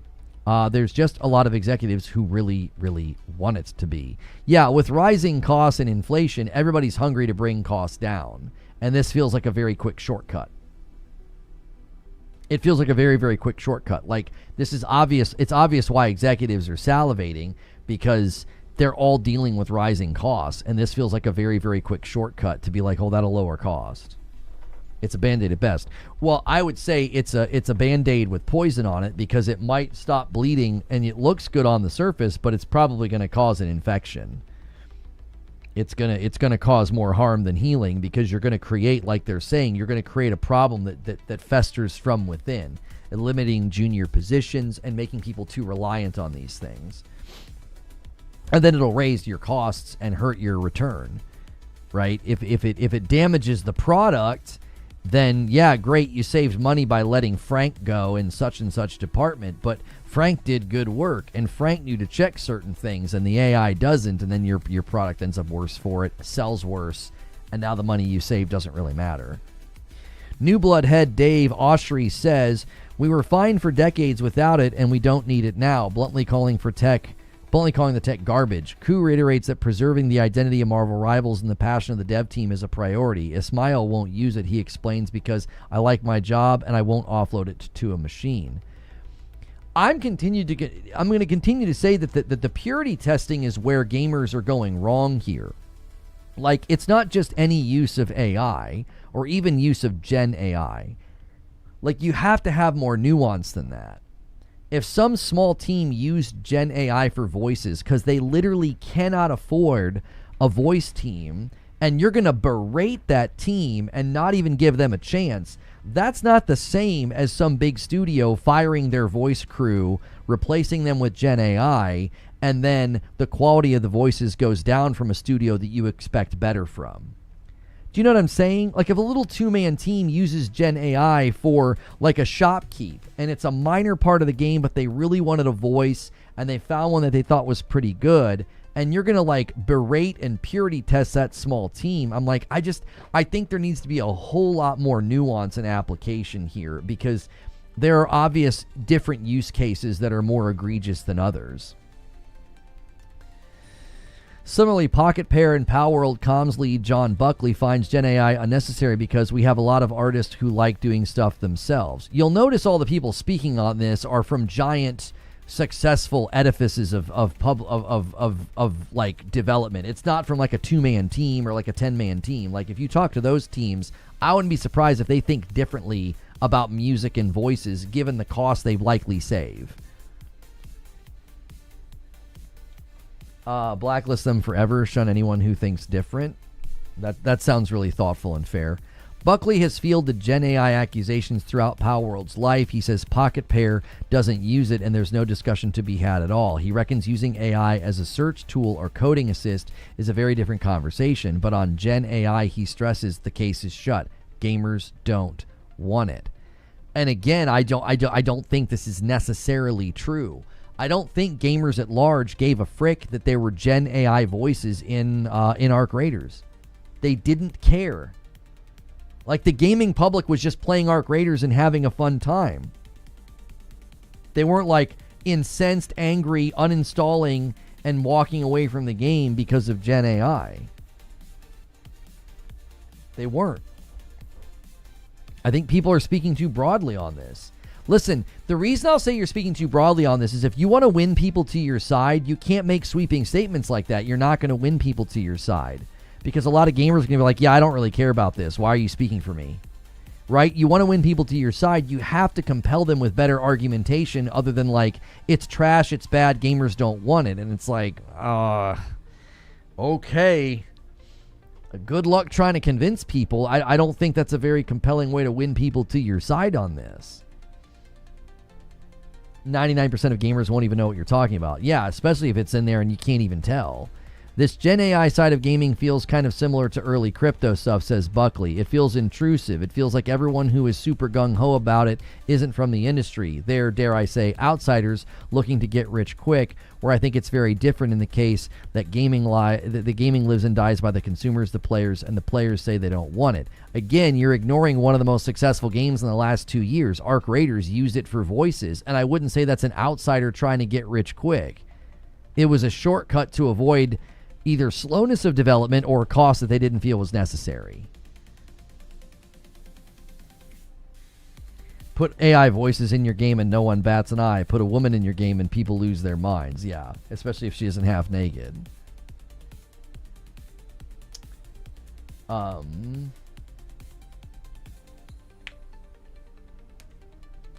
It's a powerful tool for a small team, right? Szymanski interrogates a common sales pitch. Right now, the siren song of AI is that it's really fast and really easy. There's definitely a place for fast and easy, but there's also a place for slow and difficult. Szymanski believes creativity merges when ideas meets problems. If you have a copying algorithm solve all your problems for you, what exactly sets your finished work apart from the things that the algorithm copied? Whether or not it's being put to good use, Gen AI in games is on the rise. A lead developer at a large studio who wished to remain anonymous believes all devs, even those opposed to AI, should examine what it is capable of. Imagine what it's capable of. Arguing, quote, "We have no choice because it's in our face and it's starting to impact how we work every day." Their personal feeling is also mixed, but they hope that better understanding of the tech will lead to more right decisions made about it. Nick Herman, co-founder of Dispatch, maker the Ad Hoc Studio, says his team is not exploring Gen AI as an option, and there's no version where we're going to just write a script for AI. Despite this rejection, he wants to be open-minded about new technology. He remembers the early Photoshop days. Some people said, if you use the software, you're a hack. That's not real art. But now it's, if you don't know Photoshop, you're not going to get a job. I personally don't have some hard-coded opinion that's so strong I'm not allowing that to change over time. He sees no reason to use AI creatively and can't shake a familiar feeling. I definitely do have an initial reaction that this isn't how art should be made.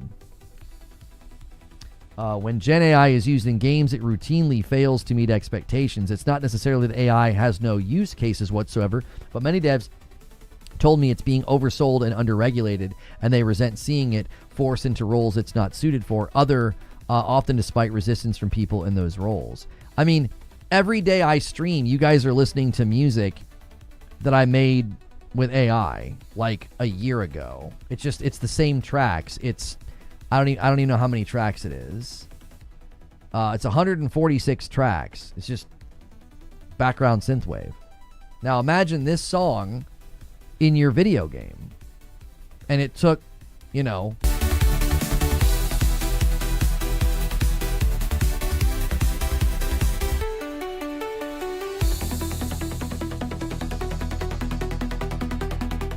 see what I'm saying? Like, imagine being a small studio and being like, oh man, that took 30 seconds to create. That's perfect. That's exactly what we want. And now it's done.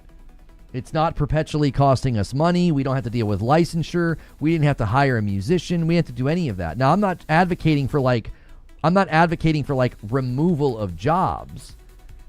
But like, again, imagine a small team being able to leverage something that's that simple, that fast, and that effective. You're going to have an incredibly hard time convincing that team to not do that. You know what I mean? I got tired of dealing with random copyright claims and dealing with all these other people and their music. I didn't like it. I didn't like dealing with it. I randomly have to deal with it. I was like, I'll just generate a bunch of music. I'll download it on my hard drive, and then I never have to touch it ever again. It just sits there, and I hit the play button on my Spotify, and it just runs the music off my hard drive. I'm not generating music every single day for it. I'm not generating music every week for it. I made it like a year ago. You are by using it? I am what? What am I doing by using it? How long did it take you to create that playlist? I don't know. 20 seconds? Well, not 20 seconds, because 146 songs, I mean, it took a while. I would do them in like 5 or 6 song batches. I'd listen to them. I'd be like, that's not bad. Give it a name, download it. Give it a name, download it. That's just what I did. And now I don't go back and make any more. I don't see the point. There's plenty of it. It does what it needs to do for me. So I'm not like perpetually going back and creating cost and use. It was made. And again, if you're a small team, that is like mega tempting. Like, it's super tempting. It's like, that's going to save us a ton of money and time at a time where people keep talking about like development costs are rising and it's harder and harder to make games and it's more and more expensive to make games. There are use cases that I feel are far more reasonable. I think they're far more reasonable than other use cases. You just said you didn't want to deal with musicians and you used AI to cut that person out of potential money. No, I'm not. There's no universe where I would ever pay a musician money for my streams. I didn't take money from anybody. I never would have done that. I was using copyright-free music that somebody else created, and I would always get false claims because other people were using the music, and then they could false claim and be like, oh no, that's mine. And it's like, no, it's not. This is some lo-fi playlist made by some, like Harris Heller or somebody.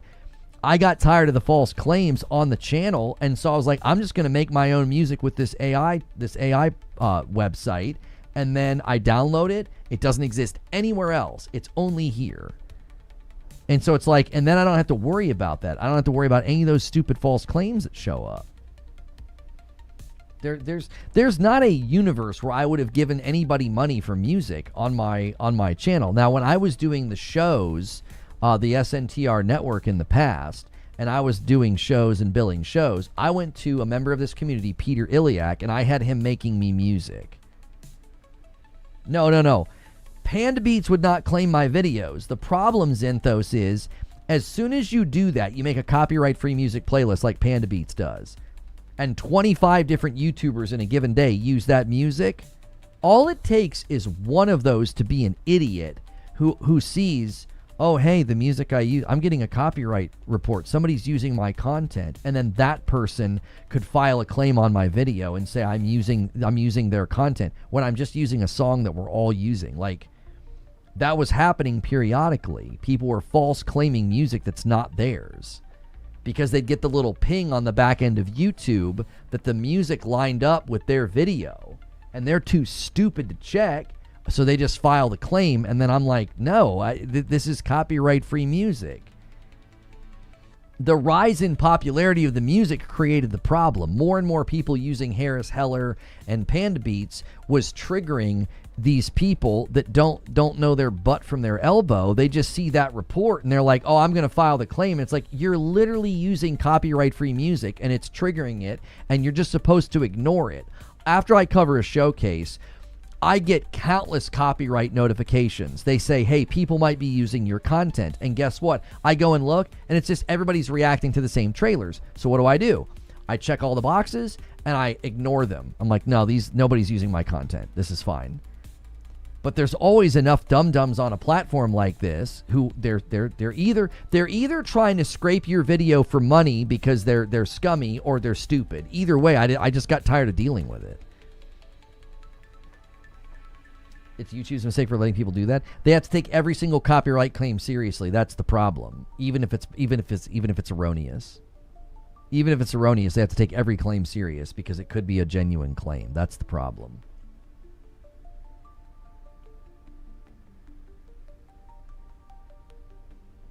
I had royalty-free music, says Paul. It switched hands, and then I ended up with claims now. Well, and that's illegal. If music has been put out as copyright-free, it can never be turned into copyrighted material. That's literally against the law. You're not allowed to do that. That's like the easiest scam in the books. I'm going to put out a bunch of copyright-free music. I'm going to get a bunch of YouTubers to use it. Then I'm going to sell the rights of the music to you, and now you can go hit everybody with claims. That is highly illegal. You can't do that. The minute something enters the public domain as copyright-free, it can never be locked down on a copyright. That's absolutely ridiculous. You can't do that. You could absolutely disrupt the entire edifice of YouTube that way. Like if Harris Heller suddenly sold the rights of his music to Atlantic Records, and Atlantic Records just destroyed all of YouTube because everybody uses his music, that would be a class action lawsuit. You can't do that. It's literally that's literally against copyright law. Let me pivot the idea a bit. The tool can be used to help find what they want, and when the artist makes it great, this is what I do. I get a placeholder and place tests and then make it great. It's good for inspiration and starting positions for sure, Ginger.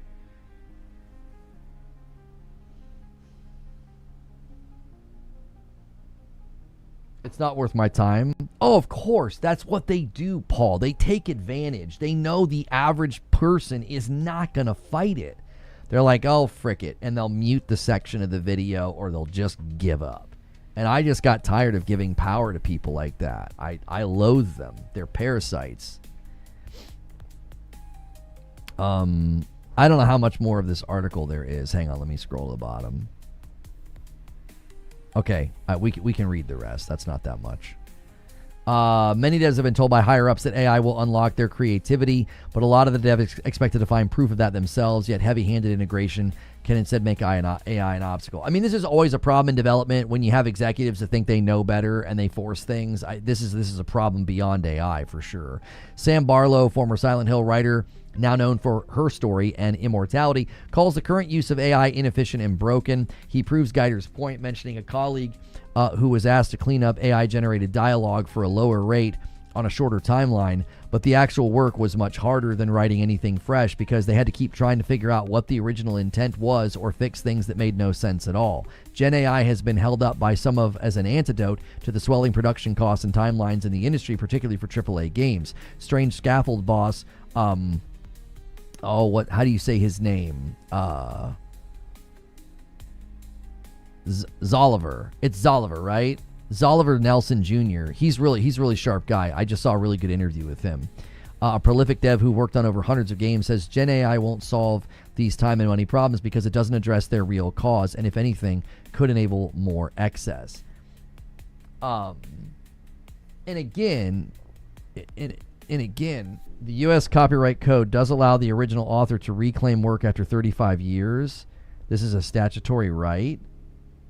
So Harris Heller could play the long game, and in 35 years, he could destroy enormous portions of YouTube. He could reclaim all the work he made.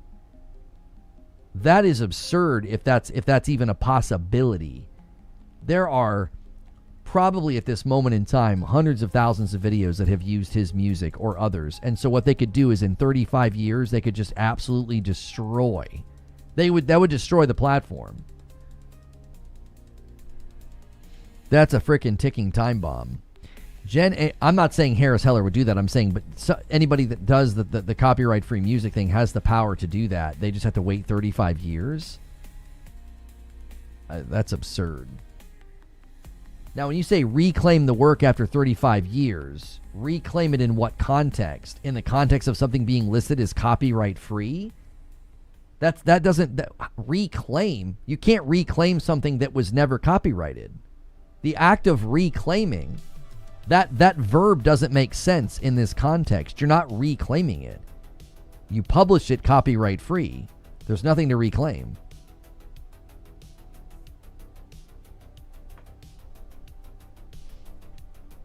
Gen AI has been held up by some... yeah. The thing I think people keep missing in this is really small teams using it for music or voices. I think that's getting lost in the shuffle.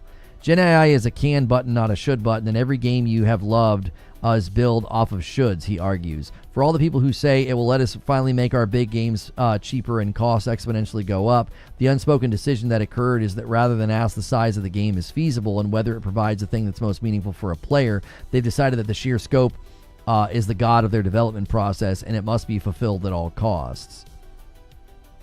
Bruce Straley is a Naughty Dog veteran, best known for games like Uncharted 4 and The Last of Us, and he's now heading up Coven for Coven of Chickenfoot as an indie. On Gen AI, he admits, I'm scared is how I feel. I'm scared of what it means for everything that I've learned about game development. I'm scared for the old days that I thought about how to build a team and what I've learned to skill and craft. But you still need people to have taste. You still need people to understand craft and to be able to get to an end result that is worth anything, pushing back on the magic bullet narrative. As I weighed the 32 interviews transcribed for this article against the endorsement showered on AI, much of what I see reads like conflict between people who want to do the work and those who want to wish things into being. On top of the moral, environmental, and legal concerns, many devs do not understand the desire to outsource the processes that drew them to the field in the first place. I always felt game development is one of those jobs you only do when you really want to do it, says Ismail. You're very unlikely to get rich in an industry that lays off people for making super hits. $5 from Donald. No, we don't need to. You don't need to talk about people like that in a super chat. Thank you for the $5 super chat, Donald. That's not something we have to be concerned with. Developers told me that they could not find a productive creative application for AI. That could be because the proposed efficiency gains have not materialized. The impact on team morale can be devastating. Player goodwill can sour in an instant, or AI-generated work is reliably inferior. Even if all the improved and Gen AI become much more convincing and sustainable, there are still concerns about painting yourself into a corner by becoming reliant on the technology, on a volatile technology. There are measurable consequences and creative implications attached to generative AI, and people clearly care about their art and how it's made. Well written and well researched, but I believe the use cases are so narrow. Like the use cases that you're discussing and entertaining are just so narrow. I'm picturing use cases where it would be arguably, maybe not legitimate's not the right word. It would be very sensible for a very small team to say, we can make music or voices for a lot less money, a lot more efficiently, and it can really elevate the value of our game. It can really elevate the value of our game, right? So for me, it's like, I think you're looking at use cases of like, well, really big studios and, executives, they think this is a silver bullet and it's not. And it's like, yeah, I know that. I mean, yes, I don't think anybody needs to be convinced that like,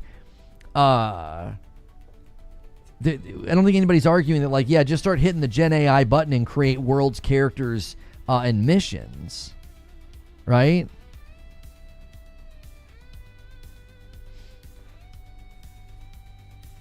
Like, there are smaller and more narrow use cases where I feel like it would not be that problematic to see, small teams leveraging it for music especially and voices, because that is, that's time intensive and oftentimes expensive. Rami Ismail has people pay for sessions or daily work, and he said a retired guy made a game with AI, and he had to sit there and debug all day with the guy to get his AI game working. Yeah, I don't think that's what I mean. People are going to extreme use cases where, like, oh, it's going to supplant entire development teams, and people are just going to make games with AI. No, I don't think so. I do not think so. And I think that's why if that's all we're going to talk about and that's all we're going to rage against, it's like, well, yeah, that's not going to work. You're not going to be able to conceivably make games, with the press of a button. There's way too many intricacies within development for that to work efficiently. There's just way too many. AI is not at a scale where it can account for all the possible problems and bugs and glitches and everything else.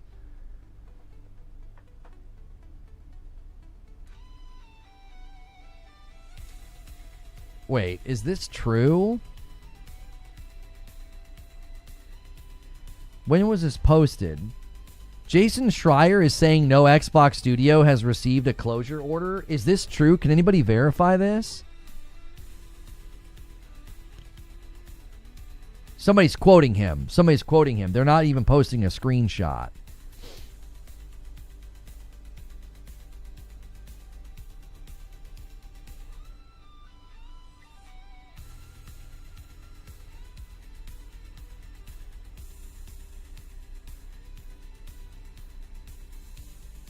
Yeah, Jason Schreier hasn't said this anywhere. I believe this guy is misquoting him.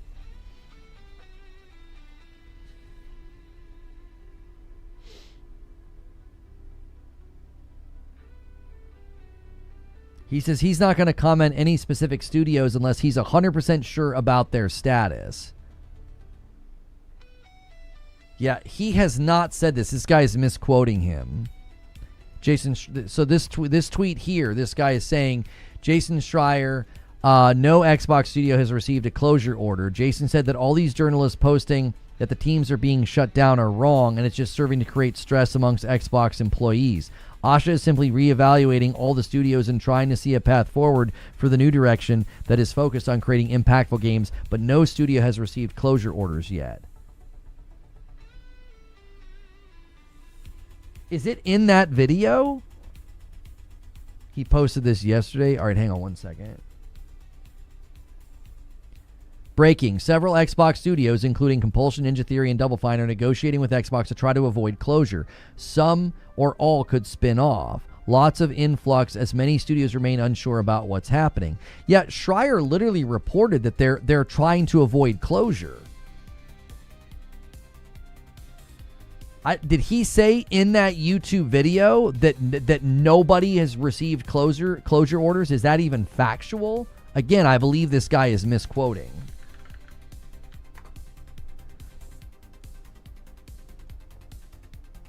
I'll see if I can find it. Let me just ask AI. Does he claim in this video that no studios have received closure orders? Please don't ask AI. Too late. No, he does not claim that. In fact, he explicitly clarifies that while some studios are currently in negotiations regarding their future, he notes that studios like Compulsion, Double Fine, and Ninja Theory are currently in discussions to determine what happens next. He also points out, while some headlines report specific studios being shut down, the situation is nuanced because these studio heads are in active negotiations. He confirms that in previous instances, studios like Arcane, Austin, and Tango Gameworks were indeed closed. I mean, it's built right into the system, Fuzzy. Like, AI's already scraped his video and has the entire thing in a document that it can search for me. Like, it's not like me not using it. It's already done it. As soon as he uploads the video, they begin that process. It's already happened. Was it worth the tree that you killed? I don't think asking it to search a document is killing anything. That's all it's doing. It's searching a document. It literally creates a transcript of his video. When I ask it that question, it searched the document. There's no way searching a document is doing that.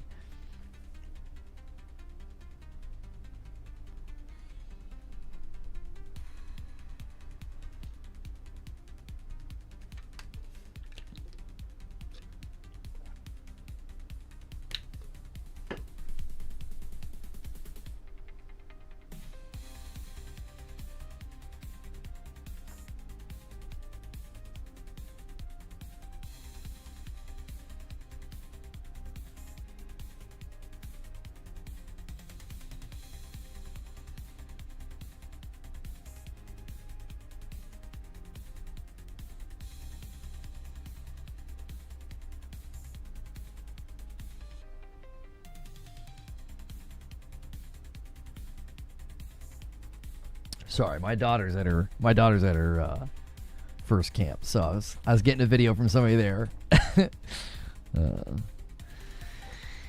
She'll be back tomorrow. It feels weird. You deprived yourself from searching the document, much less making your own transcript of the video. That's right. Shoot, we've been going for almost 5 hours. I gotta call it there. I have no idea what we're gonna talk about tomorrow. I'm praying for anything non-Xbox, or maybe I can just get some homies to come on and we can spice it up with more of a round table or something. I don't know. We'll see what I can drum up. It's hard to get people on the show short notice. I thank Mark for coming on the show today. And we'll see if we can't get some more more alignment there and get more folks to pop in to just add a little bit of variety to the show. I don't want to keep beating the dead horse. I got fired up again today, and it's fun, but it also is a little bit exhausting because I feel like we've been saying these things for 5 years. So make sure you guys are hitting the like button on YouTube. Get us to 400 likes. Head over to the green room in Discord. If you can't get into the green room, it's because you're not a member. And that's only $5 for the entire month. $5 a month. Gets you a badge, emotes, and it gets you into my Discord for the green room. All right? So, appreciate you guys and all you do to support me. The member goal is going to be really tough to hit this week. You're going to basically have to try to get this to 500 on a Thursday and a Friday, which you've done before, but it's going to be tough. So, we'll see how it goes. You can help us with that goal by becoming a member even when I'm not live. That helps out because you can renew that every month and it gets added to the total. So thank you so much, everybody who continues to click join even when I'm not live. That is also very helpful. And thank you to everybody who's a member over there on Twitch. Good to see you over there, Feed. Good to see you in the chat. Somebody says, Lono, do you support the petition that John Campbell put out to get Gears E-Day on PS5? I would need to know the intention behind the petition. Is it to help the coalition get money and survive? Because that obviously is a concern. They're shutting down studios because they didn't generate enough money. If it's because they're angry or they feel entitled to the game, no. I care more about the coalition than when I play Gears of War E-Day. I got a Series X. I've got a nice PC. I don't care about that. I'm more concerned about the coalition being damaged by more stupid reactionary business decisions from Xbox. Because they're shutting studios down right now that didn't sell a lot of copies of their games, and they didn't sell a lot of copies of their dadgum games because of frickin' the way Xbox is set up. So we will there's an update here from Witchfire. The guys who made Witchfire. That's cool. Looks like they're close to 1.0. Anyways, I appreciate you guys so much. Get in the Discord. If I don't see you in the Discord, I will see you tomorrow.